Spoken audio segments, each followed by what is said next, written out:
Come on. Hello? Hello? Uh-oh. Okay. Good, good.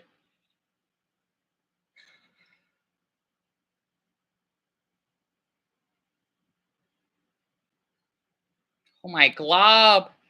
I can't believe I lost audio. I was so worried for a sec, like, Dan, you may lose audio again because I just started the live stream and I mean,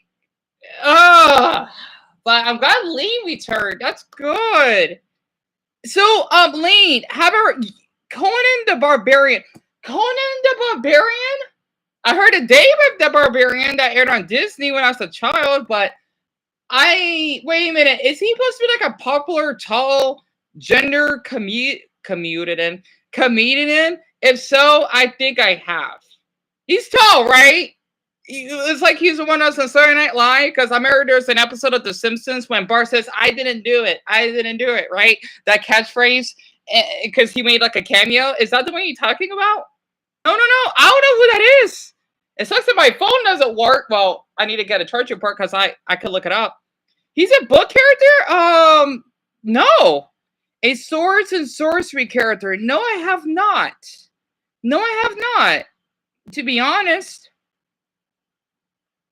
And though, yes, there were people making weird jokes. Yeah, they were a little odd. But you know what?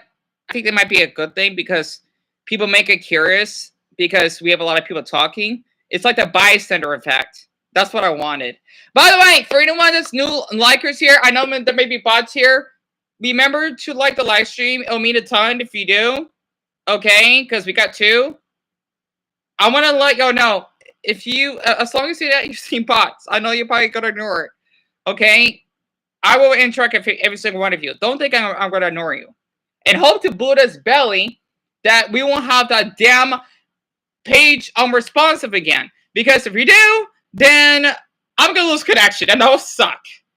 So, you're 12, Snake Hooligan? You like candles? Here, my mother loves candles. I love candles.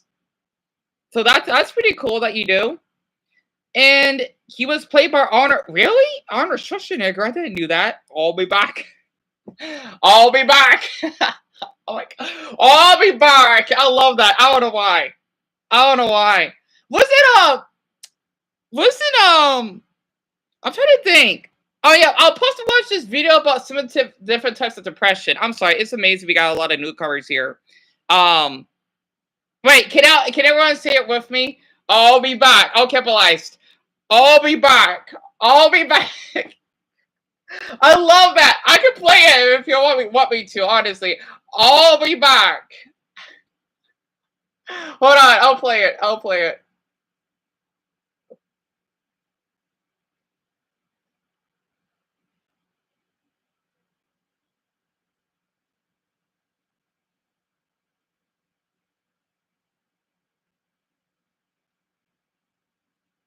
Where is it?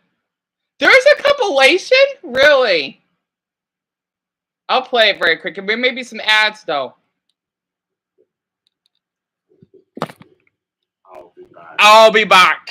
Why is it so popular? I'll catch this mouse myself.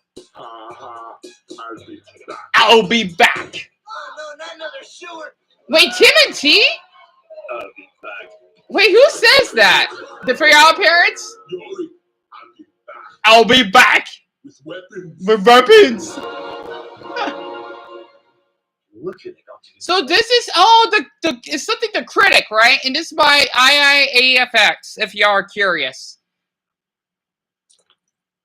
Yeah, that's good. Time for sleep. I'll be back. Stay here. I'll be back. I forgot Captain Planet. Presidential suite. I heard Russell Crowe. Russell Crowe, Gladiator. Yeah.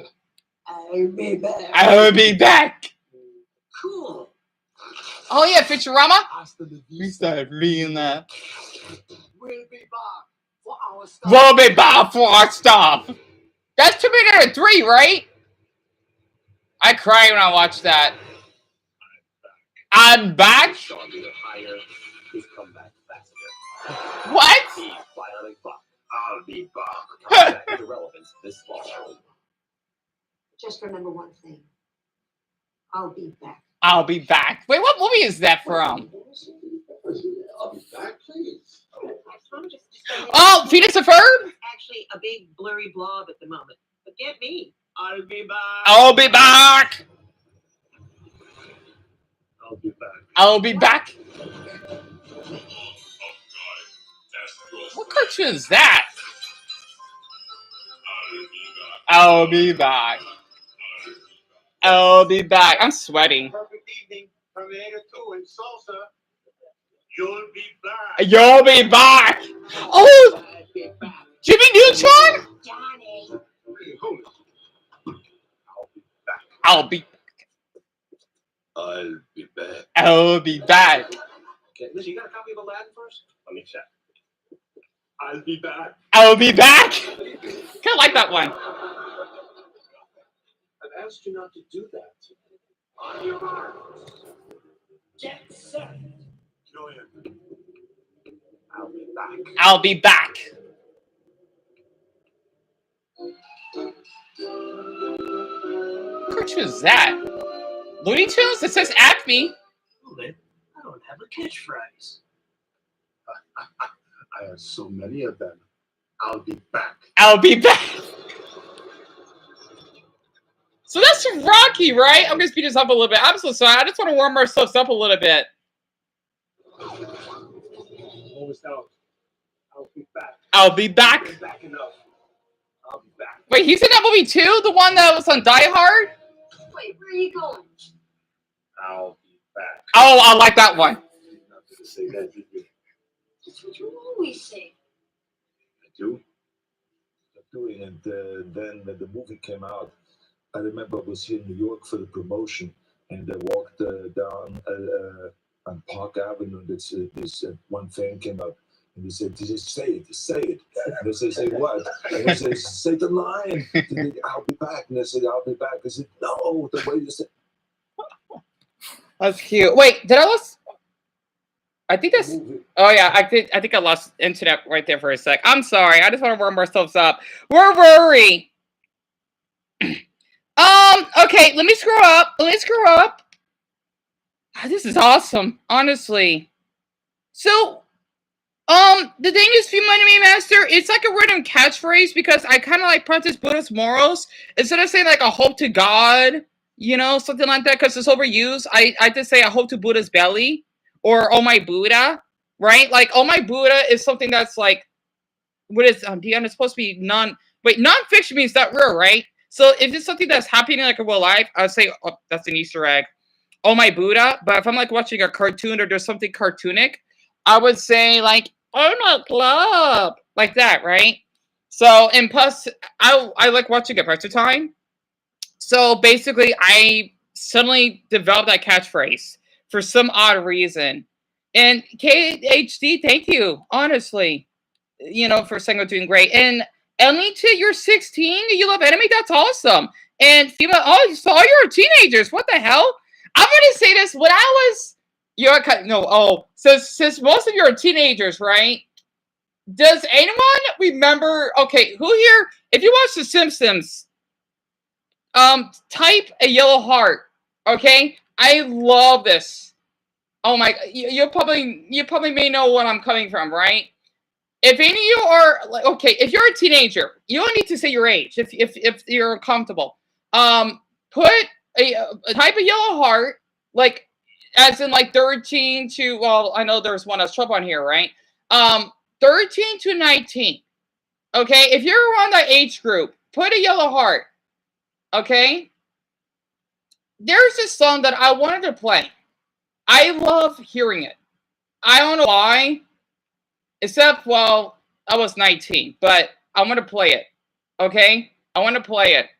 I love the song. I love the song so much. Okay, so teen. Oh my Buddha, all of you are teenagers? What the? Why am I treating like this audience? This is awesome though. And there's a great heart. So Shempies, you're older than 19, huh? Okay, if you're older than 19, then put a gray heart like he did. Cupcakes. Yes, sweet cakes for all. You're colorblind? No problem. That's okay being colorblind. Why does it look like boobs? Well,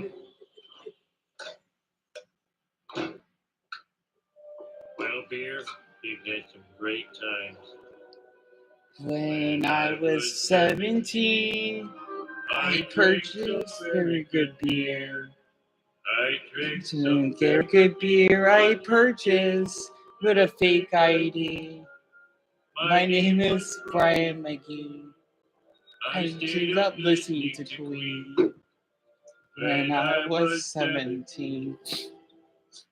God, I love that song. Honestly, being 17, when I was all your age, it was a different time back then. Can I play it again? I'm sorry. I love this song so much.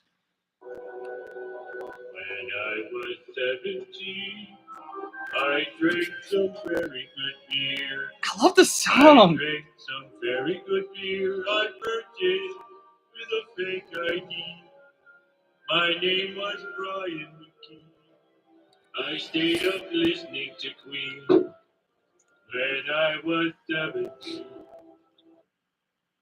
God, I don't remember when I was 17. I gotta run a video this now. The terror strip tragedy. Yikes. I'll probably watch that later. But yeah, your name is Buddha now? So Buddha wants to risk me out. That's funny. Looking up all the 34 rules of the internet. Right. I'm so sorry. I'm surprised y'all type so fast. Normally people take forever just to type. So you debate someone calling, what is that? I bet you and him have something. I'm not sure what that is. And Galaxy Star Lilia 13. Oh, well, you should like guys around your age, Ellington. Because you say you're 16, right? Like between the 14 to 18 year range. And KHD, I only have one drawing, but I could show you a sketch I have of him.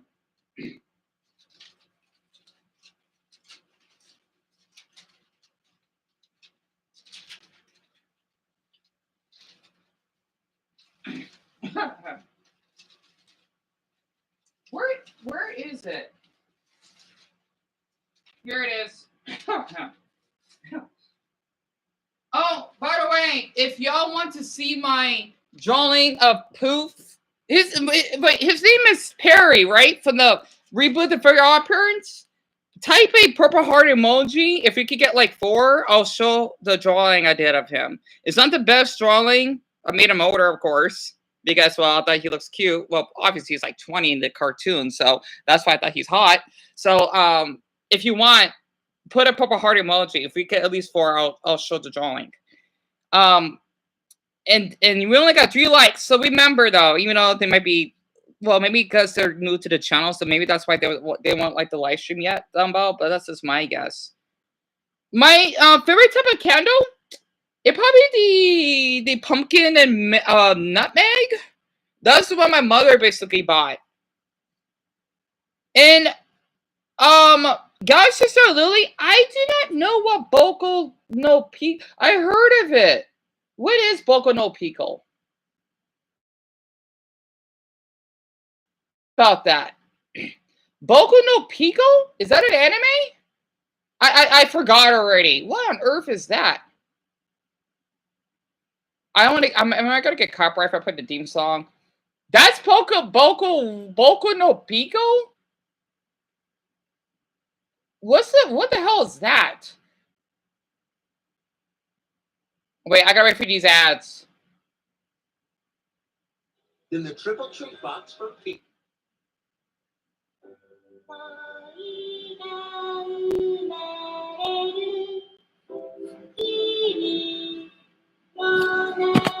I'm gonna get copyright mine. So this is Boku no Pico, right? I'm gonna skip this a little bit.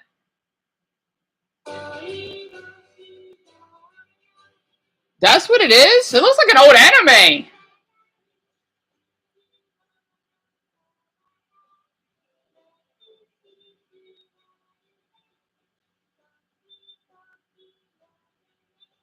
Is this like a romance anime? I'm surprised. I guess maybe the reason why I heard of it because it's not that popular. And a lot of comments were in Spanish. Wow, I'm so sorry. Let me speed this up a little bit. Um.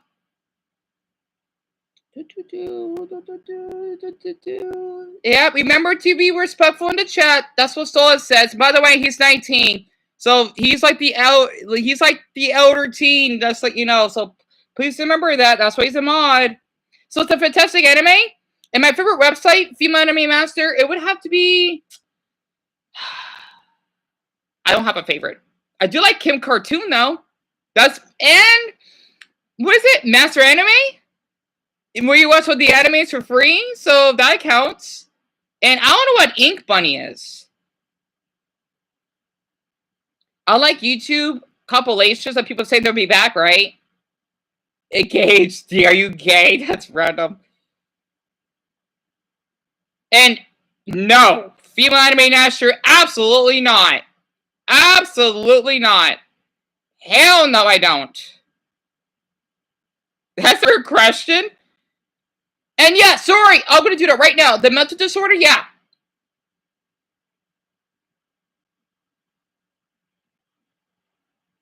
You watch a few episodes of that show, but only a few, right? Oh, you mean The Simpsons, Dumbo, right? And Female Master, you're fine as long as you keep it appropriate, okay? You're clearly 99, then I don't know what to say if you're 99. You must be really, really well-spirited if you're 99. Yeah, a YouTube recommendation is weird, isn't it? Mac, but please, please! No, not again. Uh-oh, everyone, okay. Alright, this may be a little hard to catch up of all. Okay, how many hearts? 1, 2, 3, 4, 5. Okay, so this is him. I basically gave him abs. I gave him like a crop top, and I don't know what to say here. And by the way, this is before. Wait, did I put the date? Rick, I did not. But basically, I gave Perry a buck tooth like Timmy, and I gave him freckles because I thought Bryce and freckles are cute, so that's why. And yeah, I made him like hotter, right? Because, well, obviously he's like 20. So that's why I made him like this. Plus, I thought he looked pretty handsome. I screamed. I think I put it on private because I want people to only come for reactions, though. But that was my reaction. You like T-Times Go? I used to, but not anymore, though. It's just so dumb. And M1, you have a gambling addiction? I'm sorry to hear that. I just hope you leave of age.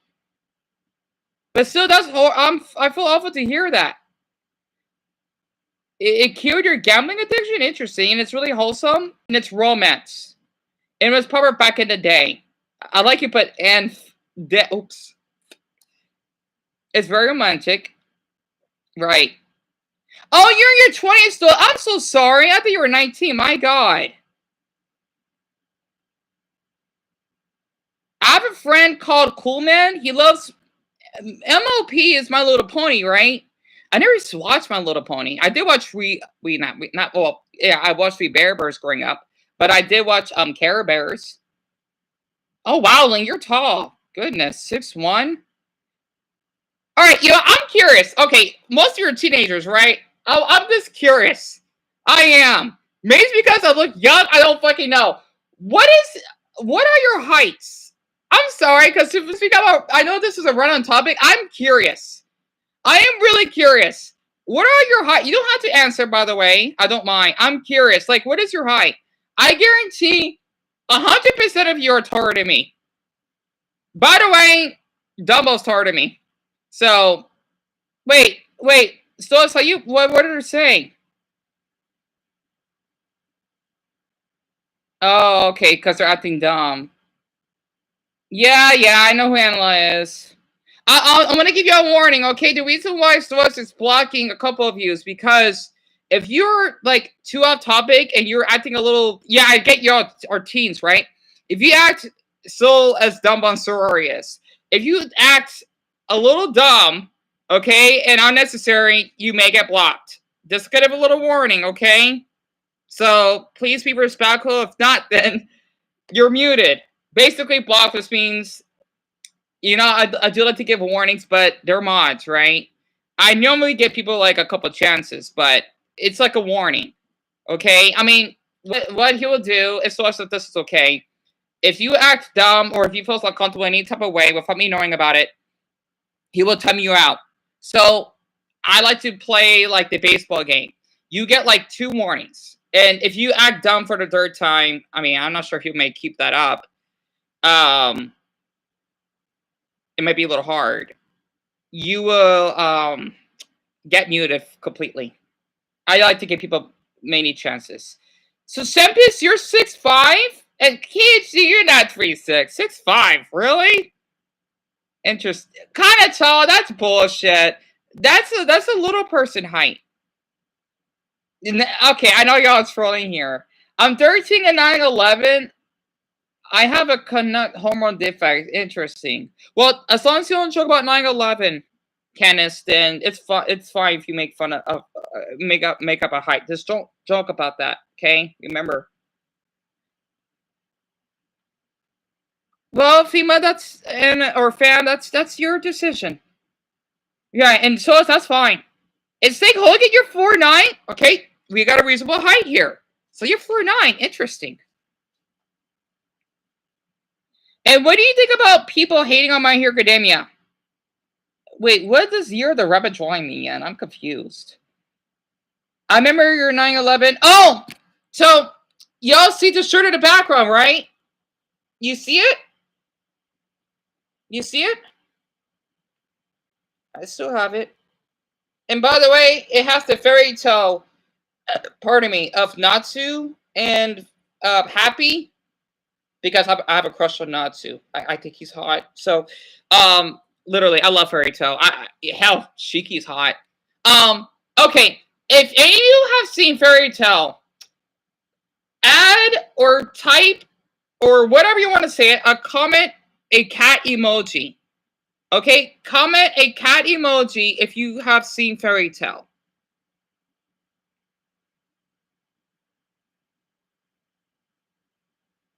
Oh, yeah, I can show it.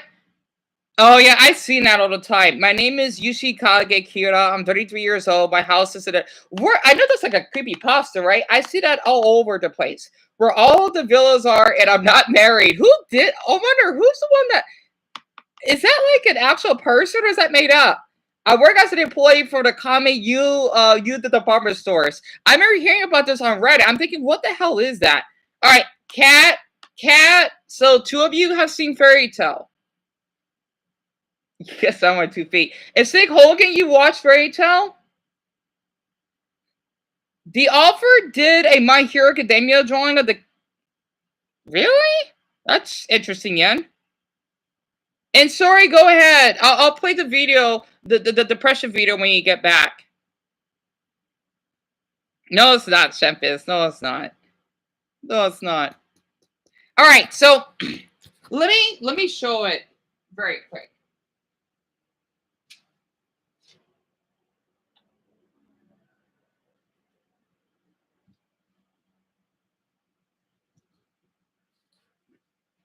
See?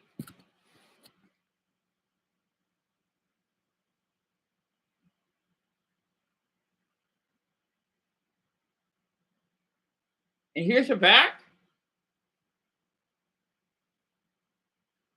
This is not easy to design, of course. And thank you, Lean. That's tough of you to say that.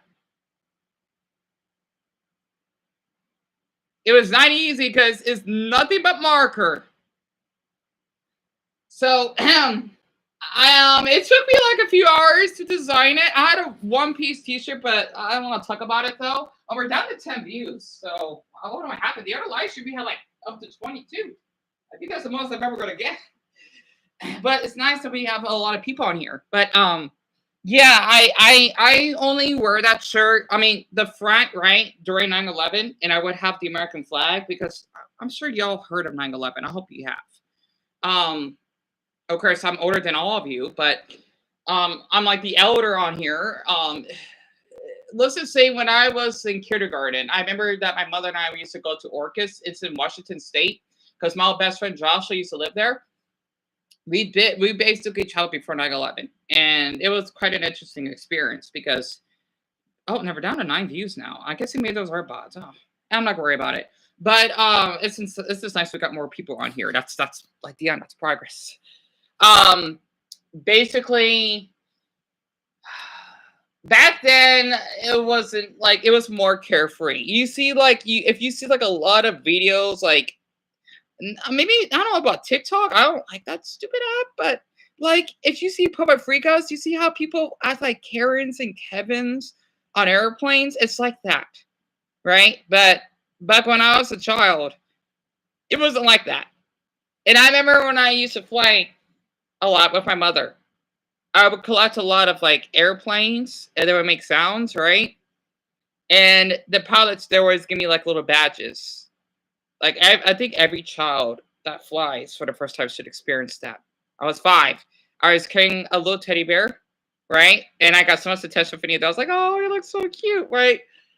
I mean, I'll let you know, I'm really short, so I mean, I look like I maybe be the size of a 3-year-old. I remember that I would flew for the first time. If it was really, I want to let you know, if you have a phobia of flying, it's okay. Trust me. I mean, I wasn't scared of flying, but I fly so much, it's practically normal. But I don't know how it is today, like seeing all the stuff on Reddit, people act stupid on planes, and oh my god, I just, what happened to society? I feel ancient because 2 decades ago was a different period. So yeah, never forget, never forget. And fam, my mother drew them out. Because well, we had like problems with bed bugs, and thanks to that reptile of a Floridan family, we lost some stuff because my mother didn't want to take any chances, even though all she had to do was clean it. I had a bit of arguments with my mother during that time. But the thing is, that family, please, if anyone is from Florida, do not be offended. Okay, this is from my experience. I don't like Florida, or I don't like Floridans that much because they act stuck up, and they own the place because they live like right next to the beach. Yeah, what happened to the hurricane? I want to talk about it. They're fucking assholes. They are. They're fluffing assholes because the way that family.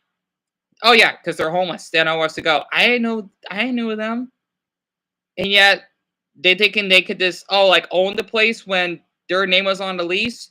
Like, hello, you were homeless.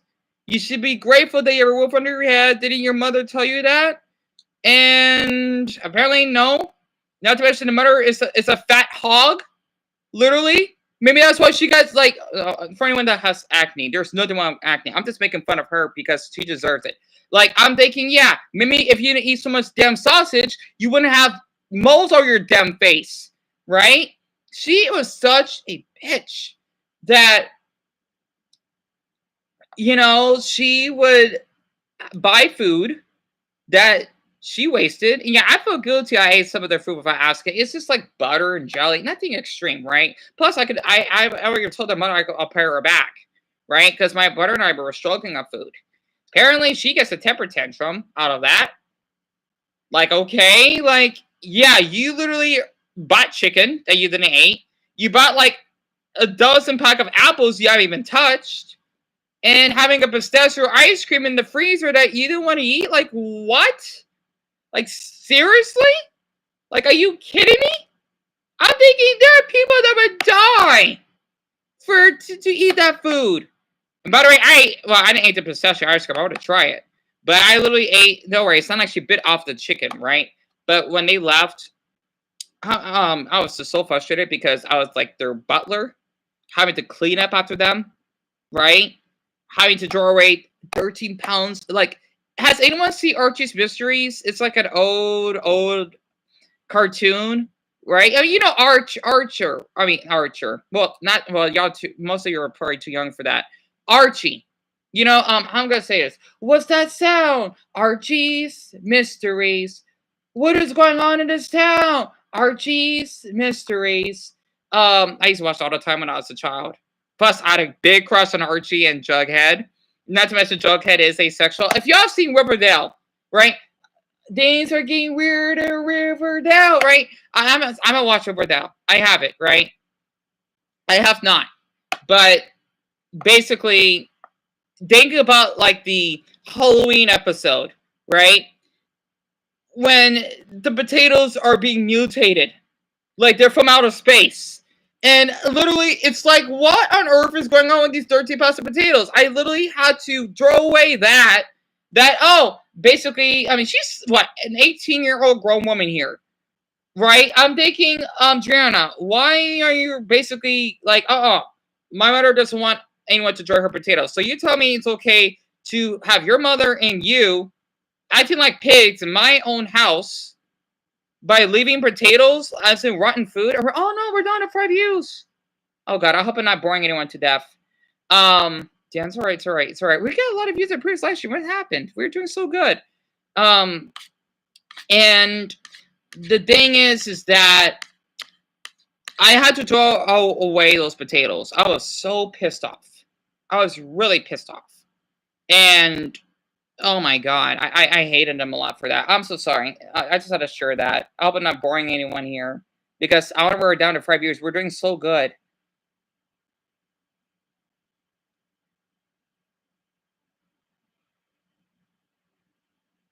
Well, Candace, not that way. My 2 older brothers, Nick and Kerr, are part of the furry fandom. Oh, Snake! I'm really flattered you ask. Okay, so the furry fandom, right? I know a lot of people have problems with it because, they're known for being like weirdos and whatever. I see nothing wrong with furries as long as it's like consensual, right? And they're not harming anyone. Why would you bully them? You know, if they want to dress in a suit, that's okay. I see nothing wrong with it. I think it's adorable, honestly. People thinking if you're a furry, you are into bestiality. No, there's 2 differences between that. Bestiality is when you want to Bugs Bunny your own dog. That's messed up. Okay, like what Shane Dawson did? That's bestiality. I don't know why that weirdo is still on YouTube. I don't support that. And I got 4 pups. Right? I like to nibble their noses on their little toes because I'm building a connection with my pups. Because they play with me. They always like to be petted. They will bark at me because they want attention, right? That is what having a connection with your pups is. But bestiality is when, oh yeah, did he say he gave his cat like a raspberry or something? I'm thinking, what is that song? Something, there is something police, right? I love that song for some reason. That is not right. That is not human for someone to do that to their own pet. That is not right. That is not right at all. It's sick. I hate that man. Oh, fuck. Come on, MacBook. No. Uh-oh. MacBook. Hold on. Everyone, what the fuck did I do? Uh-oh. The screen is zoomed in. What the hell did I do? Oh, phew. God, my MacBook is acting up. Come on, Dion, come on. You're doing all right. Sorry, I overreacted. I'm thinking, like, God, it's already bad enough that I had to start over the live stream. But yeah. And you love fried potatoes? Same here. Wait, what is your favorite? I'm supposed to play that video. I hope Sori's here. That way I could play about the depression. Do you like, there's regular potatoes, there is crispy potatoes, there is McDonald's potatoes, there is, I don't know much about potatoes, honestly. Do you like, KFC potatoes? Do you like mashed potatoes?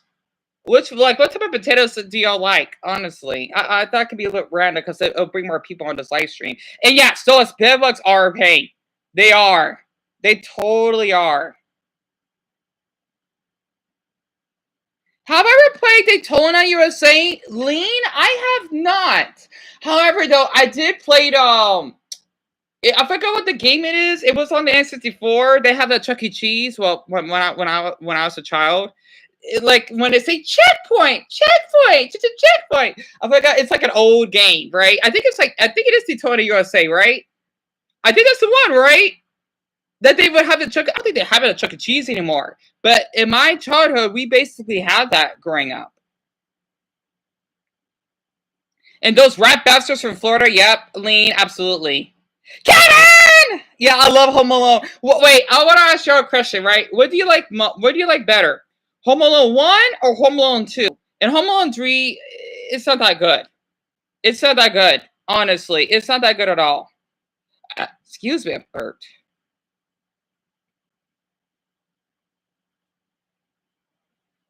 I love Thy Neighbor. Yeah, Dumb Other Robots. Well, at least we got some newcomers, though. That's something, right? I know a furry called Hypnotist Sappo. I never heard of him. And Kenneth, that's random. Daffy Duck and Piplup got me gooning. I do like Daffy Duck as a character, though. I love Piplup. I'm not a fan of Piplup. I mean, like, it's a good Pokemon, but I prefer Oshawott. Oshawott, oh, God, he's adorable. I just want to squeeze his cheeks. I don't know why people don't like Oshawott. Honestly, he's so adorable. I do like Tepig. I'm not sure who's my favorite. If I could rank, I do like Snivy, but Snivy is my least favorite. Oshawott, oh god, Oshawott would be in the middle, and then Tepig, if we're talking about the starter Pokemon in Black and White, would be my favorite starter Pokemon if I had to choose.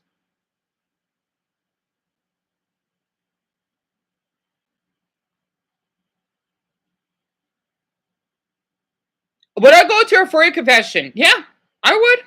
Absolutely. Absolutely.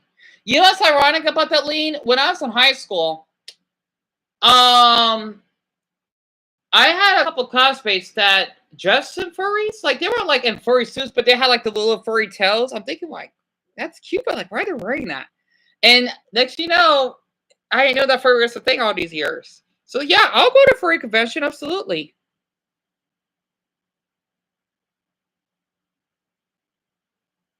Burger King potatoes, right? Burger King fries. Oh, God, I haven't ate Burger King in a long time. You like Lunchly? Oh, wait, isn't that the crap that Mr. Beast made? I hope not. I mean, growing up, I ate Lunchables. To his peak, yeah. Oh, yeah, that's right, because Donald Dump, I like to call him that. Sucks we're down to 6 views. We had a lot. It sucks those were bots. I'm still going to keep going, though. I thank all of you for being here. I do. I forgot he was in that scene, right? When Kevin had to ask for the directions when he had to use his father's credit card. My favorite scene of Home Alone 2 was the filthy animal, like when he does the recording scene, right? And then the guy that says, "This is the concierge, sir," right? Something like that, right? I love that scene so much. I always rewind it. God, I love Home Alone. I would watch that every Christmas. Honestly.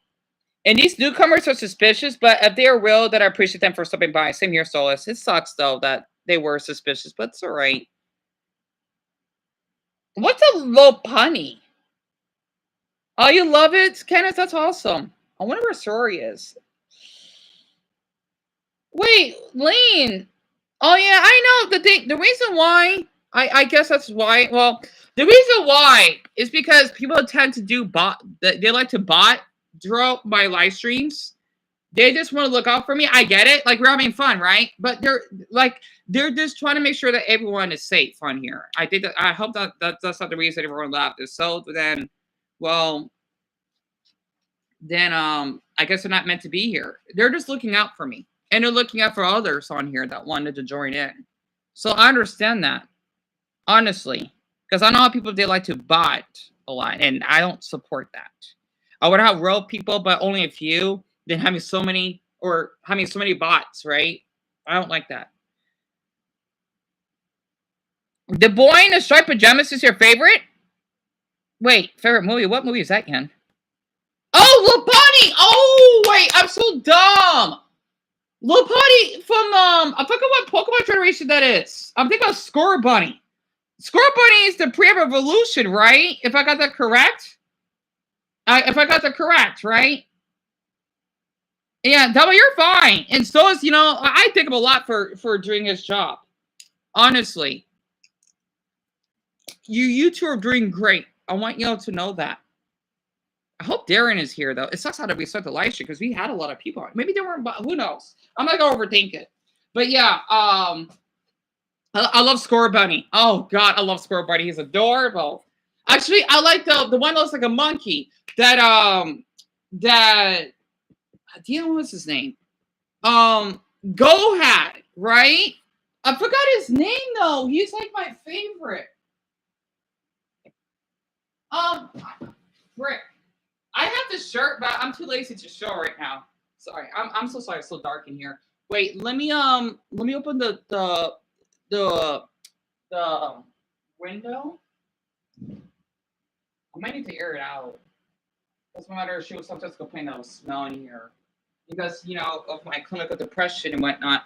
So, oh yay, Sora, you're back. I'm gonna start the depression video. And yay, Darren, you're back. Glad to hear that.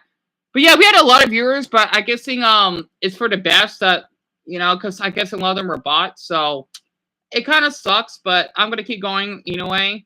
So I want to watch this channel, the Evaluator, that talks about depression, right? Because I mean, I want I'm so glad that we have like newcomers on here. Like I was hoping to Buddha's belly of Burma's beans that we basically have more newcomers, right? But also, I still like to talk about my mental. Like it's great to have fun, but the important thing is from what I've read from other YouTubers is that you don't want to hide your feelings because how are you going to build not how, but it'll be more difficult to build you don't need to show everything. Even I still struggle with that, but I'm trying to be open up because I want to build a bigger connection. So I want to play it. So basically he uploaded, and I'll watch this for a few minutes and I'll read all your messages, right? Because I know a lot of you are teens and, sorry, Dumbo and Darren are teens. I'm surprised Solas wasn't. But basically, I'm so sorry. Hold on. I don't want to look up other YouTubers because I get jealous sometimes. I do. I just want to confess.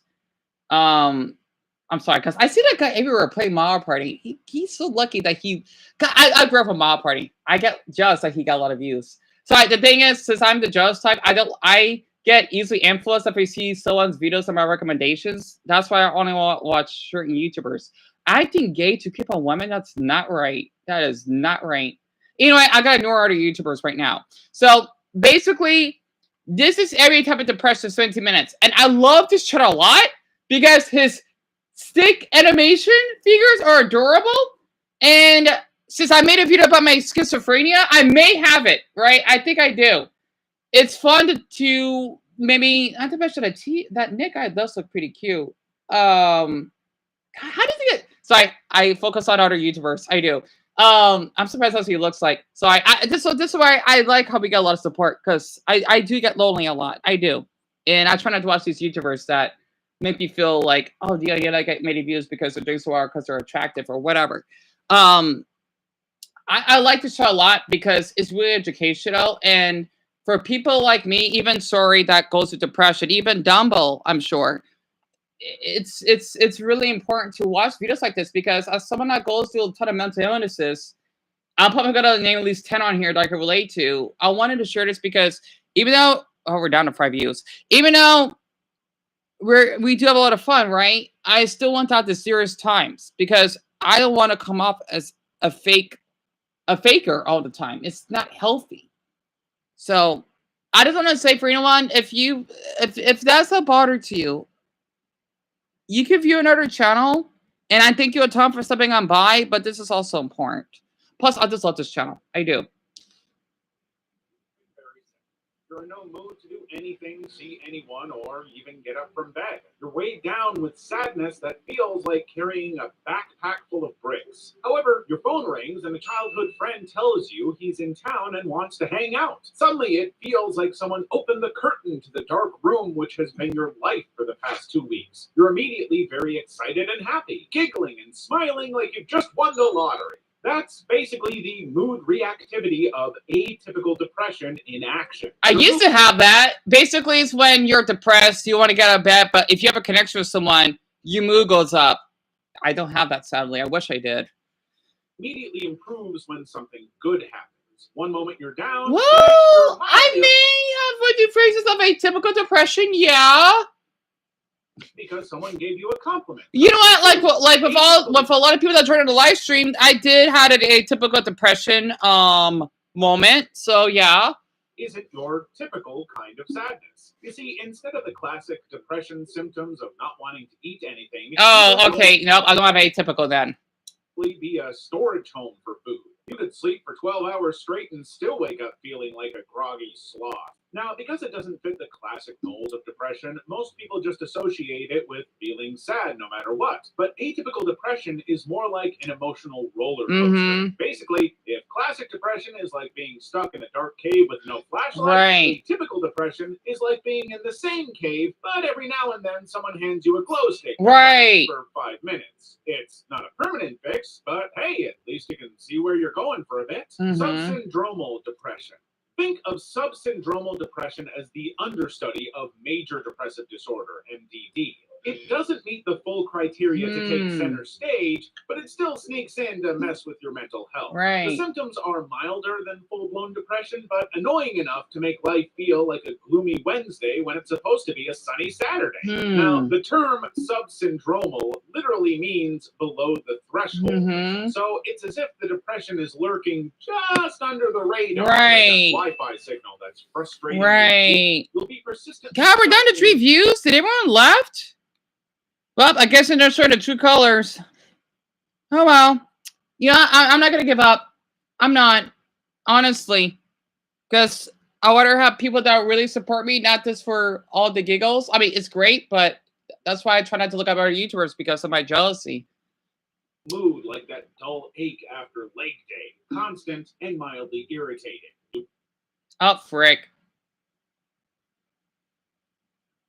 Huh, I wonder what ad that is. And it's in my state too. Like to not vape? Interesting.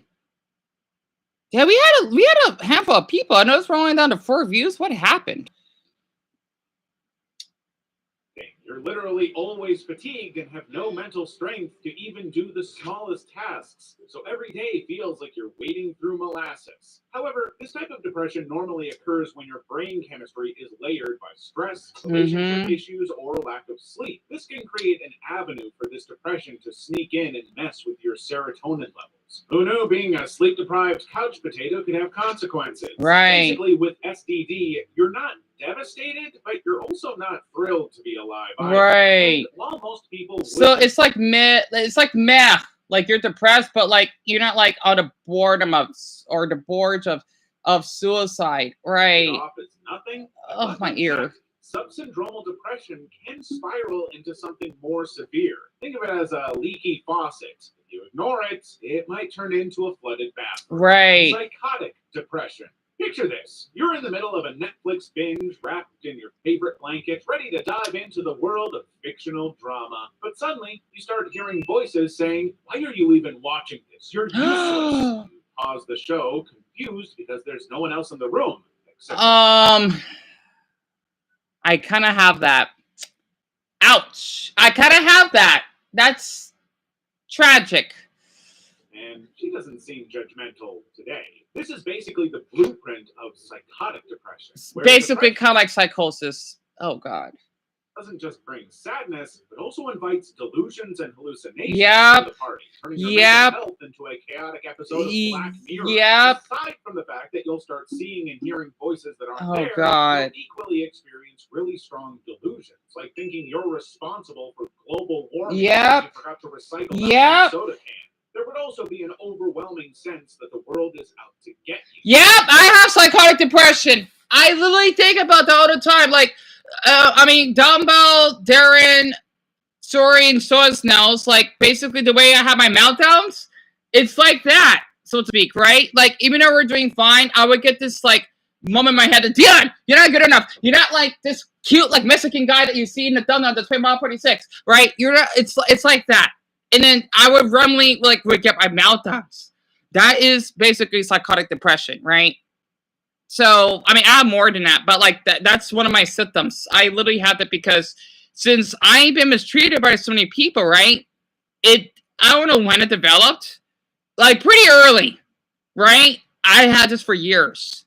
I don't want to tell people with it because I'm embarrassed, but That's why I don't want it to like bring people down because Dion, why are you being so negative? Like I think that's why like when we lost views, right? I'm thinking, did I like commit a crime? Like why are not people interested in me anymore? And I would literally overthink. That is what psychotic depression is. Because so many people are so judgmental toward me. I think we're doing fine. But I'm thinking like, Dion, you must have shot someone. Right? I literally think that like right now, like did I did something wrong just because I'm not like happy go lucky or popular like these other. That's why you see like if I see my recommendations, right, I quickly give it away because I want to think about that YouTuber and feeling depressed. That's why in my the live stream from last night, I was so depressed that I dozed off. I was so tired I didn't want to get up because I felt meaningless. You know, I feel like I'm to blame for all this. So I'm self-diagnosing because I literally have these symptoms. I do. I just didn't know that that's a word. I have psychotic depression. I do. I'm a little guilty. I really am.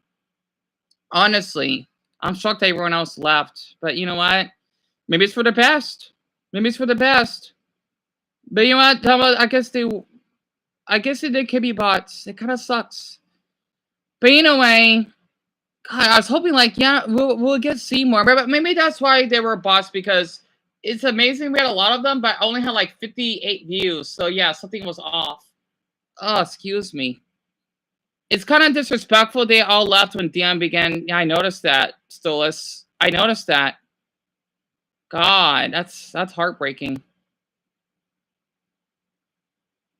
They do. Oh, playing Sonic X? I mean, I used to watch Sonic X. Well, Stolas, I thank you a lot for removing them. Yeah, they did use some weird words. I mean, like, even though they're acting dumb, it felt good that we got new viewers, though. I just went along with it because, oh, if it gets recommended more, then we'll build, like, a larger viewer base, which is what I wanted. And yeah, they were saying disturbing stuff. You know, you could go back to the previous live streams to check screenshots there, right? Right. I would have personally blocked them all, but I know Dion wants more people commenting on his stream, so I wanted, right. Right, and so that means a lot coming from you. Right. Like I said, half were bots, and most went to bed. That's true. Some are listening because not everyone. That's true. That's true, Dumbo. You got a point. But yeah, sadly, it was more than half because the most views we had was 22. Yep, it is. This is all of you right now. Just let them visit. Yeah, Darren, you know what? That's fine too. I think that's probably why. Maybe it's because maybe it's okay if they act foolish because they don't know me. It's kind of like it's like that Hell of a Boss episode when Blitz was fighting with Millie, and the next thing you know they become close friends. Maybe that was our mistake, huh? Like if we let them talk idiotic, then maybe later on they will like cool off a bit. So, But yeah, again, it's not like Stolas blocked all of them. I have all of them are still on here, so who knows? Ugh. I'm gonna keep going on this on the video. Anyway, oh my ears. Wait, what minute am I on? I'm at 3:42. I'm gonna go back again. I want to get distracted by seeing other YouTubers on there. I want to feel jealous. I don't. My ear. I need to take a shower. I guess there's a lot of wax. Oh, excuse me. All right, much better. All right, much better. So I love that girl that you see in the bottom there. I love her videos. They're so entertaining. I know like Jesus may not like hers, but I don't know. She made me laugh throughout this morning. All right, where were we? So I literally have psychotic depression. That sucks. To get you. In essence, it's as if your depression got bored and decided to go full theater mode, adding some special effects to the emotional misery. Nobody really knows why psychotic depression happens, but scientists believe this is due to a chemical imbalance in the brain, Yeah. specifically with neurotransmitters like dopamine and serotonin. Yeah. It's like your brain's Wi-Fi is acting up, sending the wrong signal Yep. and creating a lot of emotional buffering. Yep. Thankfully, psychotic depression is Treatable. It's no do-it-yourself project, but is more of a call the experts kind of deal. So if you experience psychotic depression, you'll need antidepressants and Okay, I did check antidepressants. They don't help. Sadly, they don't. It can help for some people, but I had to take certain what is it, milligrams? I remember I took one. I was like 10 milligrams. Like, yeah, I think it's like 50, one. I was like 5 milligrams. It somewhat helped, but I took one that's 15 milligrams. It made me feel like a zombie. So it's not for everyone. The thing is, in my opinion, it's having support, and I don't know. That's just one thing. Everyone's different. I tested it. At least I went through it. narcotics, which is a combo in wrestling, taking down the sadness and the psychosis. ZPTSD. Oh, I have that. Oh, God. Yep, this one is going to be fun. Okay. You just watched one of the scariest movies you've ever seen in your life, but after seeing the movie, you start to see the monster everywhere. In your dreams, in Yep. every corner. It's Yep. now commenting and criticizing your every move like an overly critical roommate. Basically, that's supposed to, I think it's like chronic. I think it's like, it can be complex. I think it's chronic. Like complex post-traumatic stress disorder. But the monster just keeps regenerating. Now, replace that monster with a series of trauma and sadness, and you have complex PTSD, CPTSD, with depression, a mental health mashup that makes your brain replay traumatic events like they're your personal horror highlight. Yep. Basically, CPTSD is like PTSD's older, more complicated. Yep. form. So while PTSD often develops after a single traumatic event, Yep, maybe multiple. car accidents or one too many bad Tinder dates, CPTSD develops after long-term exposure to traumatic events, particularly those involving abuse, neglect, or captivity, where escape seems impossible. So basically, for CPTSD, it's when, I guess I thought it means multiple, but I guess I'm a little off on that. It basically, like, if you're being bullied, right? That's CPTSD. PTSD is an event. CPTSD is like a generation, right?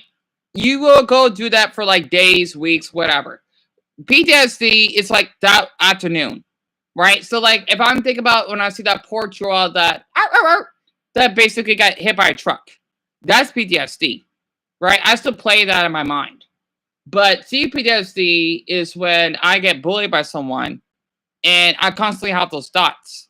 That's what it means. Talking about years of emotional, physical, or psychological torment.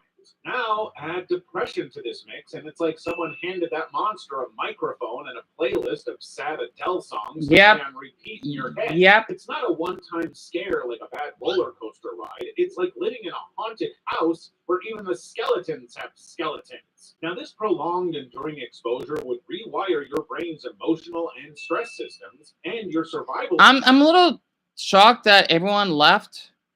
I'm sorry, but like, God, what happened? Like, why are we down to 3 views? Man, we had like 17. What on earth happened? I hope I didn't do anything wrong. I hope not. This is why I don't like watching those YouTubers, because they make me feel bad. You know, like, it's great they got a lot of support, but it's jealousy, because, like, man, like, why did they have a lot of views, but I can't? You know, I'm so sorry about that. I had to rant. I had to express, I had to figure out my feelings, because I'm thinking, God, like, what the hell did I do? Oh, man, YouTube is cruel. Oh, that's why. Oh God, sorry. I'm a little upset. I want to say, for anyone that loved in the live stream, I understand that you want me to be happy-go-lucky, but I just want to say, if this channel's not for you, I understand. Okay, I don't want to be fake. I'm sure you don't want a fake YouTuber, right? I hope not. I get these other YouTubers that have these fancy demos and whatever. Okay, this is why I compare myself to a lot of people. It's like I had to go to a party and I had to dress up in a bunny outfit because everyone else is doing it. But if I want to dress up like a dog, then I'm like, oh, get out. Well, if I want to dress like a dog, God, it kind of hurts a bit. It does. And yeah, people wonder why I get nervous interacting with people. It's like I'm being treated like some type of puppet. Anyway, I'm sorry. I'm a little upset. I am. automatically kick in. What this simply means is that when you face repeated trauma, your brain starts believing you're perpetually under attack. And Yep. over time, you'll become stuck on in flight or fight mode, except there's no tiger, just unpaid bills and unresolved memories. However, Oh, ad. It's only 5 seconds. But I want to say Stolas, Dumbo, Darren, sorry, you four are amazing. Honestly, you four have been so amazing to me. I want you to know that. You know, I haven't seen Darren commenting now, but it hurts a bit.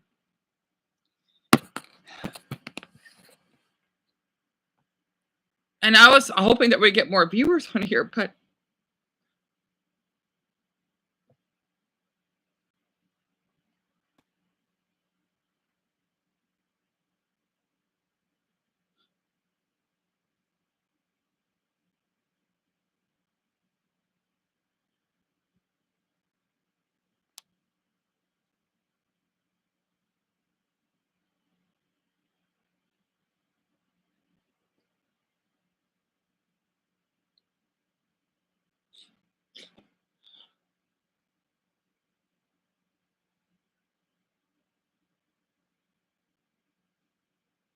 two people subscribed, Dumbo. That's great. That's great. I'm really glad. Yeah, it just sucks that I just started over because this MacBook is so old. It had to run everything. Who knows? We could probably push 30. But it sucks. It's only like one opportunity. And nope, like Darren, that's gone. It sucks, really. Also, I think the view count is glitching since me, rest of the mods, and Lean is here. But it said 2, then like 5 and 7. I guess you could be right, Dumbbell. It might be, maybe it could be my MacBook. It might be people checking out then leaving. That's true. I hate when it has to be a first impression for everything. If that was the case, then how would people that want to do music manage to be artists? If people don't give them a chance, then they might as well be homeless. It sucks how people are like that. It is messed up, isn't it, Stolas? The only reason why is because Sori want me to view that, and I'm flattered about depression. Like, oh, we're gone. If anyone thinks that having a mental illness is a problem, then you are the problem. I want y'all to know that. This is why so many people are afraid to speak up, because you know why so many like teenagers die by suicide? Because they have to basically put on a masking front for in front of their friends that, oh, you can't talk about. It's like high school over again. I know when I was in high school, when I talk about my depression, and most of my school is Mexican. I'm thinking like, oh, are Mexicans like really like extroverted? They don't have feelings? No, Sori's Mexican. She has feelings, right? But growing up though, I thought otherwise. There was some deal. You need to stop talking about this. You're a attention seeker. Yet they probably complain like, oh, why are you filming us? I can, right? So there's a little bit of a psychotic depression episode coming out. It bothers me so much. And yet people wonder why I don't like to interact with human beings. Because apparently the only way that people care about you is you're popular. Popular. Like the song, right? Like, sorry. Honestly. Because I'm not like your drum monkey. Like, yeah, it was during, like, I liked sharing, like, I'll be back, right? And whatever. Okay? Because I want to build, like, a funner bond. But yet, if I'm a human being, it's like, oh, damn, we're not doing it. It's like I tell people that I'm gay. Well, if you have a problem with, okay, scratch that. Asexual. If you have a problem with this because I can't bang another person, which I think is disgusting if people want to see that, yuck, then you know what? I would have pressed sexual assault charges. I'm just making that up. It bothers me. You know, I'm shocked. Like, they all just left. I'm really shocked. I am. Hope to Buddha that tomorrow this will balance out. Like, I am shocked that this happened. Literally. I wanted to say, for anyone... Okay, we're up to 5 viewers here. My MacBook froze. As long as the sound is still working. If anyone has an issue with mental health, then you can have an issue with me and Sorori and even Dumbo. Because I'm not faking it. I'm sorry. Okay, I'm sorry. But you need to understand. Okay, this is why. I mean, I would even show this on TikTok, even though it doesn't really get much attention. I was actually uploading a TikTok video of people that come out as ugly. Oh God, I've seen some unattractive people. They have so much courage to speak up. Because yeah, to see these like hot plastic models on TikTok, it bothers me a bit. Yeah, they say that they're ugly. You're not ugly. Ugly is when you're deformed, you have like a ton of acne, you look depressed kinda. If you're hot, I mean, I know that one person says that, oh, are hot people welcome here? Yes, as long as they treat ugly people like me as human beings, they would not have a problem. But apparently, like, oh, Dion, you're gonna be hot. Well, get out. Period. That's not how it works on my channel. Honestly. And yet people wonder why I struggle with mental health. Because you only think about yourself. It's like a rich person telling a homeless person, get up and feed yourself a special chicken sandwich at McDonald's. With what money? You're the one that's rich. How about you can be the adult and give them $1? That's not gonna hurt you. Plus, if you do that,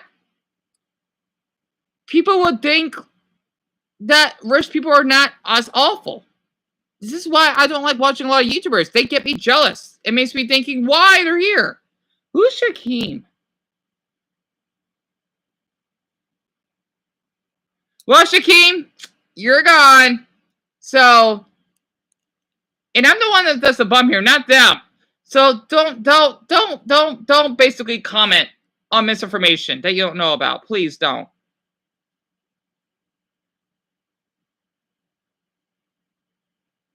And you know what, Stolas? You did an amazing thing for me.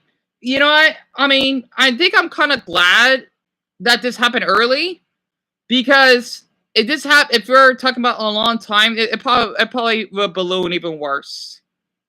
It kind of reminds me that, well, he's not a bad person. I might make a video about him, right? Because there's this guy that he's like 23. I thought he looked cute. Like, not like I messaged him. Like, I was just wanting to follow him.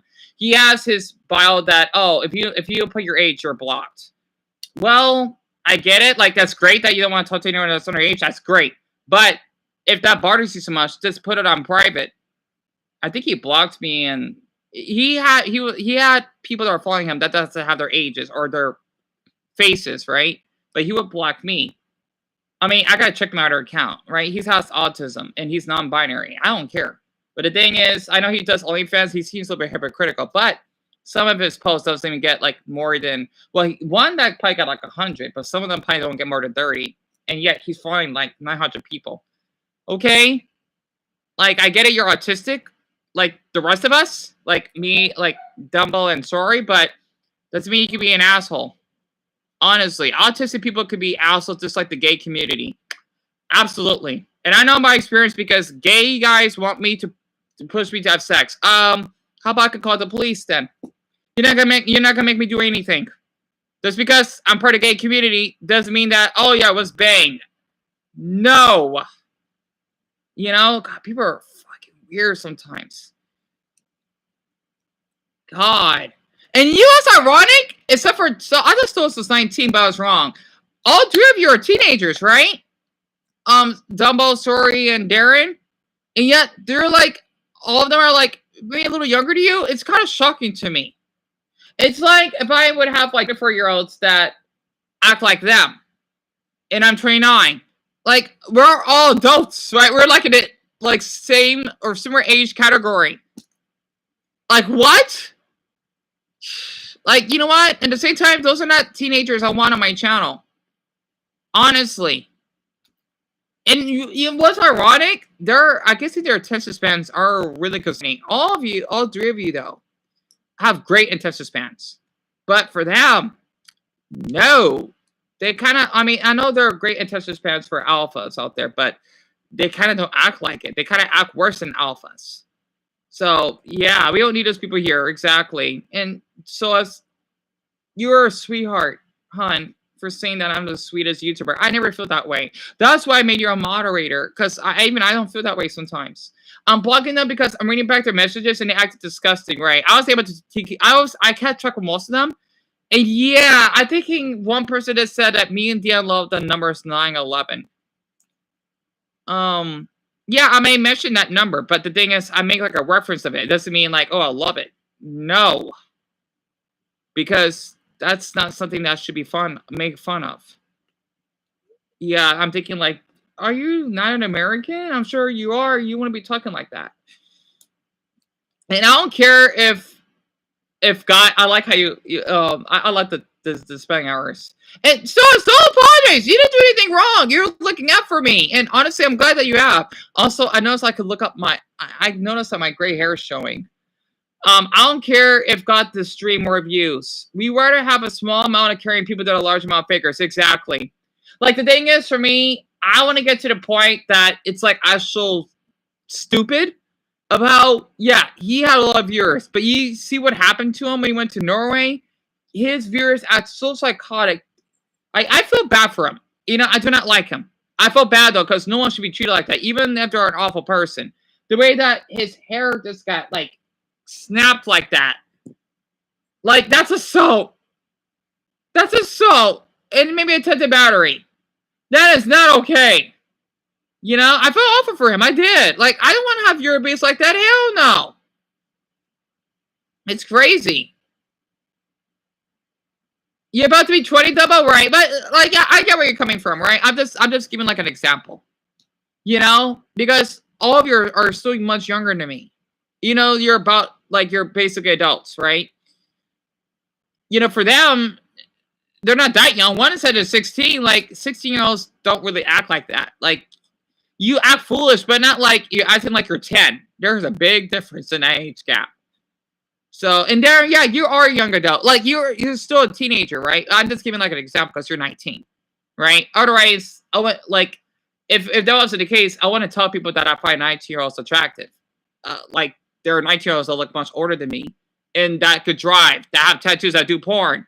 You have people thinking, oh, they're not. They're fucking adults. Stop infantilizing them. You know, it's fucking stupid. Honestly, I still find 19-year-olds attractive. Hell yes, I do. I'm not gonna lie to that. In fact, that's healthy. Because they're fucking adults. You know? And yet people were thinking, oh, Dion, that's weird. Look at Shane Dawson. Yeah, you told me. Okay, if he wants to tell like a 13-year-old girl to twerk, yeah. I don't want that man near me. Fuck that. You know? So Yum was fake? I see. God, it sucks that we have bots though. It's weird because they don't to me they don't seem like it. I guess it's because my channel's small, right? It felt realistic. It felt good because suggestions happen. And then we got a lot of them coming in. I guess they made that expansion of the voting poll, huh? Because 68% says 13 to 17.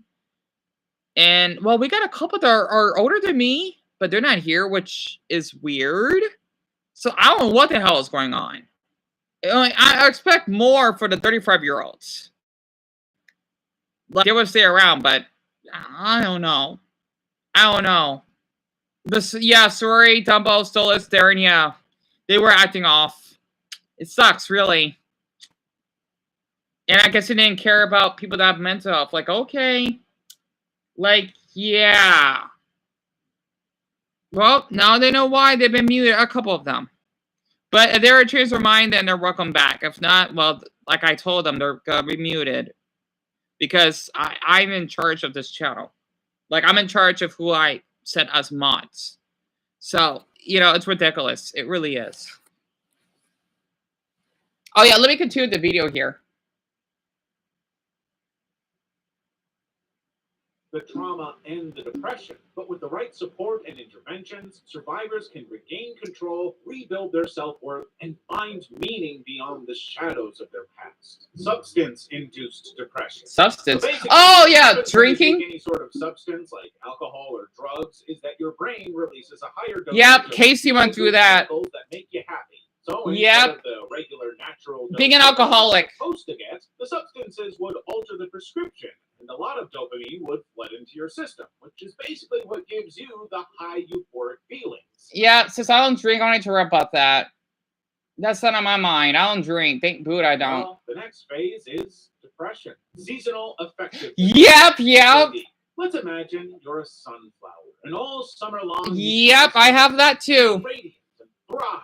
Then winter arrives. The sun disappears, and suddenly you're slumped over, feeling dead and questioning your life choices. That is literally what seasonal affective disorder, SAD, feels like. This type of depression follows a seasonal pattern, and the thing is, most people experience it during the winter. Yeah, I get depressed during the winter.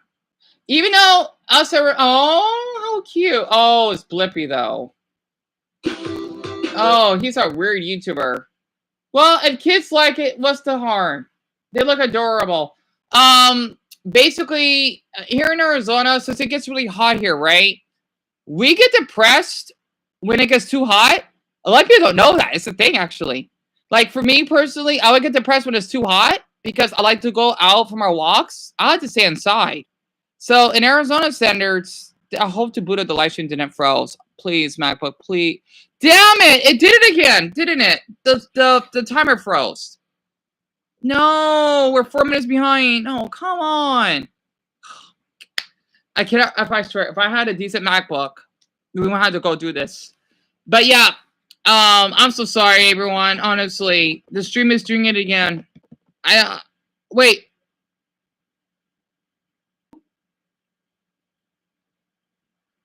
Sorry, I'm hearing things. Yep, I definitely do have schizophrenia.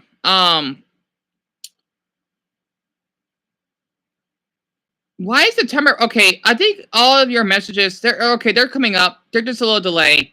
But yeah, basically, that's what it is from living here in Phoenix when it gets really hot. Basically, depending on the like when it's like too hot to go outside, we can be depressed.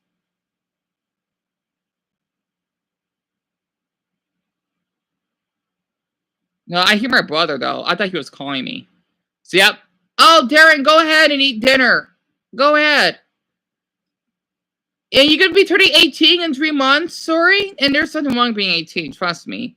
I know it feels weird because it's adulthood, but it's just like being 17. So, you should feel guilty. I know, well, that was a traumatic experience for me, but I still feel like I was 17. I was the only one calling them out, right? And Yam was a troll because they said some weird things as well, and they were part of the group of a random. Oh, I see. Oh, that's lame.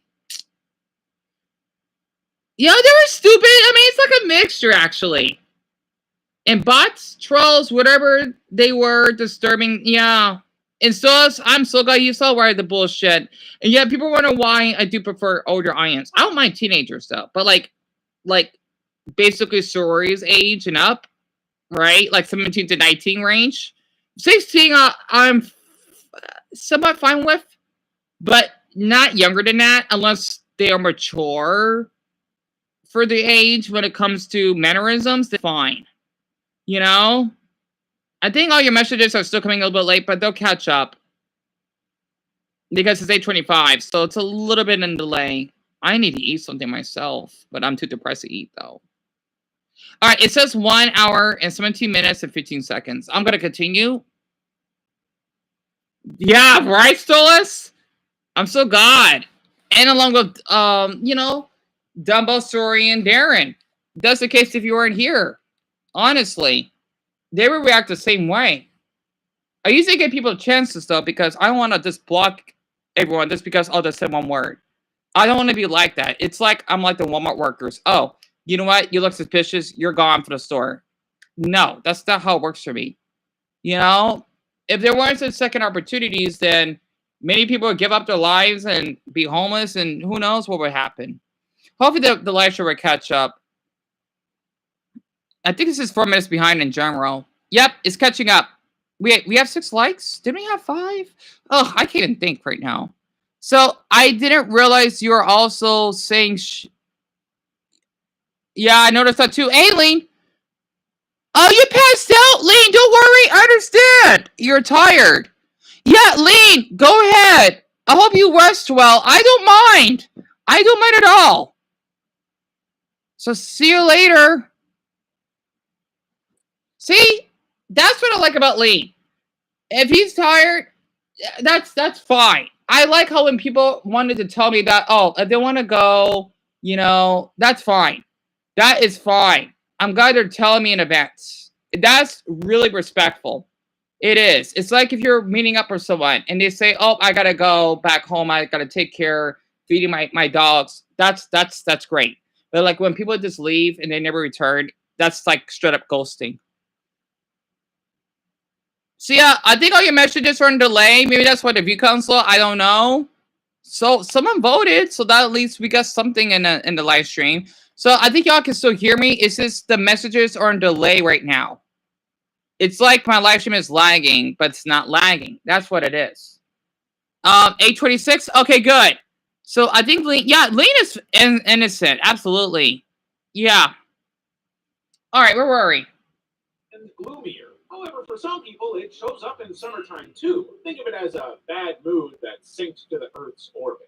If you have sad, your entire vibe will shift from social butterfly to hibernating Yep. bear. You would be constantly sleeping and craving carbs. Now, thanks to all the bread and pancakes, you'll now gain unnecessary weight, which would make you even sadder. It's a crazy cycle of sadness and gloom. The thing is, seasonal affective disorder mostly occurs because as daylight fades, your brain produces more melatonin, the sleep hormone, which is great for bears, Yeah. but terrible for humans. Yeah. Plus, less sunlight means less serotonin, Right. which is your brain's natural mood booster.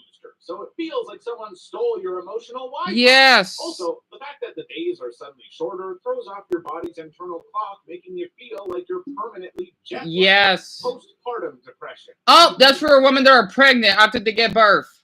After getting married to the love of your life, you got pregnant the very next year Yep. and couldn't be happier. Everything was perfect. You have your home, a job, and are currently expecting your bundle of joy in the next 2 months. However, after bringing your tiny human into the world, you expect to feel like a Disney princess, but instead you feel more like the villain, stressed, sad, and questioning every decision. Sadly, you're currently going through postpartum depression that literally occurs after childbirth and Yep. affects about 1 in every 7 moms. You serious? Is that common? God, I feel open for women that are you gotta be kidding me. That's awful. 1 in 7? That is fuck common. God damn, that's high. And yet people wonder why women stress out so fucking much. I think that's probably why I relate to a lot of women. I fucking get it. That's fucking awful. It's like the baby blues overachieving sibling that can hit harder and last longer. This isn't just being tired because you're now a 24/7 milk factory. It's a deep emotional struggle that can feel overwhelming. Yeah. If you are going through postpartum depression, you go through feelings of intense sadness and would even cry more than your baby. God, that's terrible. Life would feel bleak and hopeless to you. Every little thing about your baby would freak you out, from their breathing to their burps. The worst of it is that you wouldn't even feel. Oh, damn. I think that's based on that Family Guy episode. But I wonder if this could happen in fathers too, though. Even though they don't give birth, right? It's like that episode when I forgot what it was, like about Hancock, and there was like a crying baby. It's like that, right? The father's carrying his child. It's like that. God, I can't be a parent. I mean, taking care of our four pups when they're first born, I was pretty depressed. I don't know why, and I'm not a female. It's interesting. It's fucking hard. Maybe it's because I'm worried that I won't be able to take care of them, or they won't live too long, or I'm doing something wrong. Maybe that's why. Feel guilty. In severe cases, PDD can include thoughts of harming yourself or the baby. And this isn't about being a bad mom. It's a medical issue that needs attention. Unfortunately, PPD doesn't just pop out of nowhere, but it's fueled by a perfect storm of biological, emotional, and environmental factors. Oh my God. There's the fact that after birth, estrogen and progesterone levels plummet faster than your pre-baby genes. Oh God. These hormone shifts can leave you feeling like an emotional yo-yo. Oh my God. Is also a leading cause because I'm so sorry, Sorry. I think you'd hear about this. Honestly. Oh my God.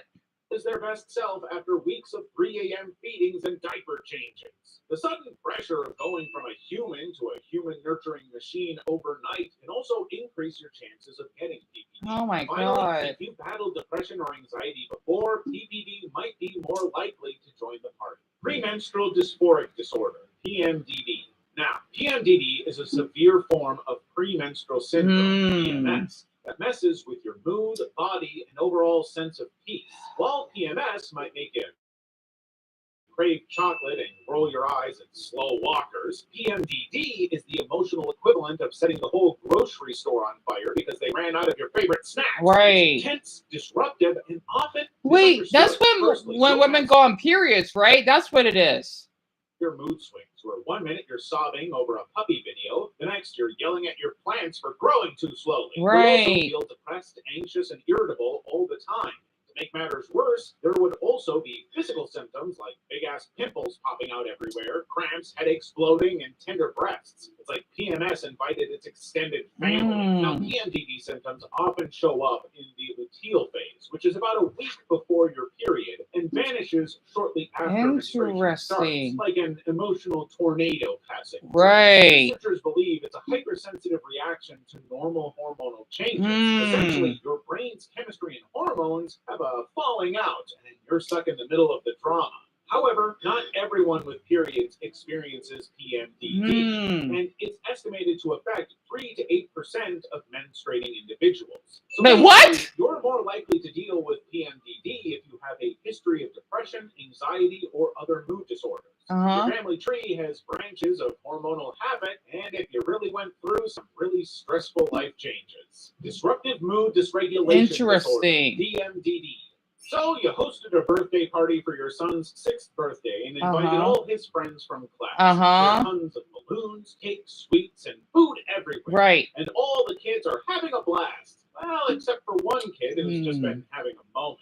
And by having a moment, we're talking a full-blown tantrum. Kicking, throwing his juice box like a tiny angry Thor hurling his hammer. His entire face is also turned beet red. Worst of all, there is absolutely no reason for his outburst. This is literally a glimpse into the disruptive mood dysregulation disorder. I think I had it when I was a child, actually.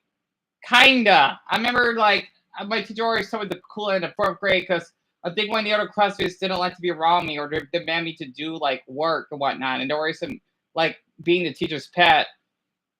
Also known as the toddler Hulk syndrome. Yep, toddler Hulk. Yeah. The disruptive mood dysregulation disorder is a mood disorder in children characterized by extreme irritability, temper outbursts, and persistent anger. I used to have way that. Out of proportion I think. To the situation. It's not your average toddler tantrum. Nope. It's the kind of meltdown that makes you wonder if there's a tiny supervillain inside. Yeah. Picture a kid who just cannot chill, even after a nap, a snack, and maybe a hug from their favorite. Yeah, I'm kind of like that it's when like I was their young. Emotional volume knob is permanently set to loud and furious. These meltdowns are extreme, frequent, and last longer than what we'd expect from a typical tantrum. Plus, DMDD doesn't just disappear after 5 minutes of hugging bouts. Now, generally speaking, kids simply don't know how to handle their emotions. But kids with DMDD have it the worst. Yep. The emotional control center in the brain, called the Damn it, fuck. Sorry. I hate when these ads are survey. Like, this is so... God, they need to show this in schools, darn it. Oh, I love this channel. Under construction. So regulating their feelings is super hard and would feel like a bad roller coaster ride. In other words, their brain's cool down button isn't working properly. Right. Instead of bouncing back from a bad mood, they end up stuck in it, like they've been given an emotional speed bump that won't go away. Major depressive disorder. Oh, here we go. This depressive disorder is the general chairman of all depressive disorders and the most common one, too. Really? People who get this, the world would feel completely colorless, and even the things you used to love now feel as exciting as watching paint dry. Yep, that's major depression, all right. I know that's what it's called. So I have major depression. All that was already painted gray. Basically, major depressive disorder is a condition where sadness isn't just a passing cloud, It's but a constant thunderstorm that parks itself over your life and rains all day. Yep. It's a persistent, overwhelming sense of despair that can last weeks, months, and or even years. Think of it like sadness on steroids. Yep. An emotional heavyweight that doesn't just knock you down, but sets up camp on your chest and refuses to budge.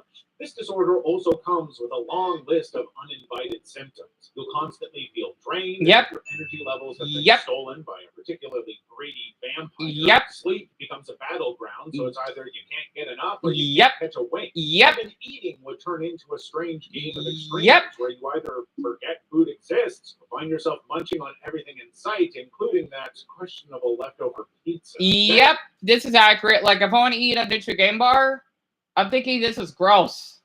Like, I don't have the taste for it. Or I'm tired of eating peanut butter.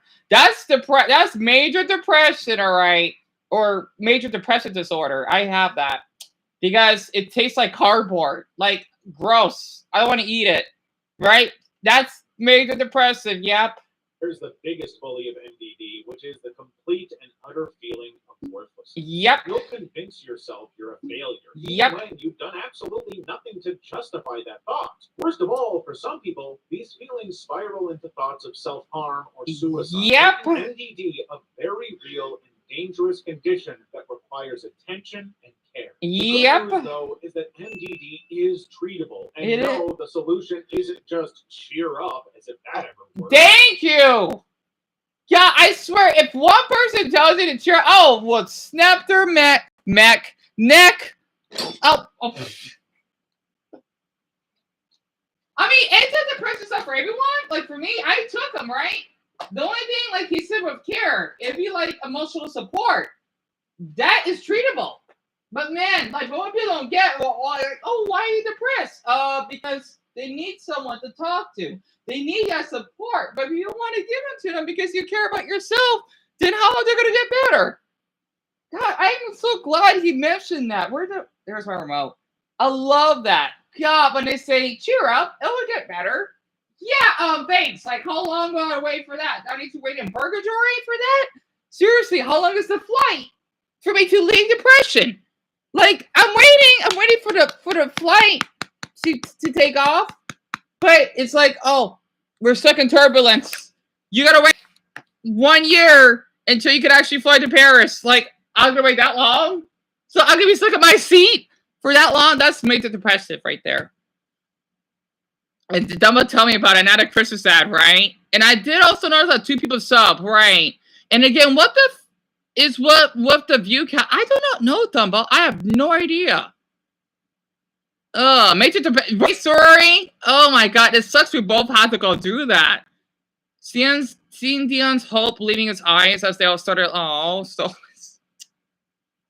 I feel awful that your heart feels that way. I do, honestly. You have a really great heart, Silas. I can feel it from here. As weird as it seems for me to say that. Hopefully tomorrow we get newcomers. I'm thinking I need to do more of this. The subscriber and YouTube trusting challenge. Maybe that's how they step by. I think the reason we got more viewers, right, is because I didn't start the live stream right away, and I'm guessing there were more comments. Maybe there's a coincidence, right? That my live stream got suggested more, because usually live streams don't get many views, but I'm not sure. So maybe I gotta have to do that, which means I'm gonna try to set up the live stream at 4, but like I'm gonna start it at 5 because I start the live stream at like 6:40 today. So I'll make sure to do that at 5, maybe like 5:30. I'm gonna do it a little early. I know Darren has to eat though, and I thank you both for the hearts, and so it's for the gay flag too. Oh, all of you. Oops. I think the live stream may be a little bit behind again. It says 1 hour and 32 minutes and 20 seconds. So that's why sorry, it should be working now, hopefully. Typically involves cognitive behavioral therapy, CBT, Yep. and would help untangle the negative thought loops that MDD loves to feed on, while antidepressants work behind the scenes to balance those Right, Dumbbell? This was a really good video. I love this video so fucking much. Wait. Oh, that's gonna be a good video right there. I love her. I do. Let me play this. I love how she used some of the sound effects. I know a lot of YouTubers do that, but I think the reason I love this girl, she's 19, by the way, I think, or 20. I think she's 20. She does look like her age. She looks a little older though. I love how she rants and complains, you can tell how realistic she is. I know, like, her videos are controversial. People don't like it. I'm thinking, you know what? She's just telling the truth. Even though she may be a little bit misinformed. Her name, again, is Halo Haley. I watch her videos all night. And it made me laugh. Right? I love her so much for this. The fact that she's so wrong makes me laugh so hard. The funniest part is her saying, yeah, people need to be bullied, but then going on private when she started being bullied. Interesting. I'm going to play this.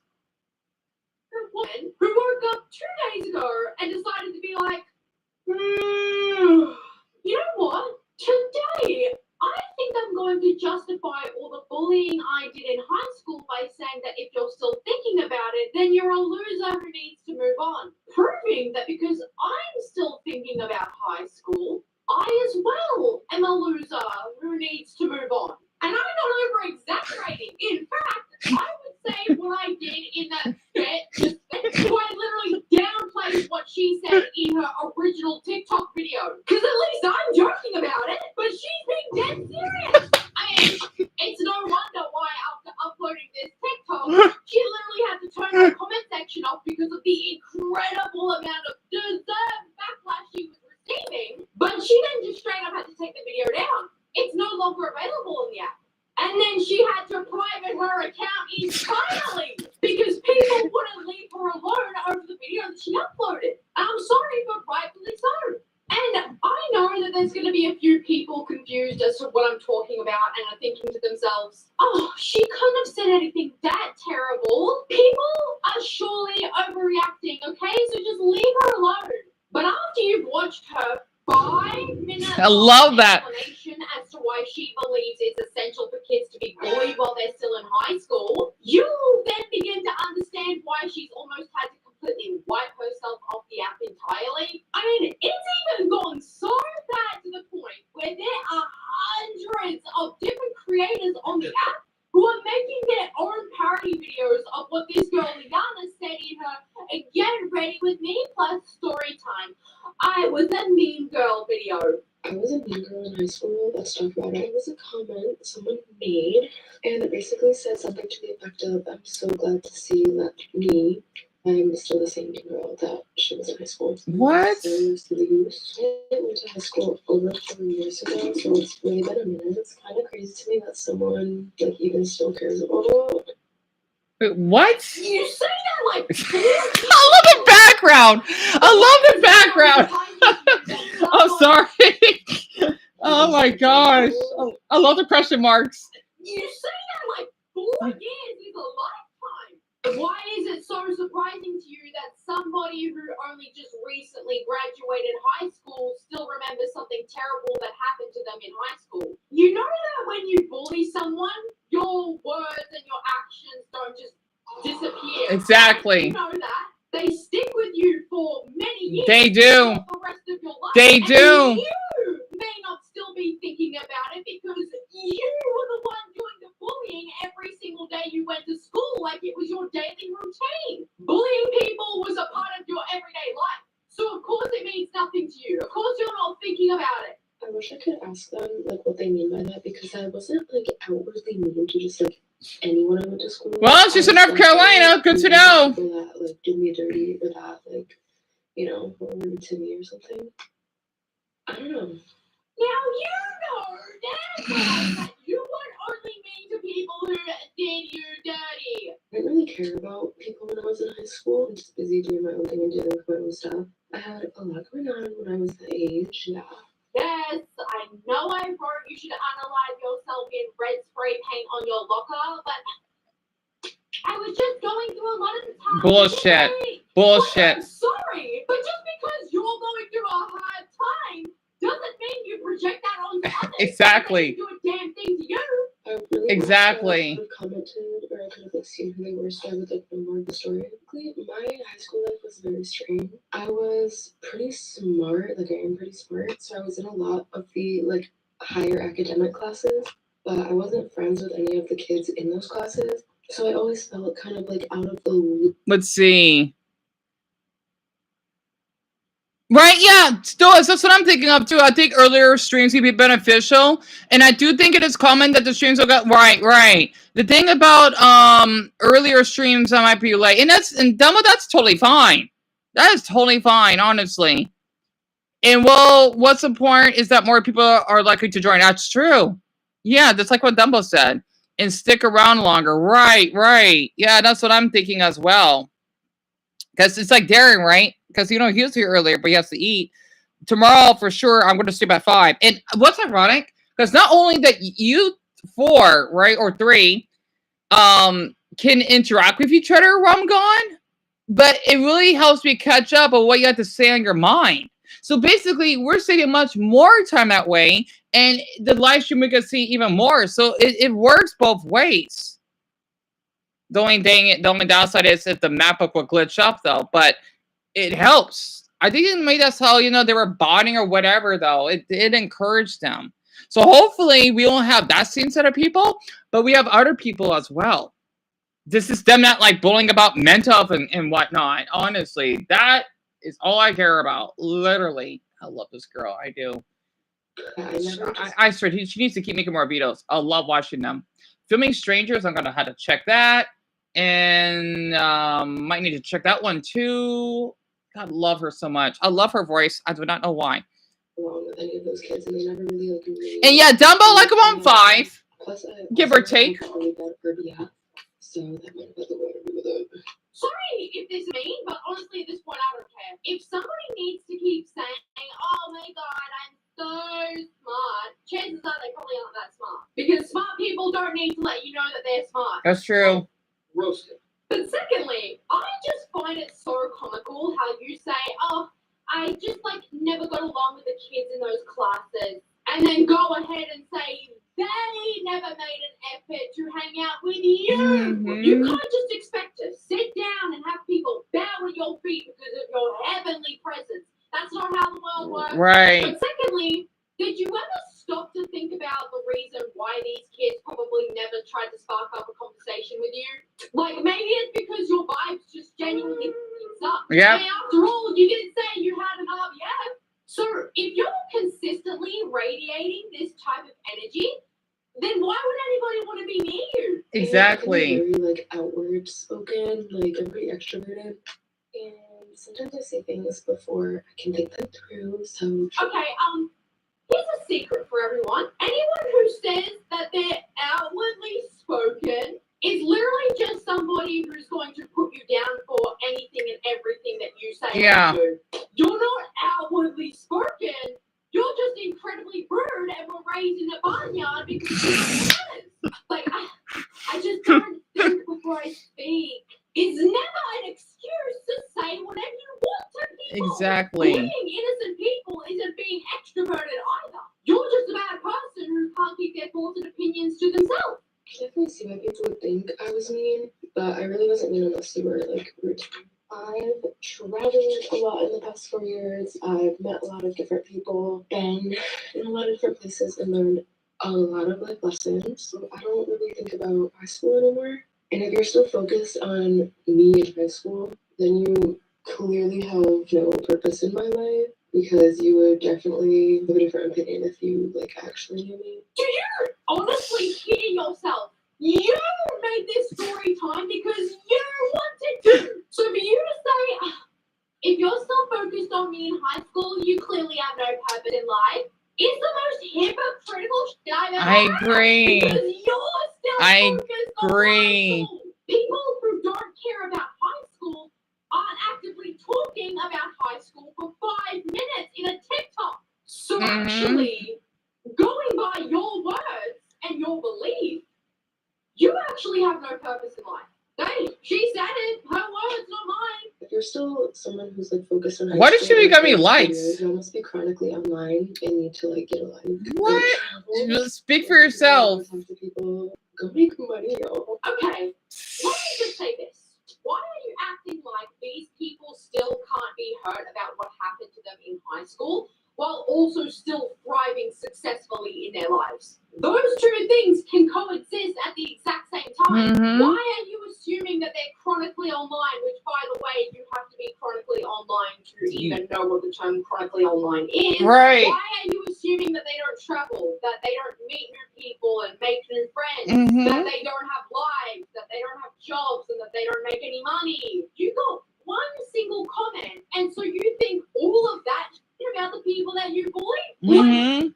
This is how low you think of the people that you bullied, and you expect me to believe that you're not a mean girl. You expect me to believe that you were only rude to people who did you dirty, Mhm. when you actively think that everyone you knew in high school is doing terribly in life. Exactly. God, I love her videos. See, the reason I like her so much is because, like, even though like she is a little controversial, I do like how she calls out on these people and their weird behavior. It helps a lot, especially, you know, um, I know Soraya is hearing this because she's still in high school, right? This is totally accurate. I know I still don't like that damn boy named Ricardo Lopez that basically acted homophobic around me, but he acted gay on his friends. He got pupper when he was in high. Oh, my ears are ringing. Ear, are you right? Are you right? My ear is like. I hope it's not my tinnitus. I hope I didn't like testing. I'm gonna talk so loud. But it's like that, honestly. Like, he's so popular, nobody, I mean, everyone was concerned when he went to the hospital. But when I was in the hospital, though, this is like after high school, no one would want to come to my aid. My mother was working at the time. And if it's humiliating, kind of like, golly, am I like that unlovable? And this person here, I got discharged from the hospital after an attempt. So I'm guessing a suicide attempt caused by buildup of years being bullied. And this one boils my fucking blood. That's terrible. I hope she's all right. Her name is My Hero. God, she has a ton of courage sharing this. Don't worry, I'm fine. Thank you for asking. I've been doing homeschooling for a while. And I'm happier than ever. Also, I got a cat. Oh, that's cute. That's really cute. And let me say this, as someone who was bullied, I was bullied 3 years ago by a girl, and that shit still affects me to this day. She has not changed, nor has made an effort to change. She used the exact same excuse as the girl in this video, that she was going through a lot, and this girl was spoiled rotten. She was allowed to throw parties, she was everyone's friend, and she got everything she wanted on a silver platter. And then 2 weeks ago, she said that I made her life a living hell, and I traumatized her by venting to my friends about these experiences that I was going through while dealing on top of a shitty home life. These people are literally all the same and deserve the same level of respect. I agree. I love these comments. I was bullied in elementary school and middle school. I don't know about elementary school, but definitely middle school. With it being the worst during junior high was hell. I can relate to that. It built up to me shoving one of my bullies so hard he broke a table from how hard he let. That's hilarious. Years later, someone on Discord was talking about wanting to bring bullying back. I said it shouldn't and talked about my experiences. He said, quote, "The fact you stood up for yourself literally proves bullying works. The stupidity was unfathomable." I agree. I love these comments. I'm going to read 2 more.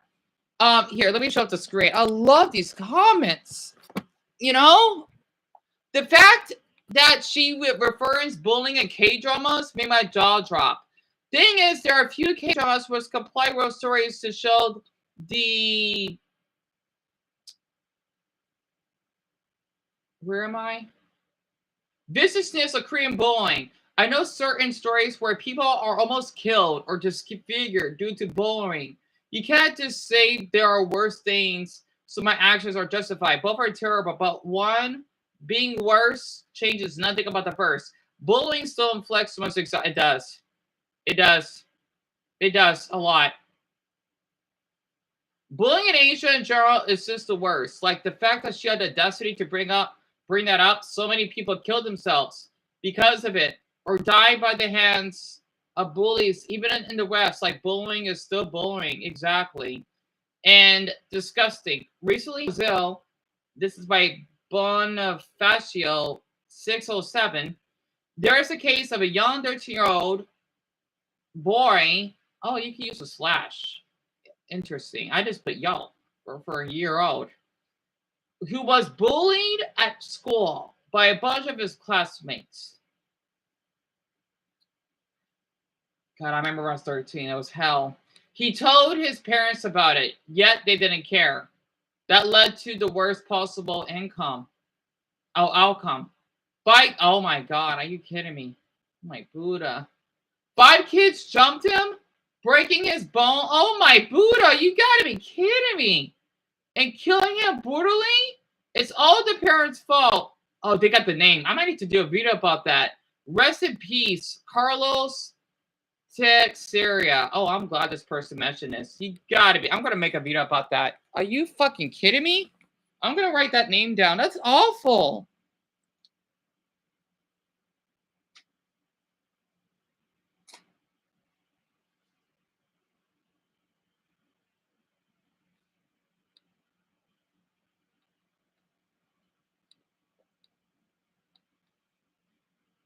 Wow, since they mentioned the name, I'm really gonna look this up later on. Because you know what? There must be a serious case about this. All right. There we go. Oh, that smell great. That's awful though. You heard a gunshot outside them, but that's probably why, huh? I hope everything's okay. Because you live in an awful neighborhood, I could tell. Honestly. And sorry, exactly. Same thing in Trinidad. A kid was bullied by, oh, this was on yesterday. A super rich kid.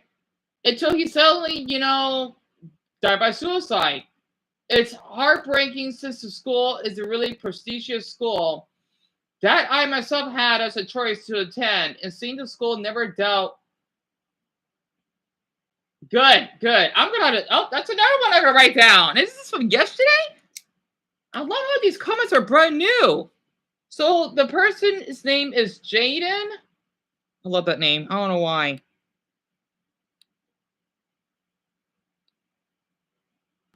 Jaden Lauchen. Oh, never heard of a name like that before. A last name. All right. So those two I'm going to write down and do research.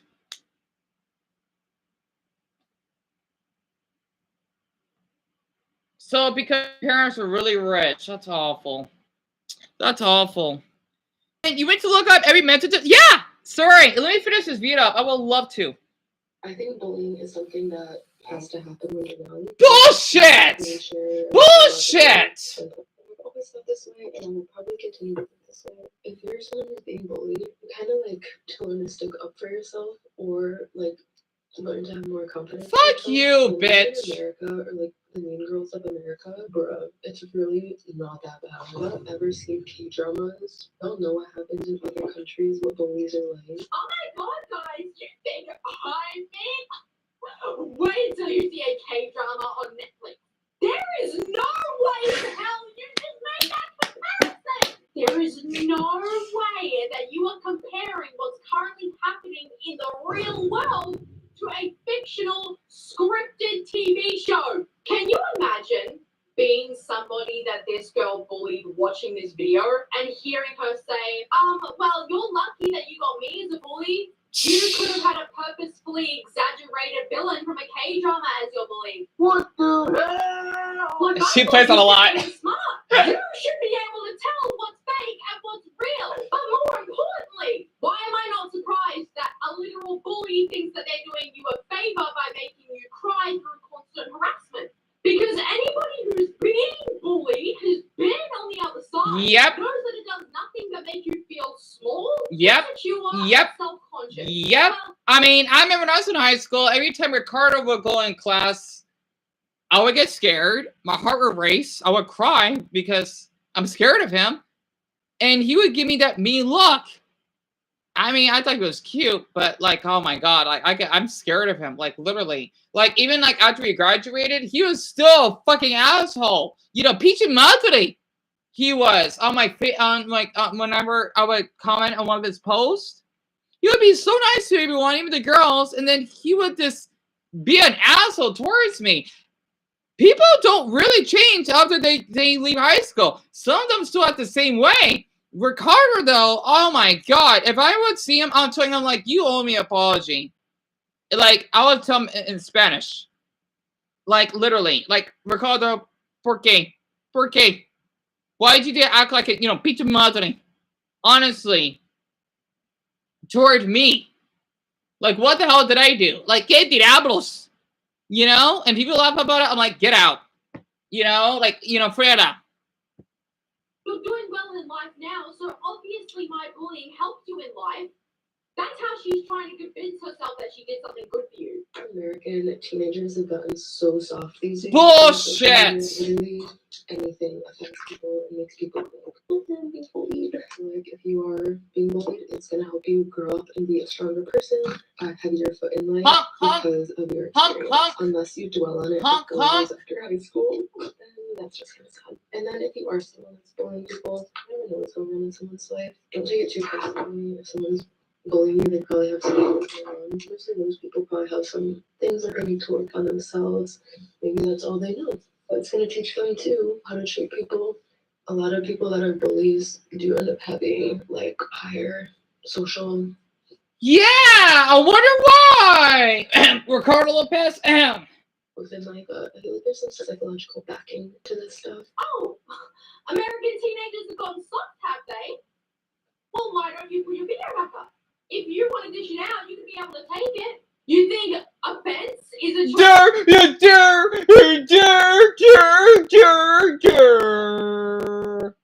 ugly bitch. God, she's like a fucking ugly version of what is it? Tomb Raider? Forgot that girl's name is. That's on fucking crack. Like, girl, you don't look attractive. You don't. And what's with that ugly ass frown? Like, you know if you want to see that motherfucking shit. Also, why does your hair look like you're gonna go bald, like you're a fucking cancer patient? And why does your hair look gray? Girl, are you right? I guess not. Sorry, why is my bitchy side coming out? Anyway, him. Okay then. I don't talk like that. I don't. Or are you too soft to handle a little criticism? You say all these people just need to toughen up and that they're too soft and everyone's too offended nowadays. Meanwhile, you're not letting anybody say anything to you. Make that make sense, because it doesn't. You want me to get bullied and have sympathy for the person who is intentionally trying to hurt me because I don't know what they're going through? I don't give a damn what my bully is going through, because they clearly didn't give a shit about what I was going through before attacking me. Yep. I think it's hilarious of you to say that bullies, like, scientifically, like, have a social higher, like, growth. As if they're not literally just using their personality of being a bully to further themselves in this world. Yep. They're literally threatening people to get ahead in this world. Yep. That's why. I love how the pressure box she acts. It makes it funnier. God, I swear, I'm so glad I found her channel. What is this ad? I always get that weird Prada ad. It's so random. That just isn't. I mean, it's a weird ad, but I don't know. It's interesting. Either way, it's almost finished. That's why you think that. So her name, by the way, is Liana, right? I mean, I'm not sure if you can put her on TikTok. I think she should be doxxed. No, I mean, I don't encourage it, but man, if she thinks it's okay, then you know what? People in North Carolina, at least that's the location, they need to look after her because this is not all right. It's not. So that's it's North Carolina, and that's her name, right? I mean, it's not like even if she shared her address up, I'm not going to share it because I don't want to be that type of person. But golly, she needs to be put in her place. It's just something that naturally happens, and that kind of has to happen. It's giving like evolution theories. What? It's giving biological. Says who? If you're still dwelling on that from 5 years ago, the one person I talked to that I knew in high school, he didn't even go to my high school, happened to be friends after. High school doesn't matter. Why? Because he's a bully. You're 22. You really need to like get a grip and focus on like your priorities in life rather than like dwelling on the past, which is crazy to me. How can you take a piece of your own advice then? You're telling people that you believe that they need to focus on their priorities and get a life instead of Exactly. You're an idiot and you're a hypocrite. That's crazy to be both at the same time. Now that I'm at like 11,000 followers, I don't have any profile views on, and like TikTok basically took that away from me. You just can't see profile views and stuff anymore. Before I hit that number, I would see people from high school watching my stuff. Fine, because like every now and then I'd watch their stuff too, and they were TikToks like, "Are you interested in this profile?" It always made me giggle when I would see people from my school watching my stuff. It's so crazy. It's so crazy that people from high school were still stalking me, even though you were doing the exact same thing, because you just said that you were also stalking their profiles. How does that make you any different from them? Why are you sitting there on your high horse trying to be superior and you're exactly like the people you're trying to attack? You're doing everything that you're saying is loser behavior in this video right now, so what the fuck does that make you? Moral of the story, you're being bullied in high school, or you are a bully in high school. No, it's so overrated. High school is literally meaningless. I haven't used anything from high school in my life. You're serious, right? High school is a really important part of one's life. I know, because I still got my motherfucking yearbook. I left, and I don't plan on rekindling any relationships in high school, and I don't plan on going to any other reunions. These people I hope not. really mean zero to me now. Yeah, okay, you keep telling yourself that, okay? If that's what helps you sleep at night. Keep telling yourself that you don't care about the people from high school anymore, and then go ahead and make a 5-minute TikTok video about the people you say that you don't care about anymore. Do you think they're sitting around doing that? I don't think so. Take a look in the mirror, babe. Things that happened in high school literally mean this to me now. Because I've had so many experiences, and because I've learned so much from the 4 years I've had outside of high school. If you're still reminiscing about high school and you're still hurt by something I said or did to you, I'm sorry. No, you're not. And you should probably give us more. I mean, when you have former bullies begging you to watch their video because they literally tagged your name in the caption, saying that what they did and what they said to people still haunts them to this day and they regret it every single day of their lives, then there's something wrong there. I was bullied too. Oh. It stayed with me. And I know that my bullying will stay with the kids that I bullied forever. And I'm constantly trying to atone for that by making sure that I never do that shit again. Well, I'm glad she changed. At least this girl has some maturity on that. Never let anyone else do it again. I will carry the shame of my time spent as a bully for the rest of my fucking life. But I will never stop talking about it because people need to know what it does to both parties. I give her props for that. She's an awesome girl for speaking up on that because she knows what she did was wrong. But anywho, I'm sick of talking about this lady. Release me. I don't blame her. Anyways, guys, thank you so much for watching this video. I love you all so much, and I'll... I love her so much. It is disgrace, right? And yeah, so I agree. Doctors shouldn't be encouraged. I agree. I absolutely agree. And let's see.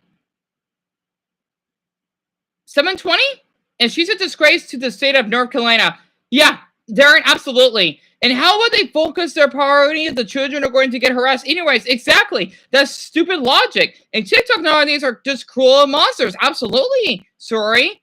Absolutely. So Darren, basically, since you've only seen like the part of that video, right? She admits that she's a bully and that she's okay with it, and she doesn't feel any guilt whatsoever with this bullshit. Because I can't imagine for any girls that she has bullied that basically feel really, really down about themselves because of the damages that she has done, and they basically had to carry that for the rest of their life. It's ridiculous. I'm gonna make a video about these two boys here, one from Brazil and then one from Trinidad, right? They basically died by suicide. Well, I think one of them got murdered because of bullying, and then the other one died of suicide. I'm gonna look that up because they said in the comments. This is why YouTube comments are so important. I learn something new every day because of it. And Soraya, she want me to look up from the, I think it's from the evaluator, right? Every mental disorder in 15 minutes.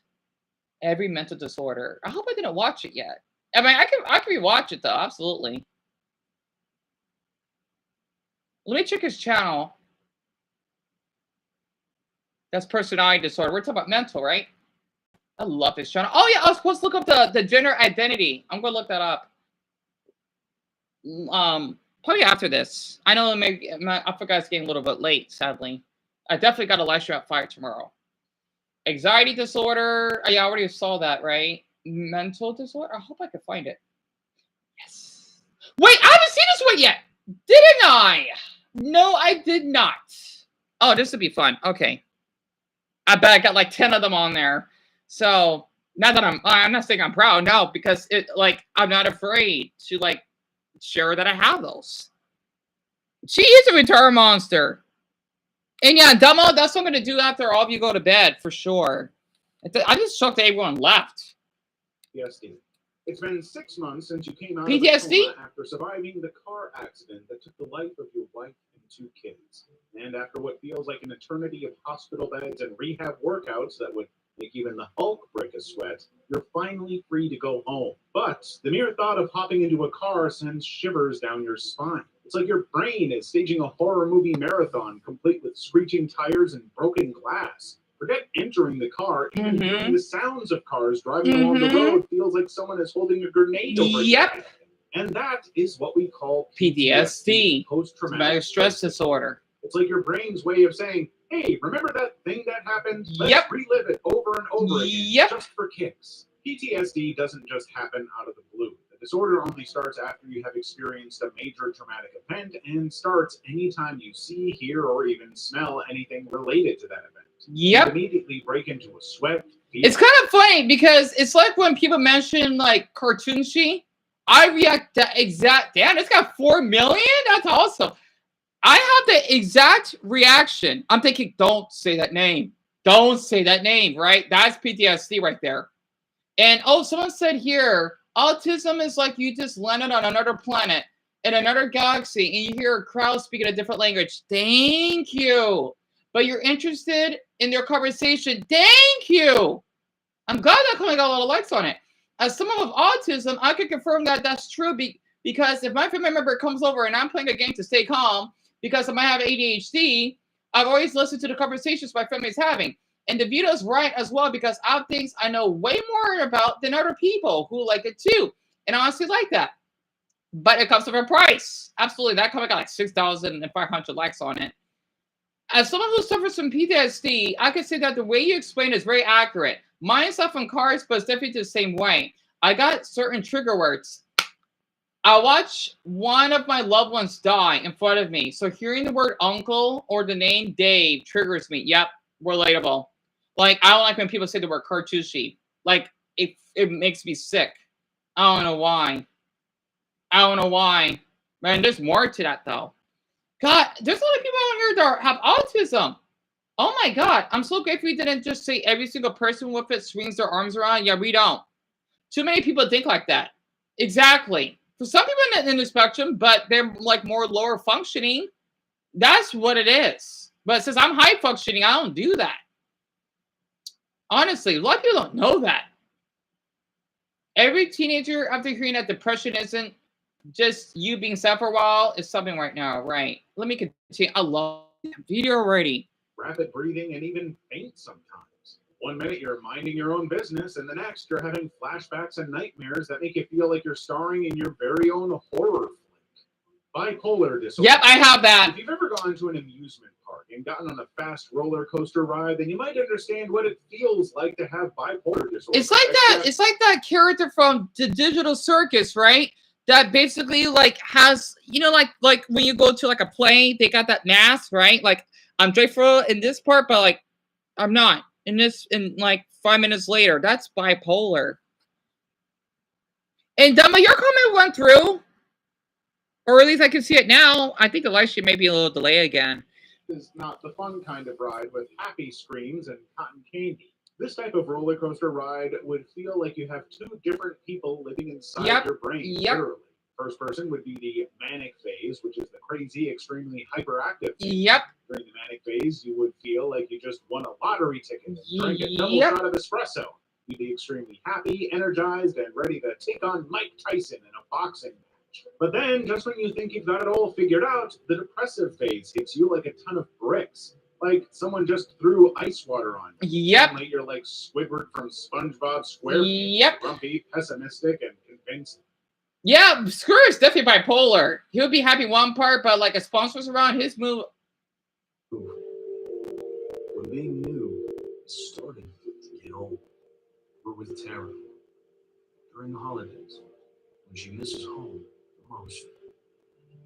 Thanks to generous supporters, we're with all service members and their families who need connection, comfort, and a home away from home.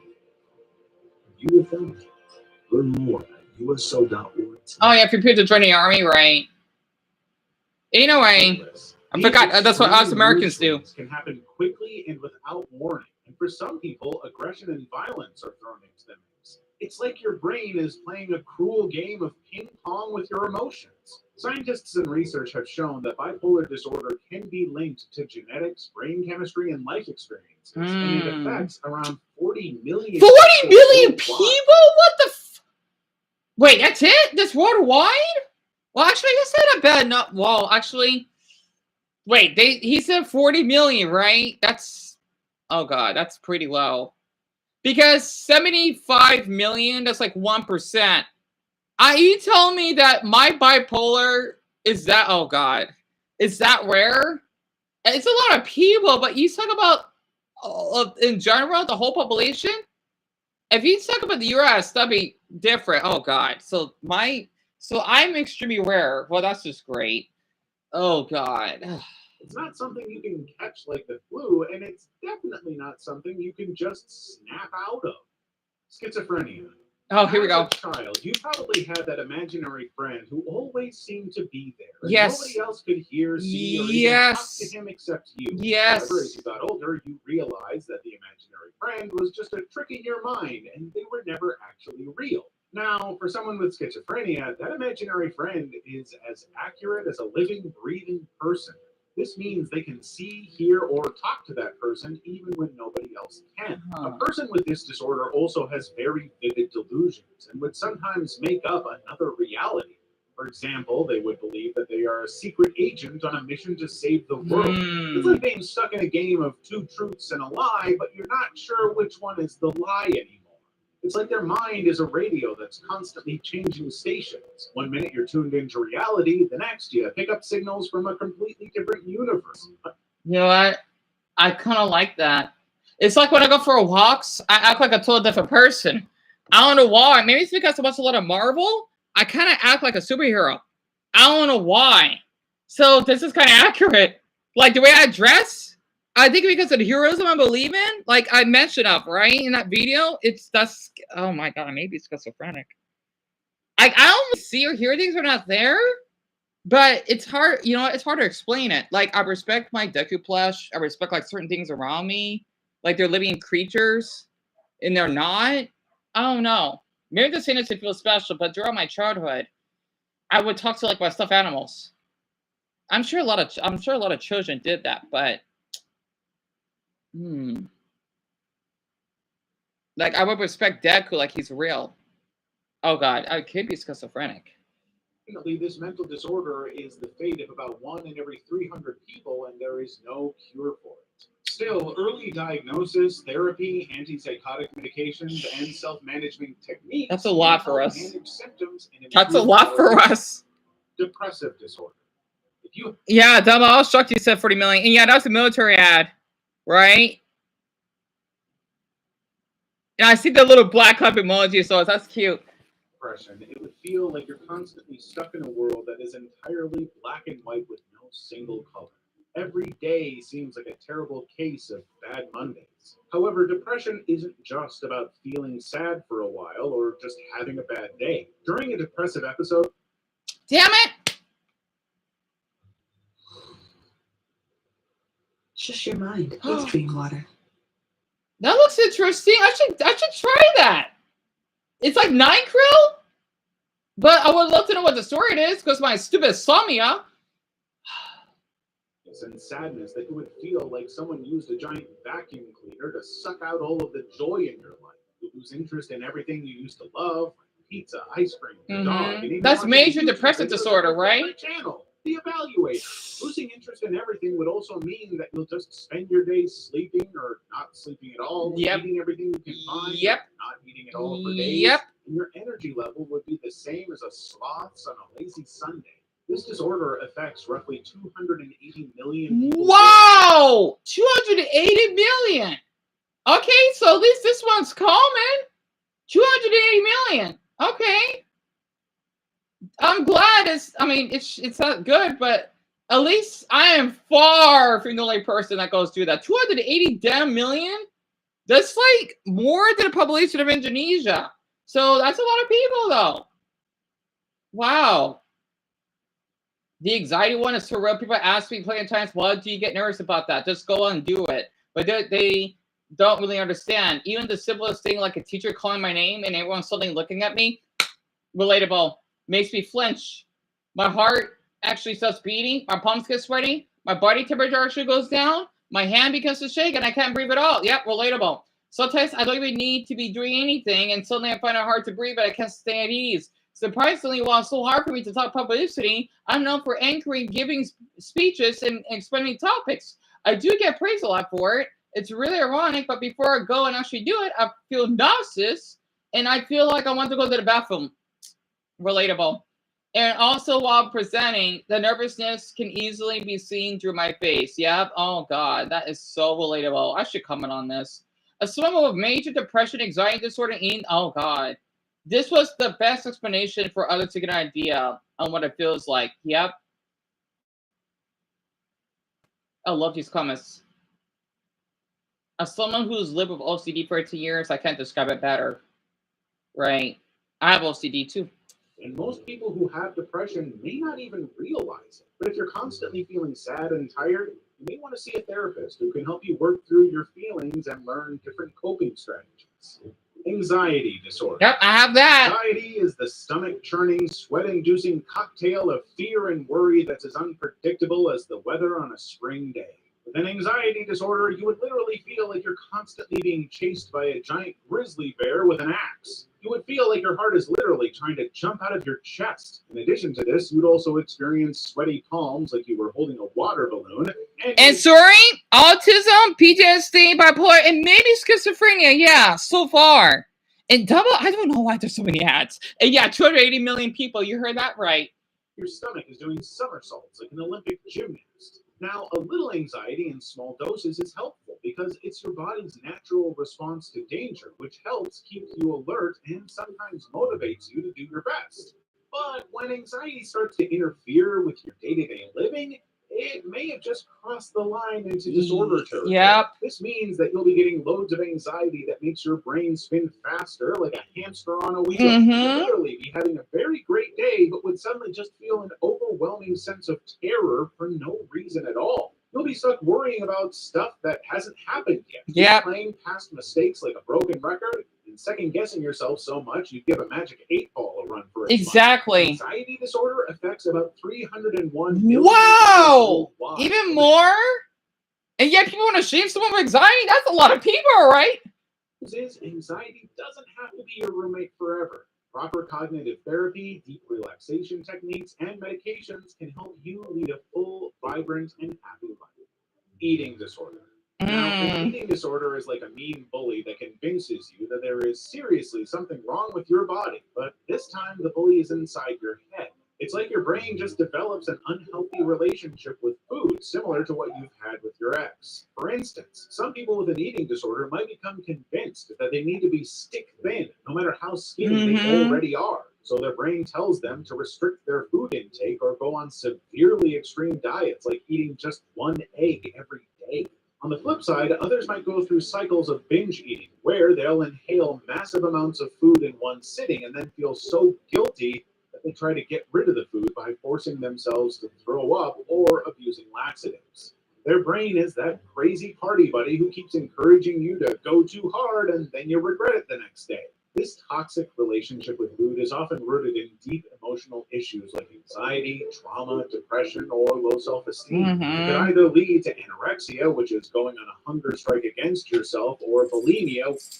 What is it now, Mama? How can you don't take care of the dogs so Antonio can rest when I'm at work? What? I was in here. What? You're in here fussing. What are you talking about? Which door you're fussing at somebody? No, I was having a conversation on my live stream. You're supposed to be watching the dogs, Leon, when I'm at work. Well, you know, I always keep an eye on them. With your door closed? I don't think Well, so. it was by accident. Well, you need to keep your door open and watch some dogs so Antonio can rest. All right. Please. I forgot because, I mean, I thought Cholo does all the work today because it's Thursday. He doesn't, but he needs his rest. All right. Okay? All right. And sooner or later, he's going to start sleeping in my room while I'm at work with the door closed, which means you got to be in the living room, watch TV in there with the dogs. All right. Okay? But you're allowing him I to... do not want my dogs to be by themselves. All right. Okay? Because I know sometimes they don't like to be in here. No, I said in the living room. All right. When he decides to go lie in my bed while I'm at work with the door closed, you in the living room with the dogs in his bed. But if he's in the living room in his own bed, you got to stay in your room and have your door open. Don't have it closed. All right. Okay? All right. All right. Thank you. Wait, I thought... room up. Dang. Stuff everywhere. I know. Can you get like more plastic forks? Because You asked me for shit, but you don't want to do shit for me.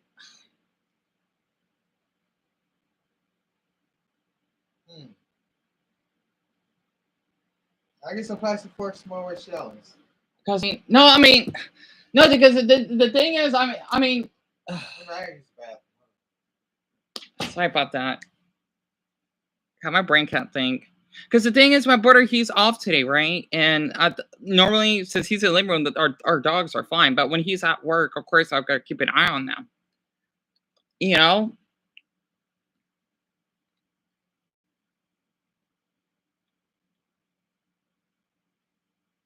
I guess because I feel that I don't want my dogs or our dogs to be too dependent.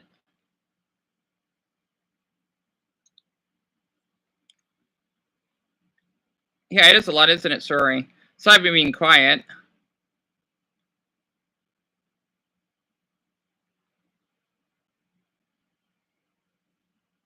Wait, I think the live stream is delayed again.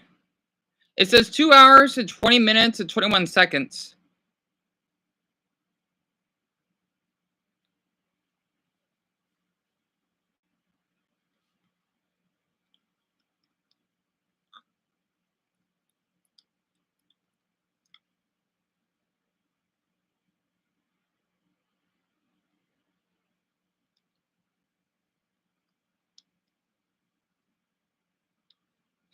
You have anxiety, Dumbbell? Relatable. Even though I do have generalized anxiety, which is like cold black of anxiety, I could definitely relate. Because the thing is, I overthink everything.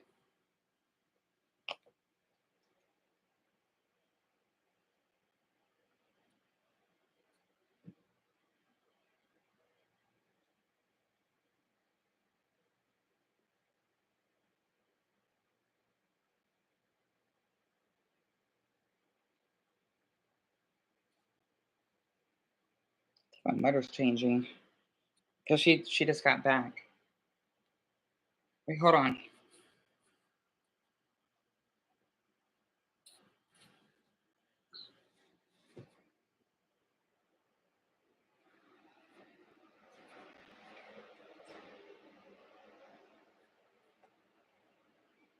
But you off the rest of the night? All right.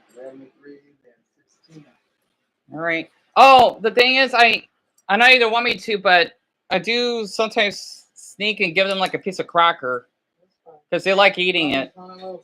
Yeah, it's only like a crumb. I pay for your food, at least you can do stuff for the dogs. I'm working. I know, that's what I've been doing. No, what you've been doing is you've been staying in your room with the door closed. Well, I mean, you can't be doing that while I'm at work. No, I didn't know. I thought Tom was still here while I was asleep earlier, since I woke up late. That's why. Well, Antonio's here, he gets to rest. All right. Okay, even if he is out, he needs to rest. Okay? All right. So when I'm at work, you need to have your door open Rest out for the dogs and keep their patch changed. Don't have Antonio do all the work. All right.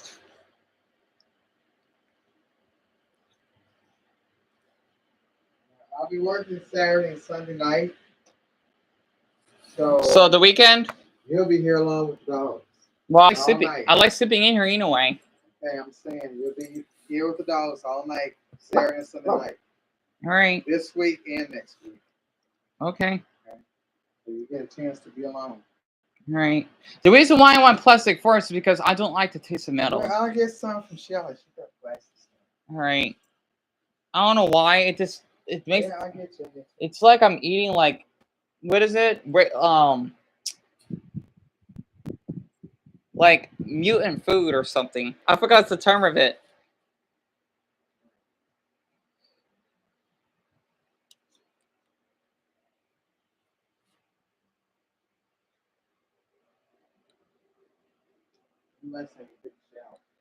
I'm gonna take one tomorrow. I don't remember.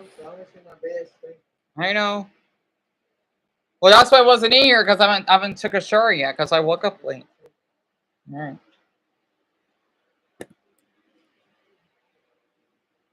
Oh. Sorry, my brother's shaving. He shaves once in a while, like once every few weeks, I think. You know, we're worried. And yeah, during the weekend, I'm gonna be with the pups because my mother has to work overnight. But she has to work around 11 in the morning. And also, this is a little bit random, but the maintenance man, he didn't came in today. So, yeah. I don't know. Not that's that important because we had to get our toilet fixed, but it's not like it's leaking. At least not that I know of. But yeah. That's right. Mm-hmm. So you have autism, of course. You have ADHD. That's interesting. OCD and then depression, right? Oh yeah, we're worried. I'm so sorry about that for being off topic, though. And also, I gotta eat something. I might eat the last bit of ham I have left. You want since I'm in a live stream? Hold on. Can I just eat something on the stream? I know I should be eating this first, but I'm gonna do it anyway. Where the hell? It's over here. I don't know. I guess my brother must have drew my plastic fork. I don't like eating out of. I just don't not like eating off of metal. I don't. I need to get this container clean. Hold on.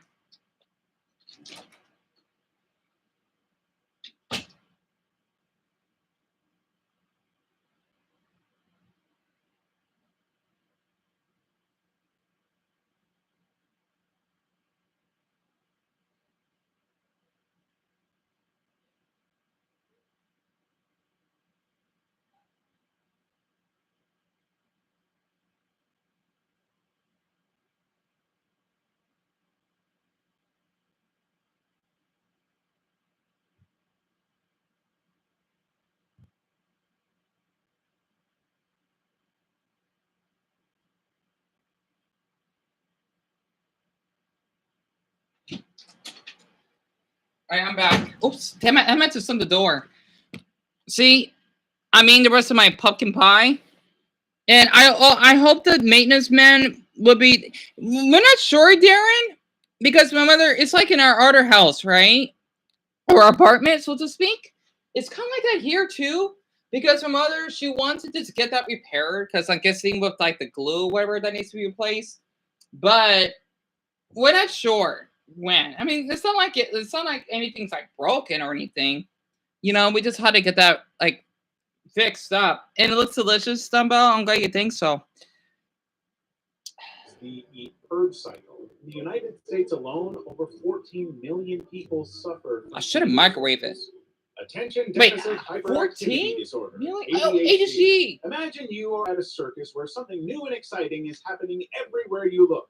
Acrobats are flipping through the air, clowns are juggling colorful balls, and tigers are jumping through flaming hoops. Your eyes are darting from one thing to the next, trying to take it all in, but focusing on just one thing is almost impossible. That's kind of what it's like to have ADHD. A wild three-ring circus happening in your brain 24/7. Your brain is like a hyperactive ringmaster, constantly whipping you from one whirlwind thought to the next without allowing you to catch your breath. If you have ADHD, you often struggle with things like paying attention. Oh, damn it!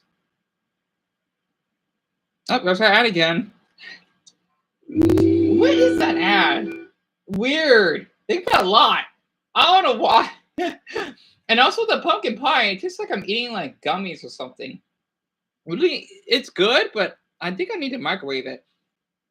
I'll be back. I think I should microwave it.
Sorry about that. I know my mother's complaining that I keep making a mess, but it's hard, like, with my ADHD and and whatnot. Also, I did microwave a little bit and add sugar. Sorry for being so quiet. I was just doing some club. Oh, no problem. Sorry. I'm glad that you were finished. Actually, I'm kind of glad I didn't finish the video though while you're doing that. And switching it off is impossible, no matter how hard you try. Your brains would be constantly bombarded with exciting possibilities you want to explore all at once. It's like a kid in a candy store with an unlimited allowance. This disorder affects between 129 million and 366 That's a lot. children, teenagers, and adults globally, and there are types of ADHD. If you have inattentive ADHD, you will struggle to focus and complete tasks even if you want to. You always lose concentration and have an extremely short attention span. Then there's hyperactive impulsive ADHD, which makes it difficult for you to stay still and control your urges. I don't have that. You're not able to sit still or stay quiet, talking a mile a minute like an auctioneer on speed. And then there's combined ADHD, which is what you would get if attentive ADHD and hyperactive impulsive ADHD had a baby. A very energetic, easily distracted baby with no volume. Right. Obsessive compulsive disorder. I have that. OCD is like having a strict, overbearing mother living in your head, constantly nagging you to clean, check, and organize everything. Instead of just rolling your eyes and ignoring her, you feel compelled to obey. Right. Living with OCD would often make you have unwanted thoughts or fears that just won't go away. It's like having a mental itch that you just can't scratch, no matter how hard you try. Over time, it just develops into these compulsions, which are repetitive behaviors or mental acts that make you want to fix everything as a way of reducing your anxiety or preventing something terrible from happening. For example, I do. That's why so far. So to ease your fears, you wash your hands over and over again. Clean your house at least 12 times a day, and you spray so many disinfectants on anything you come across that you could single-handedly solve the ozone layer crisis. This condition is quite common, affecting about 79 million people worldwide. I mean, that's still a small number. It's like 1%. It doesn't always have to do with someone being clean. It's like you just have like you repeat things, right? That's definitely OCD. Who are diagnosed with OCD are often treated with cognitive behavioral therapy. Mental disorders can be very challenging, but you can join our Discord channel today to help you learn everything you need to know. Autism spectrum disorder. Oh, here we go. ASD. Imagine you're in a room full of people and everyone is laughing at a joke, but you can't seem to get the hang of the joke or what they're even talking about. Exactly. It feels like you're lost on another planet or something. Yes. Well, this is the typical day-to-day routine of people with autism spectrum disorder, ASD. This neurological condition affects how people communicate, interact, and perceive the world. It's like having a brain running on a slightly different operating system than most people. It might take a little longer to process certain things or get hung up on details that other people wouldn't even notice. If you're on the autism spectrum, you might struggle with things like social interactions, making eye contact, or even understanding plain old jokes. Still, on the flip side, you might have intense interests or hobbies you focus on with laser-like precision, be highly creative, or even have a fantastic memory for details, like remembering what your second grade teacher wore on the first Monday of October. Exactly. But autism isn't a one-size-fits-all condition. It's called a spectrum because everyone on the spectrum is different with their unique combinations of traits and characteristics. So while some people on the spectrum might be nonverbal, others might be highly articulate. Some might have exceptional skills in math or music, while others might struggle with academic or occupational tasks. ASD affects about 1% of the global population. You hear that, Soren Dumbo? We're the only 1%. We're the only 1%. I'm surprised he actually mentioned the percentage, because the other ones he put millions, but now he put percentage. It's as rare as meeting an asexual person like me. And I know we're at, right? Darren, your sister has OCD, really? I think my brothers do, because they do repeat like the same stuff like I do, but I do it differently. Yeah. So we're in the 1%. That's pretty rare. Yeah, 1%, Dumbo. 1%. Isn't that interesting?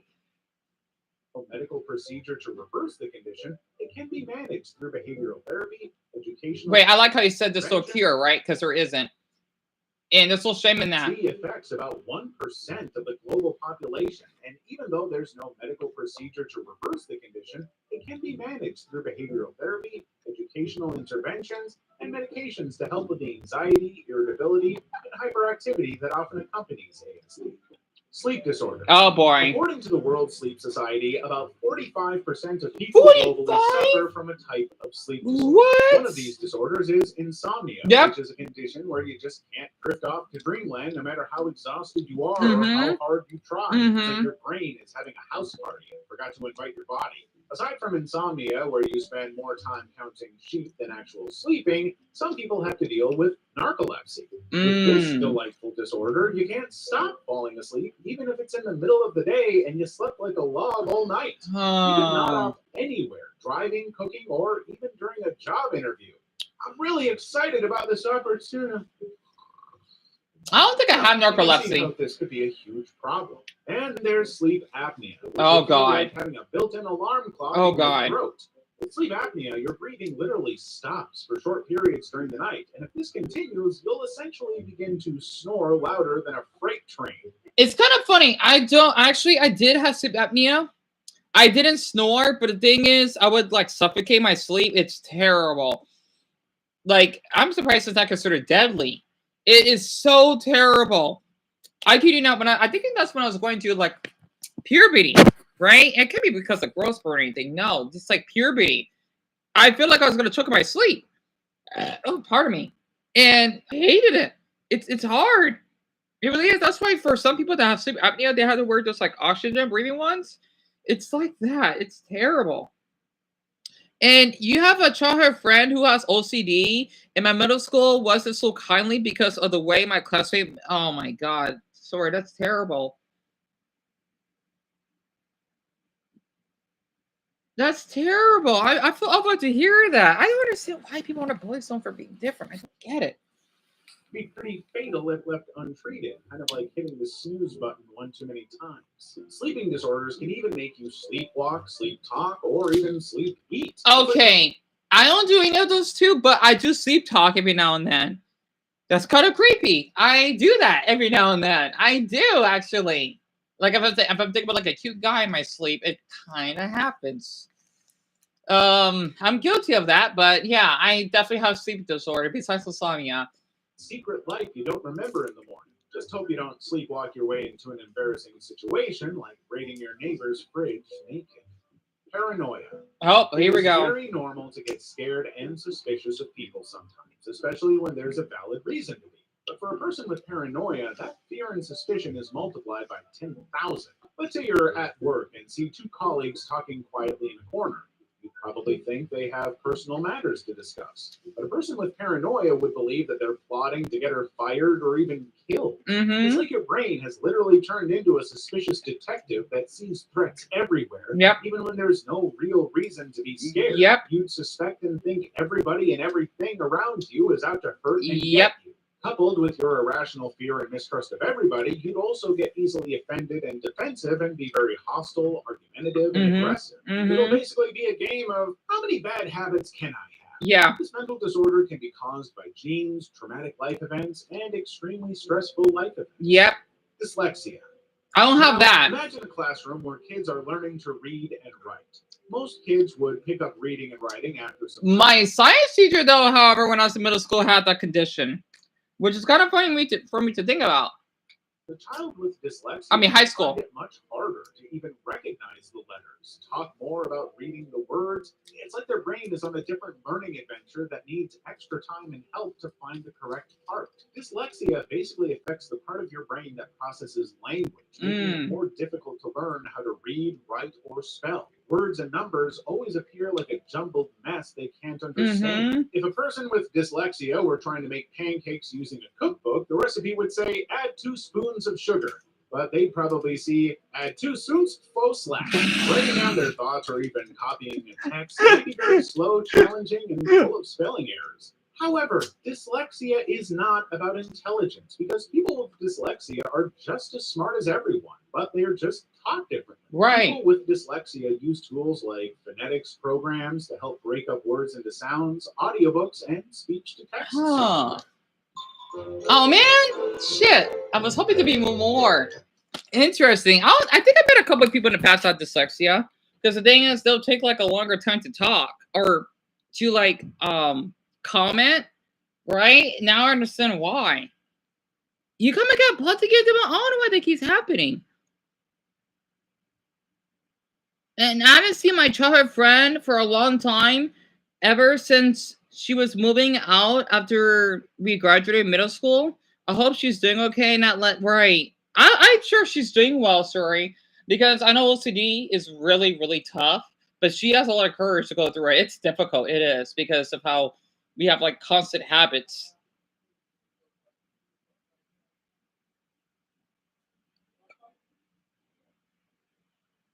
She's talking about the.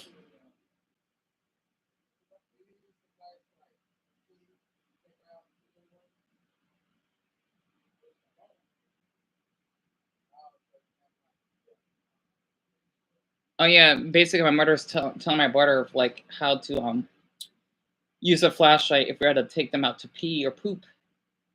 So I got good hearing, even though they were like right next to the bathroom. Oh yeah, actually I want to look this up. Even though I should do this tomorrow, but I'll watch the first half of it. I'm a little curious. It's I've been dying to watch it, and I know it's getting a little bit late. I'm surprised Stollis hasn't said anything lately. I saw the aromantic spectrum. That was fun. I need to look up the asexual version. That I'm really curious. Where is it? That got my attention really bad. There it is. Every gender identity. I watched the first 7 minutes of it. Your back hurts stuff. I'm sorry to hear that.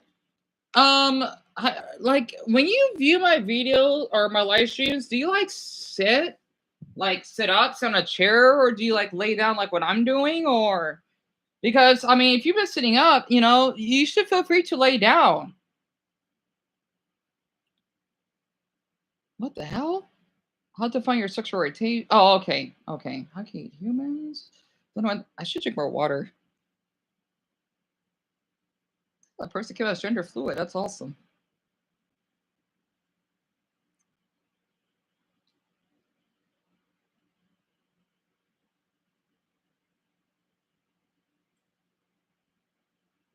You sit? Yeah, you should lay down, Dumbo, if you can.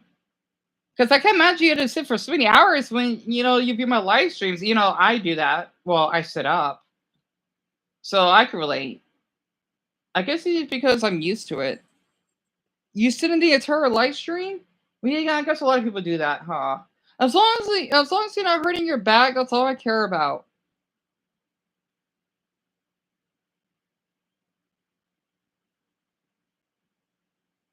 Just because we don't understand it, you still accept and respect us, right? As a Christian, I think that different genders, right?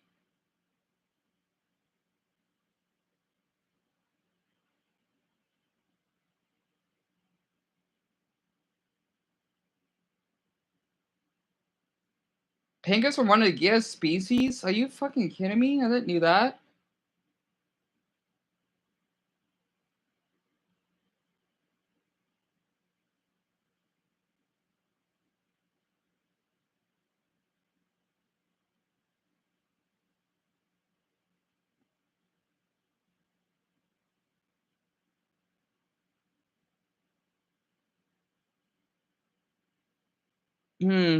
Dumbo, you should lay down if you can. Or if you're, if you need to rest up, you can. Oh, excuse me. I wonder where Darren and Stolas went. The world of gender is a big old theme park where you get your ticket at birth. Your ticket would say, welcome to the boys zone or welcome to the girls zone. Now, some people would look at their ticket and totally agree that the ticket fits and is as comfy as a pair of socks. Well, this is the very essence of being cisgender. It means that your gender identity, which is how you feel inside, matches the gender on your birth certificate. You're like a penguin who's perfectly happy waddling around on the ice. The penguin has no desire to fly or live in a tropical paradise. It's happy being exactly what it is, a cool, ice-loving bird. Born a penguin and identifies as a penguin. Right. Cisgender individuals are less likely to experience gender dysphoria, which is the distress some people feel when their gender identity doesn't align with their assigned sex at birth. Some studies also suggest that about 99% of the population is cisgender. This makes the cisgender experience the most common gender experience, Right. yet it's often taken for granted. Transgender. Oh, here we go. Big old gender theme park. Imagine if someone got a ticket for the boys zone, but as they wander around trying to get comfortable, they realize that this zone doesn't really suit them. What's worse is that I feel like a shitty poster. Same here, Dumbbell. I'm not sure. I think you should just lay down and I don't want you to hurt your back, Dumbbell. If you feel uncomfortable, damn, I don't know how this would work. Just make yourself comfortable. You don't have to sit up to view my like if you have to look at the screen, you can lay down, you can hear my voice, and you don't have to be played back right away. It actually makes sense. And don't feel like you're the only one having bad posture. Trust you, it sucks. I can imagine that, Darren. I can. But Dumbo, make yourself comfortable. Oh, or vice versa. Being transgender is like ordering pepperoni pizza, but when you take a bite, you realize you really wanted a veggie one. So you switch it up to get what you truly crave. If you're biologically born male, you might feel there was a mix-up at the factory. Yep. You were meant to be female. Yep. Your sex organ feels like the ultimate mismatched accessory, leading to discomfort or dysphoria. So to fix what you consider an error, you could start dressing and acting more feminine to express yourself better with clothes and makeup. Some transgendered individuals use hormone therapy, which is like a medical makeover that lets them align with the physical traits of their Interesting. gender identity. Or they might opt for transitional surgery to get a more permanent look, making them the best version of themselves. Right. The crazy thing about being transgender is that some of them actually experience something called phantom limb. Damn it, here we go again. There it is, that commercial again. Why is it for this product sponsor? It makes you laugh every time. Anyway, where was I? I wonder where Stolas went. Even if they haven't undergone any transitional surgery, they might feel sensations or discomfort in the parts of their body they feel shouldn't be there. It's like their brain is already wired for their true gender, but their body hasn't caught up yet. Genderqueer. Genderqueer. Being genderqueer is like living in the funnest, most fun area of an amusement park where all the rides are unpredictable, the rules are flexible, and the possibilities are endless. Imagine being at a buffet and creating your unique dish that isn't on the menu. If you identify as genderqueer, then you don't quite fit into the traditional boys zone or girls zone. Instead, you might find yourself exploring all the rides, mixing and matching, or even creating your unique attractions. It's like ordering pizza with every topping imaginable. Interesting. Because why limit yourself to just pepperoni or veggie supreme when you can have both and more? You could even add some pineapple on it. I'm just kidding. You totally reject being called a boy or a girl because it doesn't just fit into the freedom you feel. You would also use gender-neutral terms like they or them instead of the typical she or that sounds like non-binary, though. Sometimes you'd even come up with your own unique pronouns, usually called neo-pronouns, and it can be anything from zir to completely inventive terms that reflect your personal identity. Agender. These are the people who refuse to be put inside a box. They smash the box and make tiny paper planes out of the pieces. Agender people stroll into the gender buffet and say, right, Darren? No, thank you. Not for me. I don't know why there's so many of them. No connection to traditional gender identities. Being agender means having no internal sense of gender identity. It's not about being neutral or partly male and partly female. It's about opting out of the whole gender game entirely. It's like being at a dinner party and refusing to eat anything because you brought your own snacks. If you identify as agender, you'll see gender as just a concept that doesn't truly exist and wouldn't want ever to be classified under any category. To you, there's nothing like being male or female. You are just human. You'd also refer to yourself as genderless or gender-free. They would prefer pronouns like they, them, or theirs, or in some cases, they may prefer just to be referred to by just using their names. For instance, Emily will be talking to you about feedback from Emily's last seminar. Agender people also suffer from what is called gender fatigue, which is the exhaustion that comes from repeatedly explaining or defending their lack of gender identity. It's like being constantly asked to participate in a game you have no interest in. Gender fluid. I don't think I'm agender though. No. I mean, I don't like to fall in those stupid gender roles. I don't. God, can I really relate to people that are agender then? I mean, I'm just Dion. Yeah, exactly. You know, I don't wear certain outfits. I mean, that have gender, but you know, that's what being androgynous is. I don't like, I mean, I like to be called by my name, absolutely. So interesting, and I'm asexual, so interesting. I don't know. I don't consider myself as agender, but that's what it means. That's really interesting. Oh, I'm glad to hear that, Suri. That means a lot. It sucks that Stullis isn't here though, and I know that you both have to go to bed soon though. I'll make sure to live stream early tomorrow. That's why I'm only gonna watch like a few more minutes of this. And then we can probably go on to the next topic before you both have to go to bed or when you're feeling tired. You know, I'm just so upset, like what happened earlier. Like, I was shocked that we had a handful of people, right? Like, it was going really well. Like, we know, like, that we're gonna get somewhere. And then next you know, they just flock up like ducks. It's kind of weird. Like, the highest view cut I have was 22. But like what Dumbo said, they could have been bots. And Darren, I don't know. Usually he's here like the latest. He's usually here until like 2 in the morning. He may be asleep, like what Darren told me, or because it's 10 right now, right? For me. In the United Kingdom, it's like 6 o'clock. So maybe he could be asleep. He could be. Yeah, he could be asleep. So, but at least he does come on here often. He doesn't have to tell me or anything because I kind of know his hours. So that could explain why. Your gender was a playlist on shuffle mode. One day it's all rock and roll, the next it's classical music, and sometimes it's a mix-up of everything. If you are gender fluid, your gender identity will be constantly shifting, changing over time. It means you have no fixed gender, and you're flexible about the gender you choose to identify with. One day you might feel super masculine, rocking a power suit, be ready to take on Mike Tyson in a boxing match. But the next day, you'd wake up feeling like a very fragile flower, rocking a really I'm not gender fluid. Flowery dress, ready for your Prince Charming. I don't like masculinity features. Some days you might wake up not feeling like a girl or boy. They are totally fine with being addressed as him, her, she, he, or whatever. Non-binary. There we go. You know how sometimes when you go to your favorite restaurant, you can't seem to decide between a pizza and a burger, so you just get both instead? Well, this is exactly how non-binary people are, except they do it with genders. And so that's Mimi. Rather than choose to either be a boy or girl, they decide to forget the whole identity and just mix and match their genders to create. Okay, well, sorry. I hope you sleep well. And thank you so much for being on here today. And Darren, I do not know. That I try to ask myself every time. Honestly.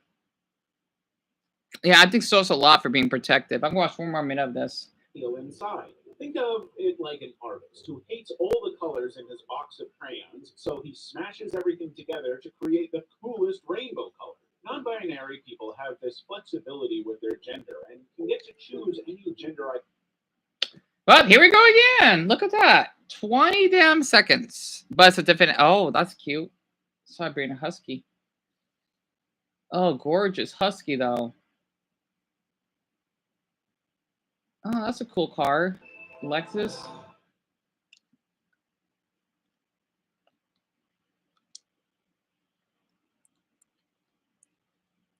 Okay. Gender to gender fluid and even agender. There is no limitation to which identity they can choose to be. It's like having an all-access pass to a gender theme park where you can choose any ride. However, if the ride has the traditional male or female gender written on it, then a non-binary person is totally forbidden from entering. This means they can be anything aside from the traditional male or female gender. They go as far as changing the way they look, dress, and even their pronouns to they, them, just to show their displeasure and to prevent society from stuffing them into a particular gender box. Demigender. Demigender is like trying to tell a story. Wait, Estelle was demigender. I forgot she told me she was. Oh, she's doing well. But it's the most exciting half. It's a situation when someone feels a connection to a particular gender, but not the whole concept of it. So let's say your gender identity is in a pie chart. Now, for most people who were born genetically male, the whole pie would be labeled masculine. But for a demi-boy, most of the pie might still be masculine, but there would be a mystery slice of something entirely different. You can be demi-anything. Demi-boy, demi-girl, or even demi-saurus. The demi prefix means your gender identity is a mix and a half-and-half combo instead of the all-in-one identity. You have 1 foot in your assigned birth identity and 1 foot in the spectrum of every other gender. Interesting. People who identify as demi-gendered often do so to break free from the cookie-cutter expectations. What's that noise? I know, right, Dumbo? I know there's a lot of ads. It's crazy how YouTube is just pushing them. Of what a girl or a boy should be. It's a form of declaring independence from traditional gender roles, like saying, thanks, but I'll gender my own way. However, demigender people are often met with something called gender fog, which is this feeling you get like you're walking through a dense mist where your sense of gender is partly clouded, making it challenging to connect with any single identity fully. Right. Pangender. If you've ever thought of what would happen when you mix every single color, shade, and hue in one painting, then no need to think any further because you'll be getting a pangender. This is because pangender is like the grand canvas of gender identities, and it contains many, if not all, genders. People identify with pronouns like they, them, or non-pronouns like sie, her. They're able to appreciate and identify with the entire spectrum of gender identity, from the boldest reds to the softest blues and everything in between. It's like an artist who doesn't limit themselves to just one style or technique. Instead, they incorporate a bit of everything. A splash of masculinity here, a dash of femininity there, and plenty of colors that defy normal stereotypes. Sometimes it could mean feeling connected to multiple genders simultaneously, while for others, it's about moving fluidly between genders depending on the day or context. Neutral. Neutral? What the hell is that? These are cool words here. Yeah, I thought I heard like a helicopter, but God, see, my schizophrenia is doing it again. It felt like it did sound like I was hearing a helicopter, you know, that passed our house, but it's probably just outside. God, I don't know why, but yeah, I do hear noises. That's there. What the? I think it's because I have like dog hearing. oh my, I had to be schizophrenic. I have to be. This happens a lot. It's so weird. I don't know why.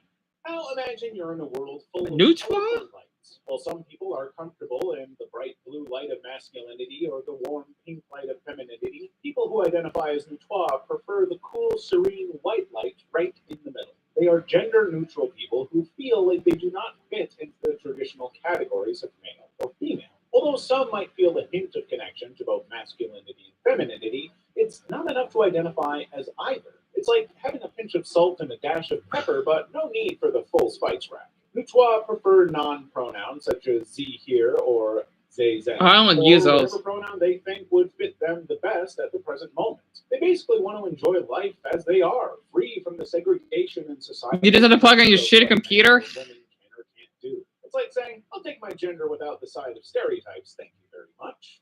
Gender flux. Yeah, I'll watch the whole thing. It's. I watched one more. I like this video so far. What the hell is gender flux? I don't know if I ever mentioned this before, but my computer really stolen. Why did I call you Solus? Really, dumbbell? I'm glad I'm not the only one because it is a little embarrassing. Like how I would have to upload some of those videos, like one that looked like it was like a record player that kept like skipping. It's because the software is so old that it's difficult, right? Like how I have to do the audio recording. It would like get all chopped up because unfortunately that's just its age.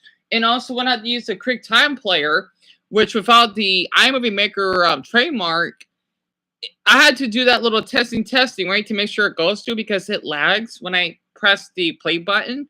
It sucks.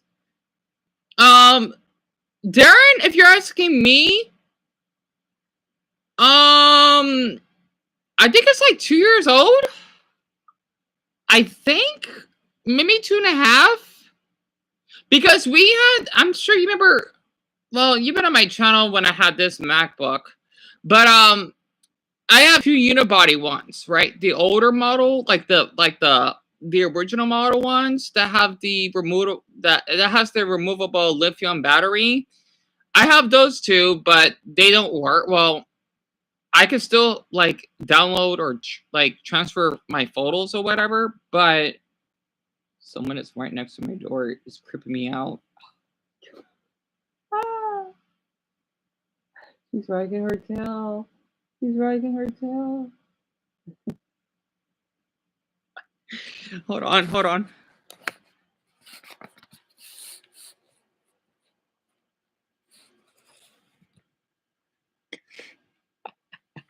Hold on.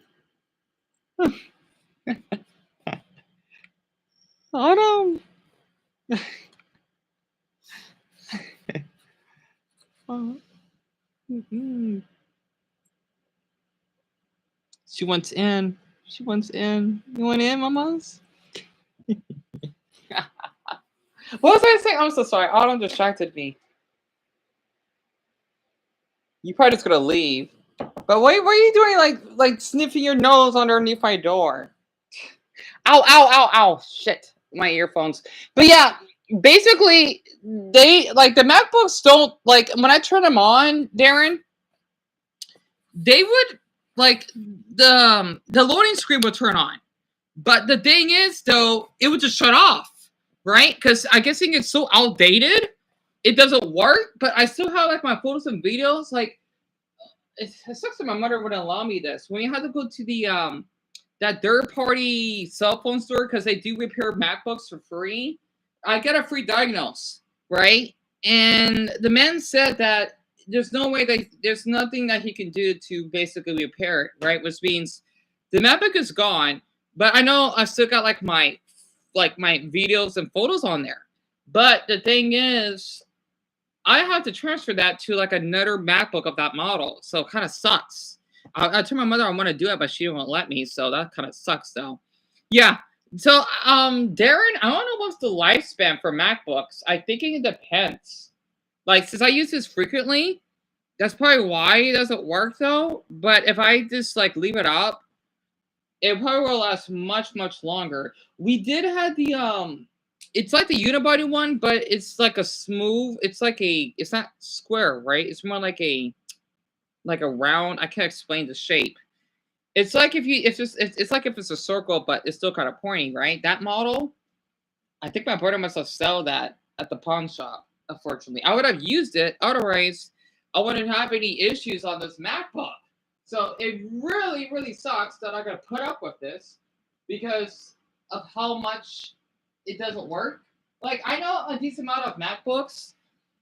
This MacBook. It's 2.4 gigahertz, right?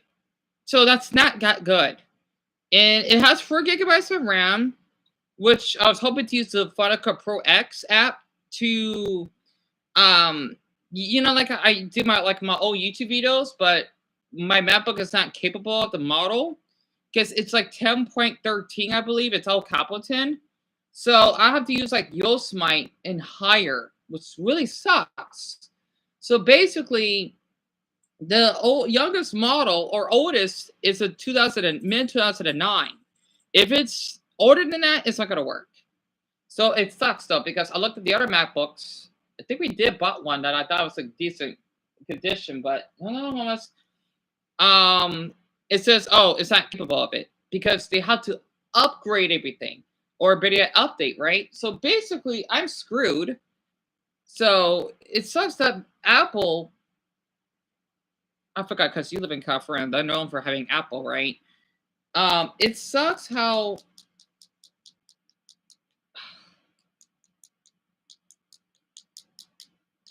I forgot what I was about to say. My dogs, they keep distracting me. They have to just like update everything, right? And then it just randomly be out of date. And she wants to go back out. My dog is weird. What I don't know if it's ADD or something. But yeah, I think that's probably why. I guess lifespan of laptops depend on how well someone takes care of it. Yeah, pretty much. Or for any laptop for that matter. The reason why I like Apple, right, is because they don't have the blue screen of death. I'm sure you heard of it.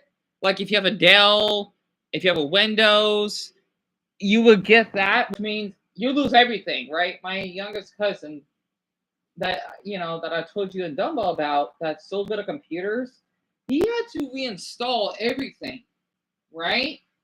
And we had to wait like hours just to like reboot everything up. It was ridiculous.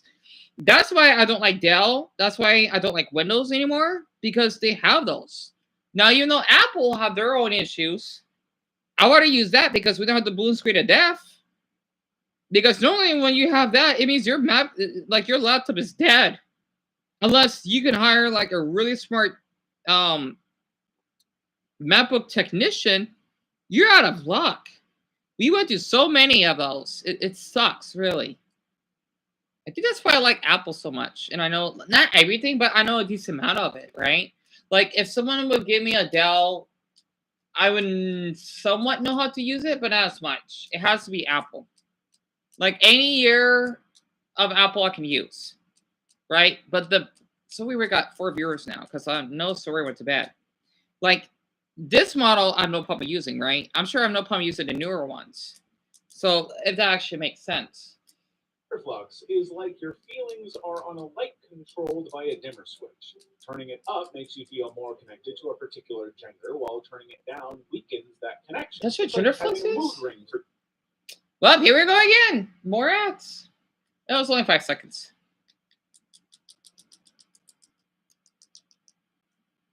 And yeah, tell me about those, Autumn.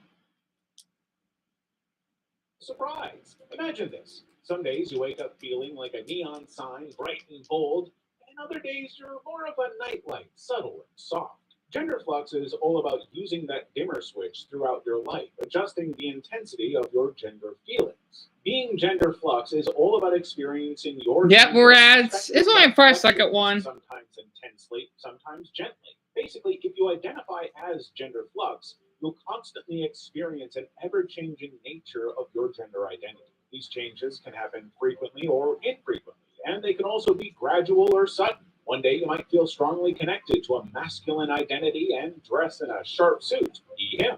The next day you feel more neutral and wear a comfy casual outfit, they them. Another day they might feel a stronger connection to femininity and choose a flowery dress. Interesting. It's not restricted to just the binary genders. It can be experienced alongside other identities. It's like demi-boy or demi-girl. Right. It's like having a Netflix library of gender identities. You can pick and mix based on your mood. It can be quite overwhelming to live in a world with so many gender identities. But by joining our Discord server today, you will find the most comfortable place to be yourself. And Oh, you know what? all Speaking the of information and Apple entertainment or you need. laptops, By gender. shit, these are Imagine good. This is you're a good in your video. walk-in closet, eyeing that perfect blue shirt to match your shoes and bag when your eye suddenly catches the pink shirt in the corner. Now you're stuck because you know both would look fantastic on you. So you grab a pair of scissors and cut up the blue and pink shirt and create an entirely new outfit. That's by which means you gender? can now That's wear pretty both cool. colors simultaneously. This is exactly how it is with bi-gender people. They experience two or more distinct genders simultaneously or switch between them. They might identify strongly with both masculinity and femininity or mix it up with something else entirely. It's like being at a talent show where someone can perform as both a rock star and a classical Interesting. pianist. All They right. get the best of both Go worlds ahead. Oh, and shit. switch I just want to say I gotta go whenever they bad. want. Bi-gender Right. But, Darren, thank you so much for sharing the GoFundMe link. I will definitely be streaming earlier tomorrow, hopefully. And I hope you sleep well. So, Darren, you're the only one that's here. I was actually planning on showing, about laptops, but to see how to go to bed. I could probably set up for tomorrow. So, Dumbo, is it? Oh God, is it that cold out for you? 20 or 30 degrees? I think out here it's like 60 something.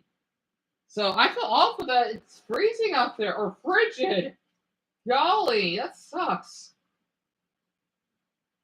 I gotta check the weather again. Use different pronouns depending on which gender they're feeling at the time. He, she, or even a mix. It's like having a business card that flips to show different titles. Today I'm insert gender here. Androgynous. Oh, here we go. That's With me. androgyny, gender norms are as outdated as the button phone. That's me. Everyone is free to be whoever they want to be, Yeah. without having to choose a side. Imagine a land where skirts and ties. So that's my flag. In the same closet. That's the essence of being androgynous. Yep. Androgynous individuals blend characteristics typically associated with both Male and female. genders, creating a delightful mix that leaves Yep. with a surprise in every cereal box. They say variety is the spice of life, and these guys are spicier than your hot chili sauce. Just like a special limited edition perfume and God, I keep hearing noises. What the hell?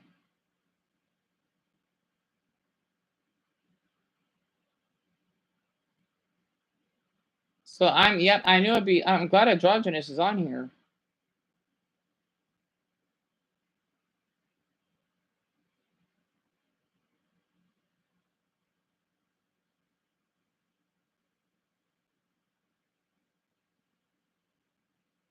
You have no storage in your computer? I'm still gone on only one, Dumbbell.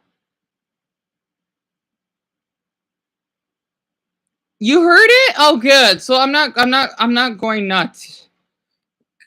Oh man, it sounded like a bang bang, not like a gunshot or anything. I'm just thinking, like, what the heck is that noise?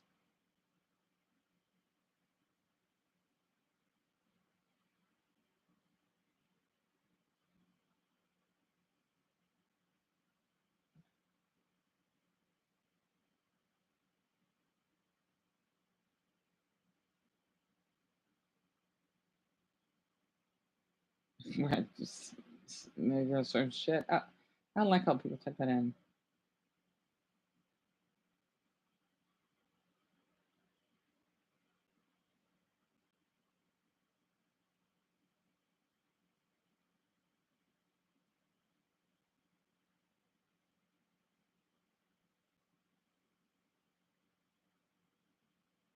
androgynous person is what you get when you mash up the attributes of a binary male and female or non-binary together. Think of it as a gender smoothie. Man, part woman, and all deliciously unique. If you identify as androgynous, you'd also express yourself through fashion and dress up. Yep. One day it's a sharp suit that would make James Bond envious, and the next it's a flowy dress that could make Cinderella do a double take. Yep. Another day they could switch things up by rocking a tutu and a tux. Yep. If you tell them pink is for girls and blue is for boys, they'll mix the blue and pink to create the perfect shade of I don't give a fuck. Expressing themselves whatever way they deem fit. Gender match. Yeah, that's me. I'm androgynous. I love her flag. Boys, they'll mix the blue. I wonder why we get that color though. That's such an interesting flag. It's not like a normal flag though. It has purple on it. It has like a turquoise and a hot pink. Man, I've never seen cars like that. I don't know what noise that is, Dumbo. I don't know. Because I have the window open, but only a little. That's the air. Because I know my mother always complained that it smells in here because I haven't bathed yet, right? I'm definitely going to try to bathe tomorrow before our live stream. I'm going to, like, I'm on 4:30 or so. I don't know what the heck the noise is. I'm on 4:30, and I think it's weird. It says 2 viewers, but I know that says you on here because when I took the live stream, it'll say 1 view, but it will say 0. So it's weird. I'm gonna like start up the live stream. Like, how do I explain it? Like you could like comment on it, like you stole us and sorted it earlier. That way that we be prepared and we can have other newcomers on here, kind of like Lean that was on here. It's so cold out in your room. I hope you got put a blanket to keep yourself warm or having like a little heater. And yeah, that's what androgynous is. To create the perfect shade of I don't give a, expressing themselves in whatever way they deem fit. Gender mask. Gender mask. Man, it's amazing in that category. Boys, they'll mix the blue and pink to create the perfect shade of I don't give a, expressing themselves in whatever way they deem fit. Gender mask. Gender mask describes someone who vibes with masculinity but isn't exactly the poster child for tuxedos and cufflinks. They embrace traditional masculine traits but aren't afraid to jazz things up a bit, adding a pinch of spice and a whole lot of imagination. While they lean into the masculine side of life, it doesn't necessarily mean they're signing up for Team Binary Man. Their brand of masculinity might blend with other elements like femininity, like a big burly man rocking glittery painted nails. Oh, so that's what it is. They often refer to themselves as soft boys, a term they use to capture their blend of gentle, nurturing qualities with a sprinkle of masculine vibe and typically identify with masculine pronouns like he, him, but some may also use they, them. That's it? So what about if a girl does it? There should be like gender femme, right? Huh. Interesting. Oh, Dumbo, you don't have to worry about being late. It won't bother me. Not in the slightest. You don't have to worry about that.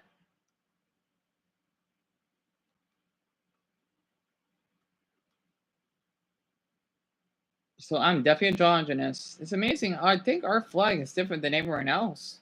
That's pretty neat. God, is our flag really that different than everyone else on here? We have just like 3 stripes on it.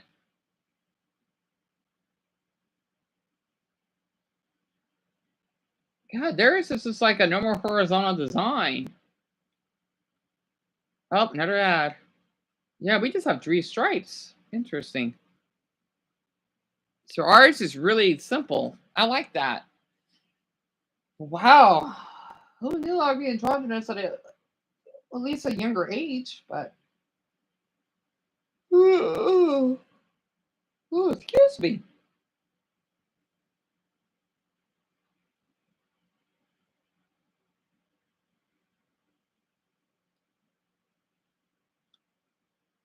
And yet again, though, yeah, ours is like vertical. And Gender Crew uses 3. Yeah, every other flag is horizontal. That's weird. Wait, does cisgender have a flag? Oh yeah, it's just that's right. It's just by male and female, right? So basically, everyone on this earth, unless they're trans, maybe. But what the hell? So the other ones, they just use the horizontal. We don't. What the hell? God, our flag is unique then. Everyone else uses the same like repetitive design. Not to put them down or anything, absolutely not. But it's kind of neat.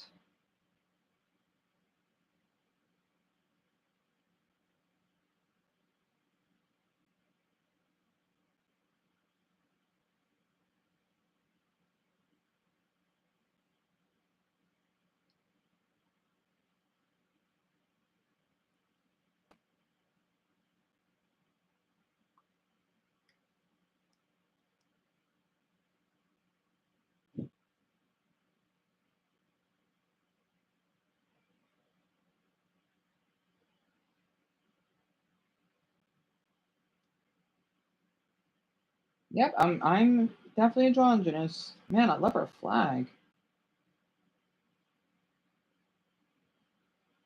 That's so cool. Her flag looks like that. And everyone else is it's all the same kind of. Blend characteristics typically associated with both male and female genders, creating a delightful mix that leaves you guessing. Why does it look like a character from like the Addams Family? I like it even more. That is such a cool flag we have. Damn it! It sucks that it made one.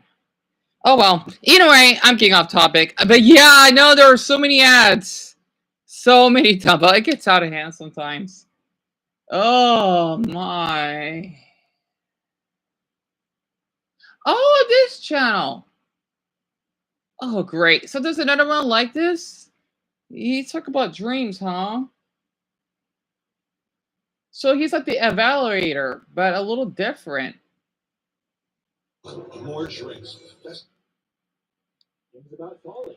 Dreams about falling are like those moments when you miss a step on the stairs and suddenly think you're auditioning for a stunt double role in an action movie. Wait, does he have two channels? Like, which channel am I watching on? But what these dreams are trying to tell you is that you're losing control of your responsibilities, emotions, or something important in your life, and need to grab the reins a little tighter. Dreams about falling would usually pop up when I know. you're a slippery pool of deadlines at work. When you're in a relationship, Like times that we're at. a girl's mood during her period.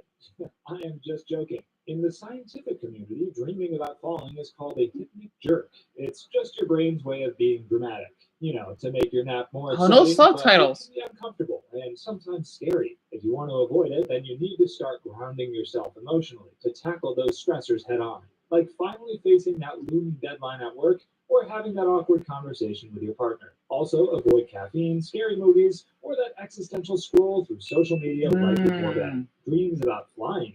Flying dreams are the gold star of the dream world. They usually symbolize freedom, ambition, and what it would feel like if you would just let go of the baggage holding you down. Think of it like taking mental vacations. So you'd most likely dream about flying when you're craving escape, feeling on top of your game, or desperately needing a win in your work, education, or personal relationship. Alternatively, if you've been binge watching superhero movies or daydreaming about quitting your job to live off the grid, flying dreams might just be a reflection of those. I don't think I have any However, of flying dreams feel different for everyone. They can be exhilarating, empowering, or downright ridiculous, depending on how your brain I don't decides think to I stage the do. event. If the flying is effortless, it means your life might be in a rare sweet spot where everything feels light and easy. Or maybe your brain is just buttering you up before it drops a teeth falling out nightmare tomorrow. But if you're struggling to take off, or find yourself flapping awkwardly like a human-sized bird who missed flying school, that's your subconscious reminding you of those doubts. Huh? A little small back floss. Oh. Yeah, because I wanted to use one. How many did you use? Oh, only one. Just one? Wait, is this all you bought? Because I think they're a little small, though. Yeah, that's what I bought. Because they may break easily. You didn't got the scope ones, the ones that are thick, like Mama has? No. These choose ones I get. So. Wait, those are the cheaper ones? Yeah. Oh. All right. Yeah, that was Tonio. And Dumbo, that's Frank, because something about you might be interested. It's every dream, just I can't pronounce that word. Interpretation in 15 minutes. So kind of like the dreams that we both shared, right? Basically, what he's describing here is like how our dreams are like in our life. If that actually makes sense. So that's what it means, kind of. Abilities you keep dodging. It's like your brain handed you wings, but forgot the instruction manual. Dreams about being chased. Dreams about being chased are like your brain's version of a bad action. I think I was chased once. You're the star. Yeah. That makes zero sense. Being chased dream often points to something in real life that you're trying to avoid or run away from, like responsibilities, fears, or that pile of laundry staring at you from the corner of your room. Now, if the thing chasing you is completely nonsensical, like a paperclip or a giant marshmallow, it means that your stress is so vague and undefined that even your brain is improvising. But if you have those kinds where you're running but not getting anywhere, like you're stuck on a treadmill, this means you feel like you're working hard but not making progress. like life is hitting the snooze button on your efforts. And if the Uh-huh. chaser moves like someone wading through molasses, it might mean the issue isn't as urgent as it feels, or maybe it's just your brain trying to add suspense. However, dreams about being chased are not just about running. Your reaction matters, and each action says something about how you're dealing with challenges in real life. If you're sprinting like an Olympic athlete, it means you're avoiding something. But if the dream is you hiding behind a trash can, it means you're denying your responsibilities or stalling. And if you turn around and fight the monster, well, good for you. Dream you has some guts. Dreams about teeth falling out. Yep, I have Dreams one of about teeth those. falling out are the weird, panicky moments when your subconscious decides to play orthodontist. Except it's not doing a great job. One minute you're floating on the clouds in dreamland, and the next your teeth are dropping like popcorn kernels. These dreams are basically showing you how insecure you feel about your appearance or how worried you are about your self-worth. It could also be tied to feelings of anxiety or Yep. fear of losing control. Yep. On the flip side, some dream interpretations see this as a sign of transformation or growth, because losing teeth is a rite of passage when you're a kid. So maybe it's your subconscious hinting at new beginnings. You know, like upgrading from baby teeth to permanent ones. Except in this dream, the permanent ones never show up. The usual suspects behind this kind of dream are Yeah, the stress dreams about being and pain. chased, Maybe right? you've So got a big that's presentation basically at like work. you going through a lot of stress, Dumbo, which is really accurate based off what you shared with me. So I definitely can understand that. I don't remember when's the last time I had a dream about being chased. It was a long time ago. Honestly, it was a really long time ago. Just for men, mustache and beard. Bleach your impossible with Novo Legion. Equate the stakes with losing your front teeth mid-sentence. Even physical elements like grinding your teeth at night or clenching your jaw I can don't also do make that. you dream about losing your teeth. Thank God I That's your don't. body reminding you to chill out because even your subconscious is tired of the tension. Dreams about being naked.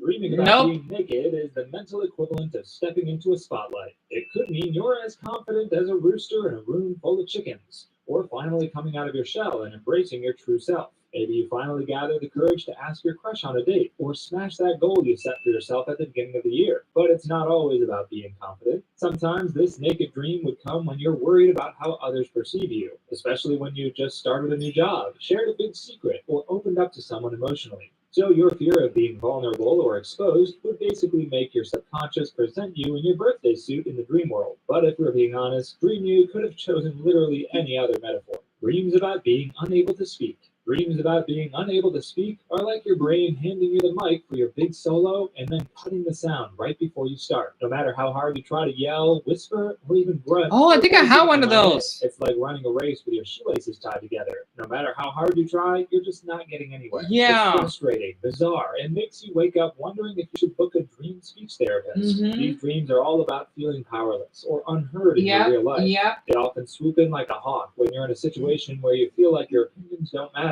or you're struggling to express yourself. You see, when a situation makes you feel voiceless, whether it's because of a tough boss, an overbearing friend, or just a sense of self-doubt, your brain translates that into a dream scenario where you can't speak. It's the ultimate metaphor for feeling or frustrated. On the flip side, these dreams might also pop up when you're holding something back, like a secret or an unresolved issue. Imagine your brain waving a flag that says, talk it out already. So if you want to stop having dreams where you can't speak, you might want to stop holding back your thoughts and start trying to express yourself. And if it's a situation where you feel unheard, focus on strengthening your self-esteem. Confidence is like dream armor. Less chance of a mute button moment. Dreams about food. Ever dreamt about a table loaded with food that just keeps coming? This could reflect abundance in your life, or that your brain has fully embraced its inner foodie. Food dreams are like your subconscious flipping through a menu of your deepest I don't think I had any of desires. They often those. symbolize physical, emotional, or even spiritual nourishment. And it's not just about what's on the plate, it's about what's missing from your table. So if you dream of big, satisfying meals, it might mean you're feeling fulfilled, while a sad, empty plate could signal a craving for something more in life. Also, dreaming about reaching for food that keeps disappearing might symbolize goals that feel just out of reach. And eating something absurd, like peanut butter and pickles, might indicate you're dealing with conflicting emotions. Sometimes food dreams are linked to indulgence or temptation. Eating cake in a dream might mean you're rewarding yourself, or that you're feeling guilty about that actual cake you inhaled before bed. On a deeper level, specific foods can represent specific needs. Bread might symbolize stability, while fruit could signal growth. Food dreams often show up when you're hungry, not just physically, but emotionally. If life's been serving you a bland diet of routine and stress, your dreams might decide to spice things up with a mental buffet. Dreams about fire. Fire dreams Yeah, are I your think I have one of subconscious those. turning up the heat, literally. Whether you're watching a roaring bonfire, sprinting away from a blazing inferno, or trying to light a match that just won't spark, fire dreams are as intense and dramatic as a telenovela with flames for special effects. The intensity of the fire also matters. If the fire is warm and cozy, it might symbolize creativity, renewal, or a new spark in your life. If it burns brightly, it represents your passion, whether it's about a new project, relationship, or life direction. On the flip side, if you're afraid of losing something, involved in a heated argument, or going through overwhelming stress, the flames could mirror that intensity and burn out of control. Sometimes even this flame that burns out of control can signal a desire to start afresh, like a phoenix rising from the ashes. Right. However, if your dream is about struggling to start a fire, it could symbolize frustration about something that just isn't sparking in your life. Or maybe your brain just really wanted to reenact a survival show. Fire dreams are your brain's dramatic way of exploring passion, renewal, or chaos. You had a Whether you're few tending of the not surge being of able to fire speak. or Really? watching your Dumbo, dreams that's go up in interesting. flames, these fiery visions always pack a punch. Dreams about darkness. Darkness. You're decorating and rearranging your room at night, and halfway through, the light suddenly goes off, leaving you confused and staggering around the boxes scattered all over the room. This is basically what dreams about darkness look like, except it's all happening in dreamland while the real you snores away. Darkness in dreams usually represents the unknown, fear, or confusion. It could reflect a situation like starting a new business. I don't think I have that. What's the dream I really have though? Whether you're duking it out with a stranger. No, I'm not fighting. Yeah, I don't. So my dreams are really off from these though. Oh, we got another one.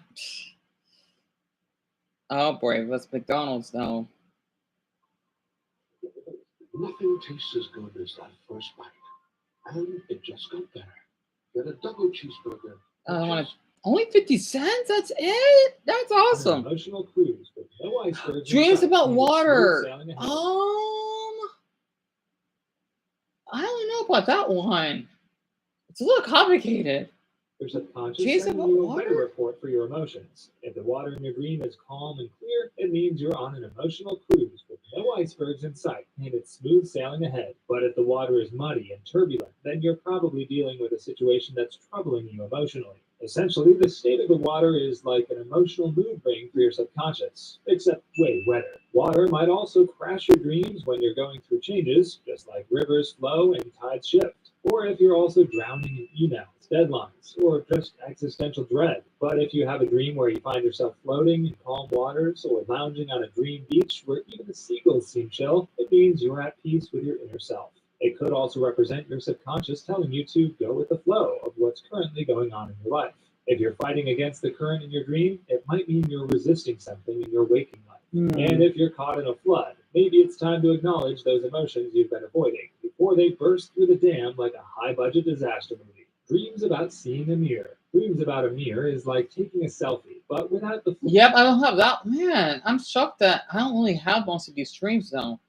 They're so different than this. A literal theme park ride. Yep, not elevators. Yourself, or taking a weird emotional detour. Escalators and elevators generally represent progress, direction, and the speed of change. So if you have a dream where you're going up in an escalator or elevator, congrats. It's like your subconscious rolled out a red carpet to the metaphorical penthouse of success. Growth, confidence, and ambition are the VIPs on this ride. Think of it as your mental high five for aiming higher, whether in work, relationships, or just figuring out how to assemble IKEA furniture without tears. Heading down, however, might seem like a buzzkill, but it's not always bad news. Sometimes you need to hit the basement to uncover hidden emotions, reflect, or pick up that metaphorical toolbox to fix what's broken. It might feel like an emotional freefall, but maybe that's just your brain hitting the brakes. Right, Dumbo? I know there's so many of them.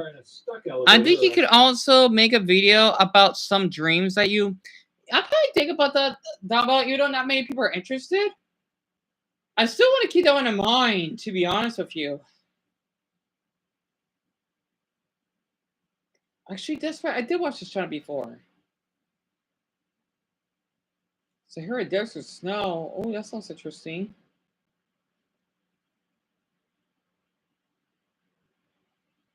Oh, that's the poverty one that I watched. Yeah.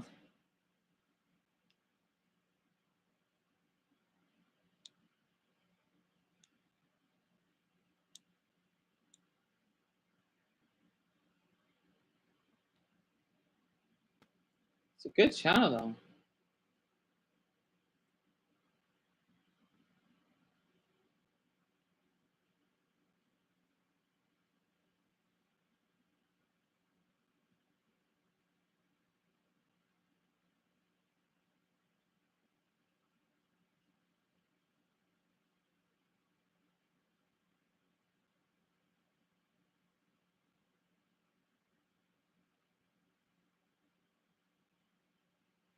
I forgot. I shouldn't watch these videos at night because I just noticed that the screen is so bright.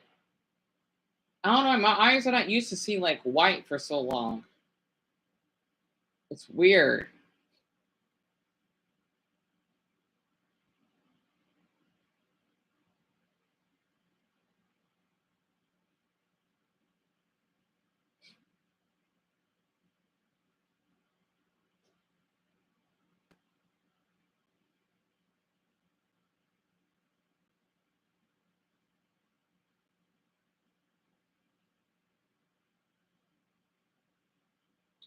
Oh, that one looks interesting. Medical case? That looks interesting. I might take a look on that one. You getting a little tired, Dumbbell? Whenever you're ready to go to bed, go ahead. I forgot. I might get a little bit tired too, even though I won't go to bed until like maybe like a little past midnight.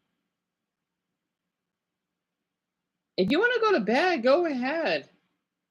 It's up to you.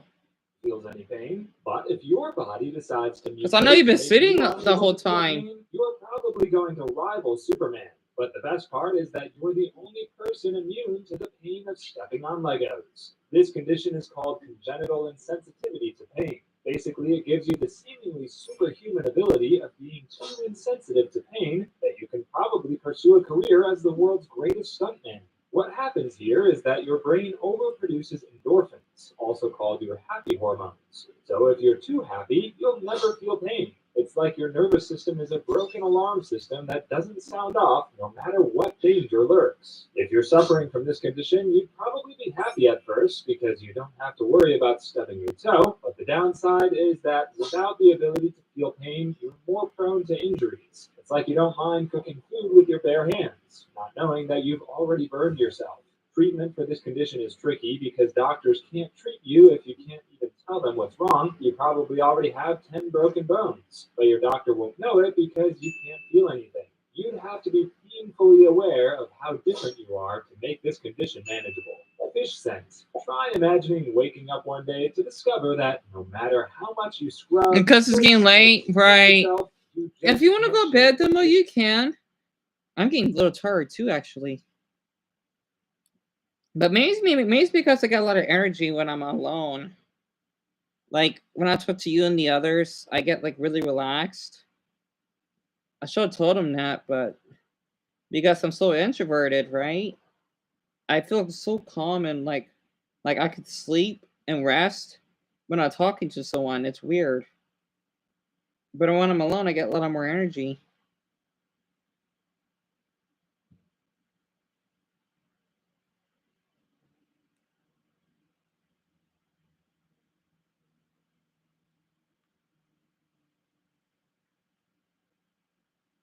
The videos about every strange medical case.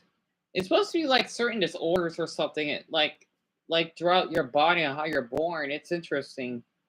Oh my, that's life for you if you're born with fish odor syndrome. Literally smells like a seafood platter on a hot summer's day. Now, this condition is called trimethylaminuria. It's like the universe decided that this person should be a walking, talking seafood buffet. This disorder makes the body unable to break down trimethylamine, a compound that's a bit of a fishy troublemaker. Instead of processing it into less aromatic components, it gets released through sweat, breath, and urine, making you smell like you just swam through a garbage dump full of fish. Oh, that's terrible. Doctors were puzzled at this condition because it wasn't your usual case of bad hygiene. They can't simply give you a prescription for a lifetime supply of deodorant because it was more of a metabolic mishap than a bad case of forgetting to shower. But while there's no clear way to treat this condition, doctors offer remedies like dietary changes and supplements that help manage the smell but don't totally eliminate it, like spraying Febreze and closing the lid on an unflushed toilet. Blackened skin.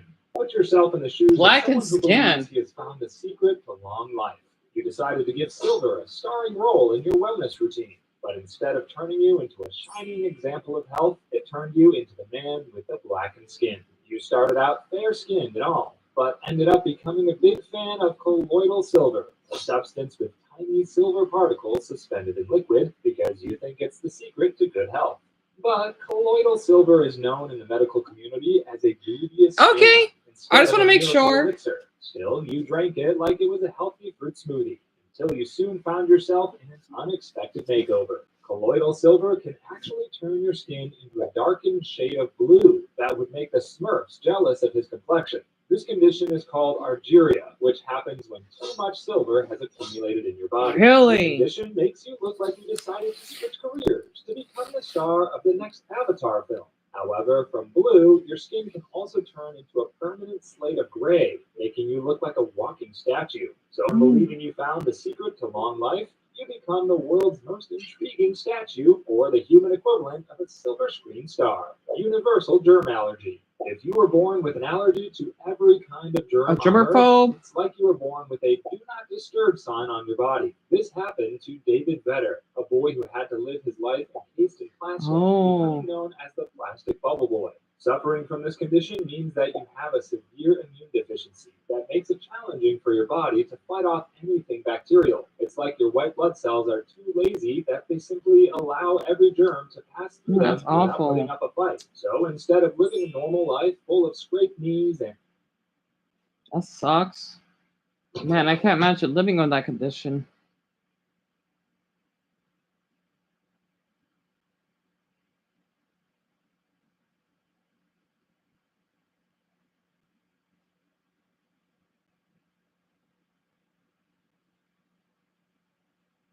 the rain, you'd have to be extremely careful not to get any germs on you. In David's case, he lived in a plastic bubble that was custom fit to have all his needs, making it look like the boy was living in a giant hamster ball without any of the fun. If that sort of thing happens to you, you'd find life tough to live, especially because you can't touch anything outside your bubble. You can't even get hugs from family members or high fives from friends. Life won't be too bubbly if you're suffering from this germ allergy.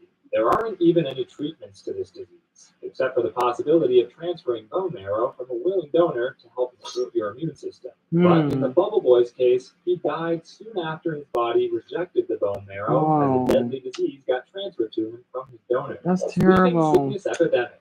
Let's say you're at a wild party and suddenly everyone's energy crashes, as if the Red Bull in their system had just worn off. That happened to people during the sleeping sickness epidemic of the 1920s. But the guest of this party was an entire population. The culprit was an illness known as encephalitis lethargica. If you suffer from this condition, you'd start out feeling drowsy before progressing to a sleep so deep you were practically auditioning for a role as Sleeping Beauty. As the Are you epidemic serious? swept across Europe and the Americas, people snoozed so hard they could have won a gold medal in the Sleep Olympics. Oh my gosh. Recovering from this illness isn't even a great experience because you're going to end up in a state of extreme stiffness, as if you became human statues while asleep. You might even end up in a frozen state where you struggle to move around. Oh my On top goodness. of that, you could also get a bit moody for unknown reasons. The epidemic hit hard and fast, killing around 500,000 people in Europe and the Americas after affecting over 1 million folks. Scientists tried their best to understand it, only for them to end up scratching their heads. They tried every experimental treatment to cure the illness, from different medicines to the simple "wake up" shout.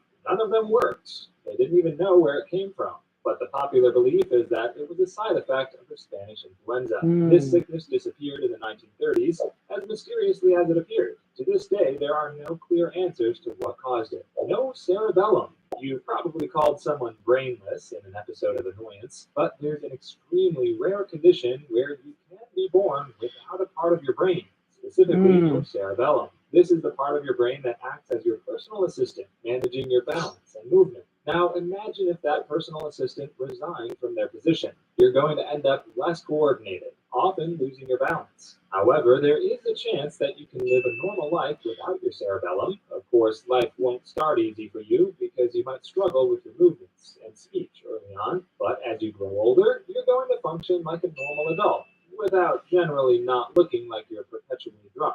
As important as your cerebellum may be, the reason why you can still function well enough without this body part is that your brain is an expert at compensating. The other parts of your brain, such as the motor cortex and basal ganglia, can multitask and take over some of the cerebellum's duties, like a team of substitute teachers handling a classroom while the teacher was out on vacation. This is why there are certain cases where people without a cerebellum have lived long enough to reach adulthood without feeling like there's an empty spot in their heads. However, there are only 9 confirmed cases of this strange condition, making it as elusive as the missing cerebellum. Rabies survival. Oh, Let's boy. say you're scrolling through the park one fine day when a rabid stray dog bites you, afflicting you with rabies. With no hospitals nearby for treatment, you better sign your death certificate and write your last will and testament, because there's a 100% chance you're going to be 6 feet under soon.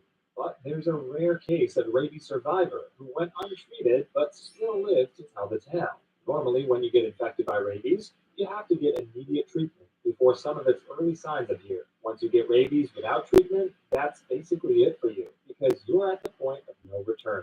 You're going to get sick and show classic signs of rabies infection, such as frothing at the mouth, paranoia, and other stuff that will make it look like you got infected by a zombie virus in a horror film.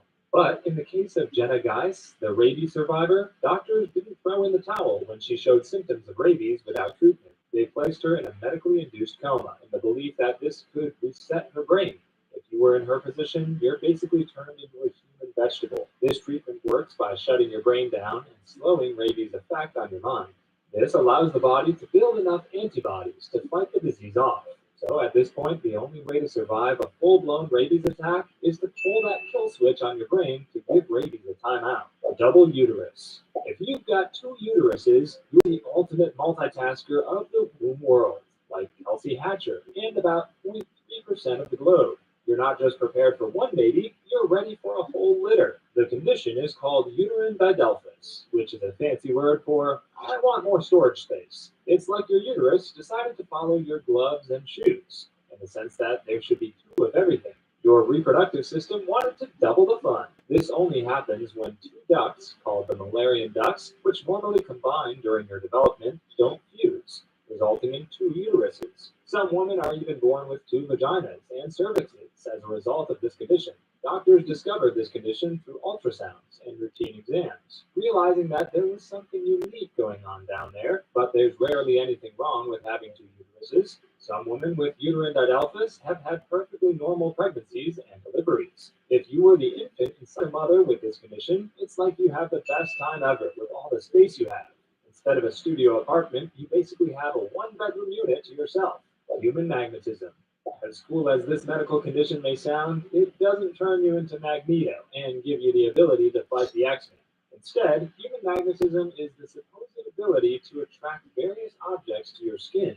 If you have this ability, you're basically a human magnet. You become too attractive for metallic objects to resist, making you airport security's worst enemy because of all those spoons and forks sticking to your skin. But this skill breaks the laws of physics, because it's supposed to be impossible for skin to have magnetic properties. Despite that, there have been stories of people being able to attract metal, glass, porcelain, and wood to their skin.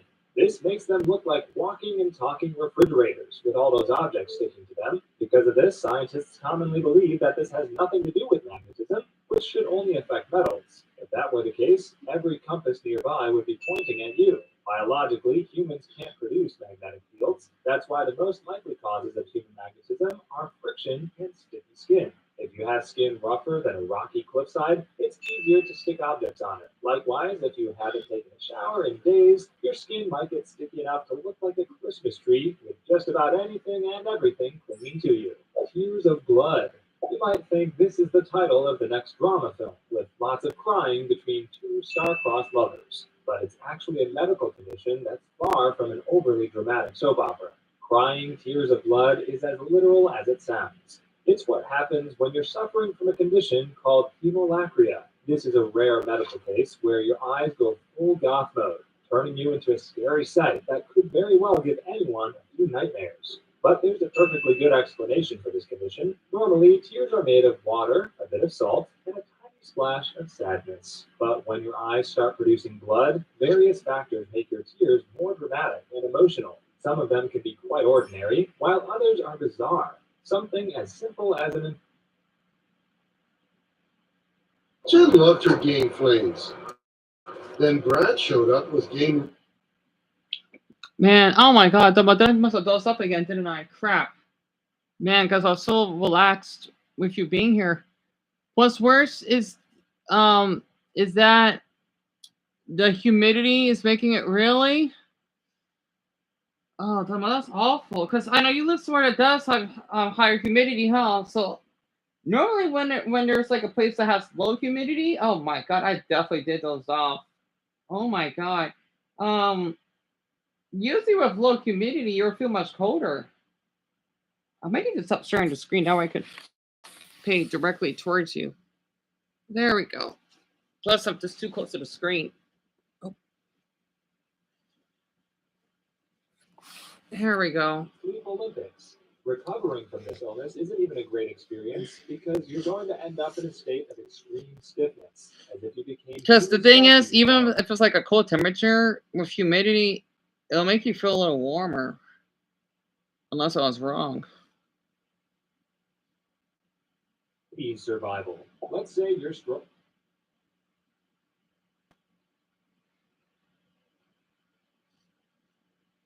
Had perfectly normal pregnancies and deliveries. If you were the infant inside a mother with this condition, it's like you have the best time ever with all the space you have. Instead of a studio apartment, you basically have a one-bedroom unit to yourself. Human magnetism. As cool as this medical condition may sound, it doesn't turn you into Magneto and give you the ability to fight the X-Men. Instead, human magnetism is the supposed ability to attract various objects to your skin. Mm-hmm. If you have this ability, you're basically a human magnet.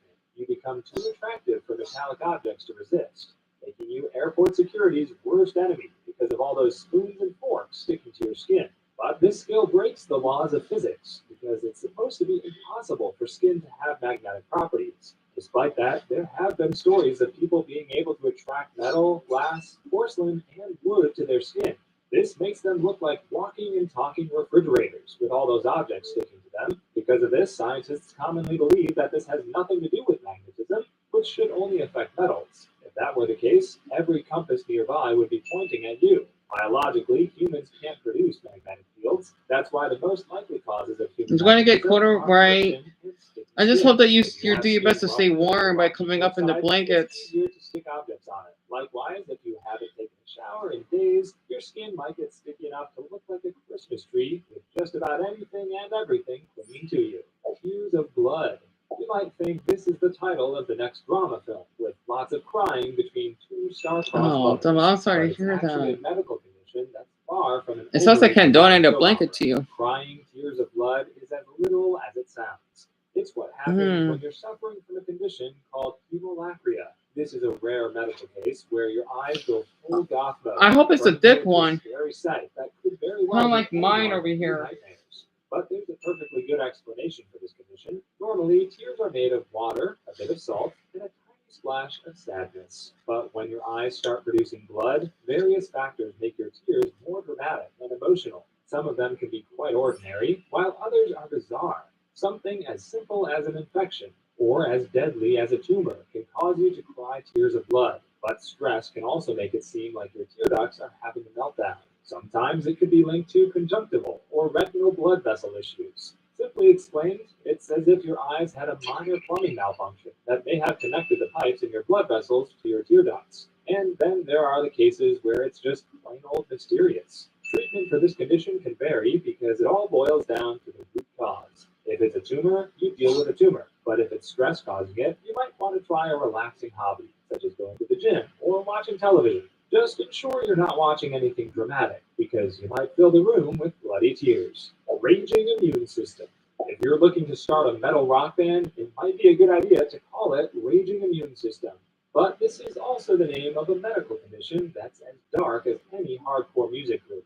Normally, your immune system functions like a well-behaved guardian, who patrols your body for invaders like bacteria and viruses. This guardian is always on high alert, like a bouncer at a VIP party, willing to kick any potential danger out. But suffering from raging immune system makes your immunities too eager. So instead of your body's bouncer kicking uninvited guests from your body, it also wants to kick out your healthy tissues, as if it doesn't want anyone else to be at the party. This condition makes your immune system think that even healthy body parts are unwanted invaders that could cause harm. A good example of this condition is rheumatoid arthritis, where your immune system starts acting like it's It did? Really? wrestling match with your joints. I can look that up. Keeping things in check, it's throwing a full-on smackdown. I know South causing Korea, they want to do inflammation. something Or take type 1 diabetes. with the government, but not The immune system France. has decided that Really? insulin-producing cells in the Hmm. pancreas are up to no good and take them out, leaving the pancreas helpless and insulin levels in chaos. It's like having a security team so busy looking for trouble, they accidentally shut down the kitchen and leave everyone hungry. Basically, raging immune system makes your immunities look like it's chaotically shooting blindfolded, not realizing that they've already taken out healthy cells. The only way of solving this issue is to attack the root cause. So if you have rheumatoid arthritis, you can use medications like DMARDs and biologics to keep the self-harming immune system at bay. It basically depends on which of your body's different immune systems is running wild. Everyone knows. Pinocchio could have some I think it's only in the serious government, though, complications. not like the whole country. A rare condition that I think people are just exaggerating it. I could be wrong because of that guy that made a video about it that went viral.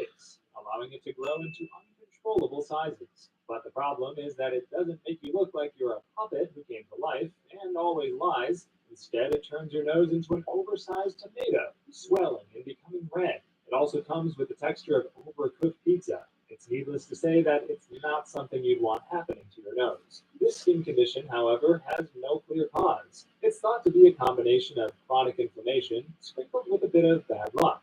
But it's also believed that it's connected to a condition called rosacea, a skin condition that causes redness, visible blood vessels, and sometimes bumps on the face. It often flares up due to triggers like spicy foods, hot drinks, or stress, leading to persistent facial redness and inflammation. Once that happens, your nose starts looking like a balloon, swelling large enough to convince you it's time to go to the doctor for an appointment. But while doctors don't really know what causes this disease, there are medications and treatments that can shrink it down to size. The goal is to deflate that nose balloon, and doctors try different strategies, like laser surgery and medicines that can give that body part a serious makeover.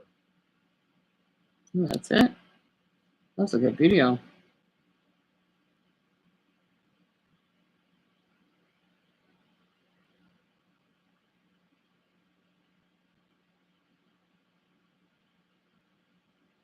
No, Delma, that's okay. I mean, I'm dozing off, so this is perfect. I thank you so much for being here with me, honestly. I can't believe it. Like, with your company, I was able to, like, sleep out, like, for, like, 6 minutes. It was nice talking to you, too, Dumbbell.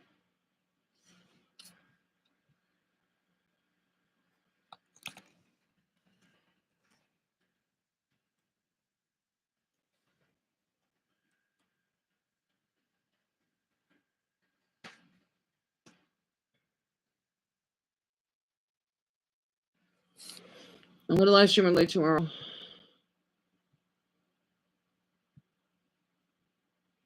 I am going to be awake later on because with my introversion brain, I'll get more energy when I'm by myself. This live stream did kind of helped. Maybe because it's giving us a brain, I'm not sure, but I'll definitely go live stream tomorrow. I hope you sleep well. Okay. Okay, so I saw this tweet that was going viral all over Twitter, and all it said was, "You miserable bitch." So naturally, my curiosity was piqued, and the post that OP was referencing was a TikTok that said this: "We had guests leave our wedding when they read our quote-unquote ridiculous rules." Now, you may find it crazy to leave someone's literal wedding because they have a few little rules, but grab your popcorn and sit down, because in all honesty, I get why some of these guests were leaving. No seconds for dinner. I calculated it, and each plate of mashed potatoes costs 3 hours of me working. I'm sorry, but it getting plate after plate, I would cry watching my time get spent like that. One plate is enough. All right, maybe you could say that I'm ignorant and that I don't know what I'm talking about, but in what universe does a serving of mashed potatoes cost 3 hours of your shift at work? But I get it. You want to save money, and that's fine. But here's where it gets completely unfair to me. Their second rule is no hired staff.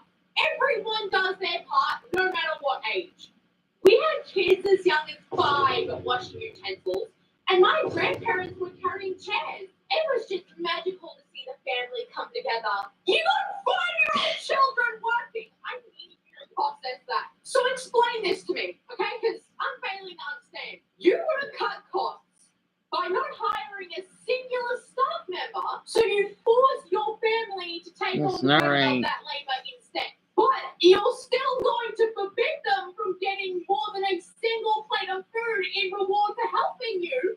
I understand that it's your special day, but the absolute least that you can do in return for their hard work is let them just have a little bit more food. No naughty music. We have seniors in the building who would be appalled at some of the music played at weddings. You're encouraged to make song requests as long as it's appropriate. Keep it classy. Oh, brother, this guy stinks! What exactly do you think somebody is going to play at a wedding, Cupcake? No! Here's the thing. If your grandfather hears a song and is in shock to the point of making a scene or wanting to literally leave your wedding just because there's one single swear word in a song, that is just outrageous. These people are already hungry and working for free on top of that. And now they can't even ask for a fun song to dance to, like Without Me by Eminem, because there's some 70-year-old who can't handle the F word. Respect the seat alignment. Unless you are getting a drink, food, or going to the bathroom, there is no need to be out of your seat. Some guests just want to stay with their group and not socialize, and that has to be respected.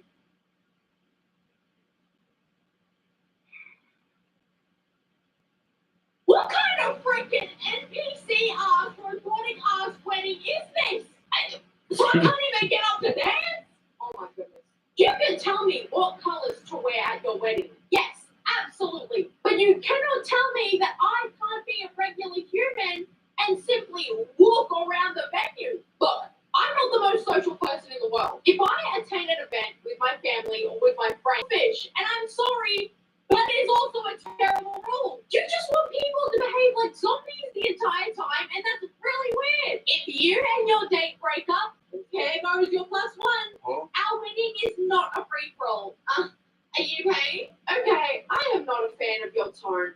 Humble yourself. But secondly, this one just doesn't make any sense to me whatsoever. If you've already booked and planned for somebody's +1 because they told you in advance they were bringing a +1, and that person's +1 dumps them before the wedding, why would they not be allowed to replace that sport with somebody else that you already paid for? I mean, just listen to what you're asking here. You're asking someone who's recently just been broken up with to come single and alone to an event that is celebrating a relationship and love. What kind of emotional torture is that? You just want to rub it in their face? It would quite literally be a waste of your money to make that person who had a +1 but has been dumped to go alone. You already paid them. I don't know how much more clear I can make that. Juice bar. We didn't invite people who need to drink to have fun. So we knew our juice bar would be a hit. This is usually the most expensive part of a wedding, so we saved a boatload with this. Jesus Christ. As somebody said it perfectly in the comments, your wedding sounds like it literally could have just been an email. And I agree with them. You don't want to hire staff. You don't want to pay for food. You don't want people to socialize. You don't want people to get up and dance. You don't want any songs playing. Oh, your message went to Doma, don't worry. Can guests do that at your wedding? Putting a limit on I'm trying to close this, but it won't let me.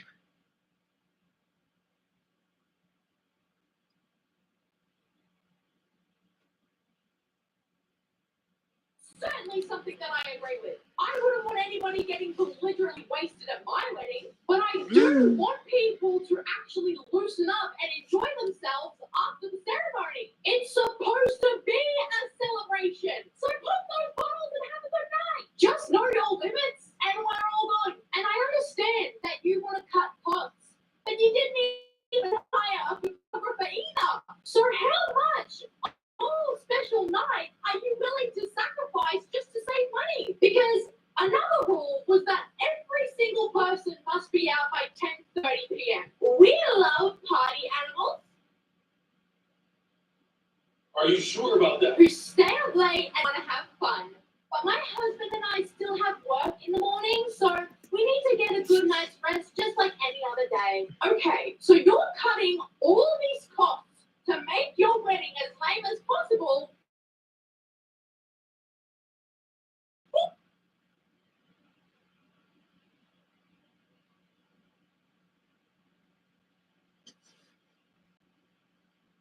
Totally understand if you were doing this so you and your partner could go on an extravagant honeymoon afterwards. But you're not even doing that. You're just going to go back to work the next day willy-nilly and not even take one day to yourself as newlyweds. I really don't get it. No toasting or speeches. My husband and I have terrible social anxiety, so being out on the spot like that could make us have a panic attack. So, no thanks. Is this even real at this point? If you and your husband have terrible social anxiety, so being out on the spot like that could make us have a panic attack. So, no thanks. Is this even real at this point? If you and your husband are as socially anxious as you say you are, then why are y'all even having a wedding to begin with? One of the most social events in human history. One of the most special and memorable parts of a wedding is having your parents or your sibling or a close friend say something wonderful about you and your life and your relationship and how happy and proud they are of you. So why would you not want anybody to do that for you? That's miserable. This is a miserable wedding. My sister really struggles with social anxiety and falls a rule like this. And lastly, no shoes allowed. Being raised on a farm, we're used to being one with the land and want everyone to experience what that's like. We want to bring out the inner child in all of our guests and feel that freedom. And used to being one with the land and want everyone to experience what that's like. We want to bring out the inner child in all of our guests and feel that freedom. Yeah, okay, so I'm not responding to that RSVP. Hell, I'd be shocked if anybody responds to the RSVP because, brother, on top of being clean and protected because you were raised on a farm, I don't care.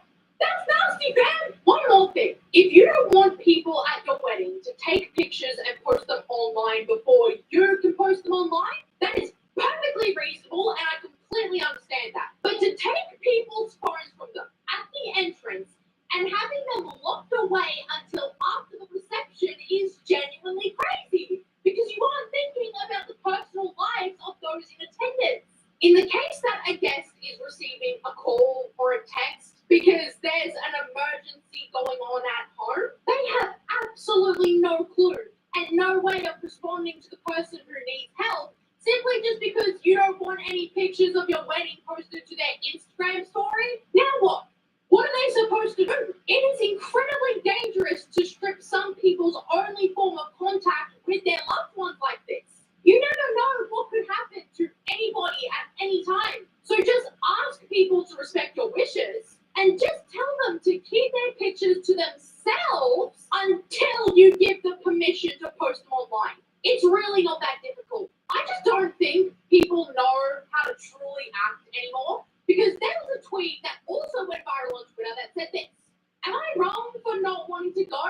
She blocked me for saying fuck her birthday. And I think this person had every right to do so because the birthday girl texted a group chat and said this: hey, so rules my birthday. No lashes done, no hair done, no makeup done, no taking a bath, no brushing teeth, nails cannot be done, and don't try and outdress me. If you don't like the rules, simple, don't come. And the gift must be brought in order for you to enter. Must be over $100. You guys are delusional. Why would you not want other people to respect you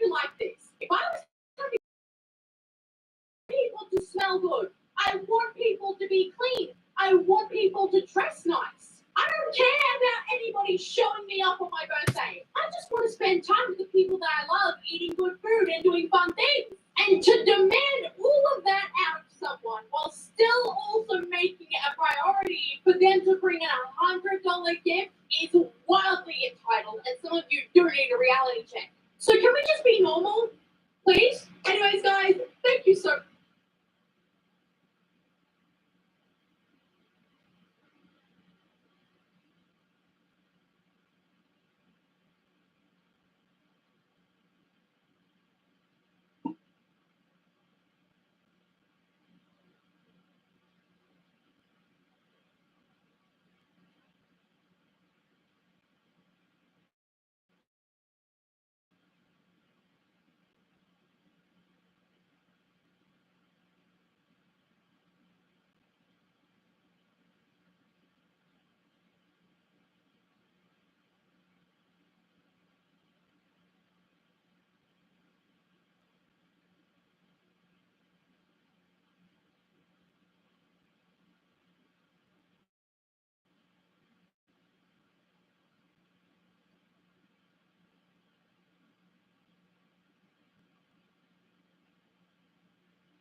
That's right.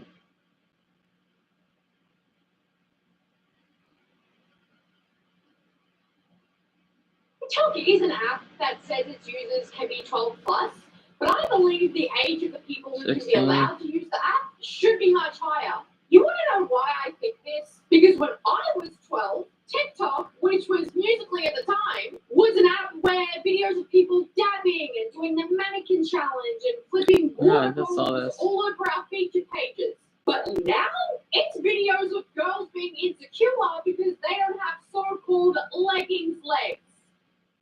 What?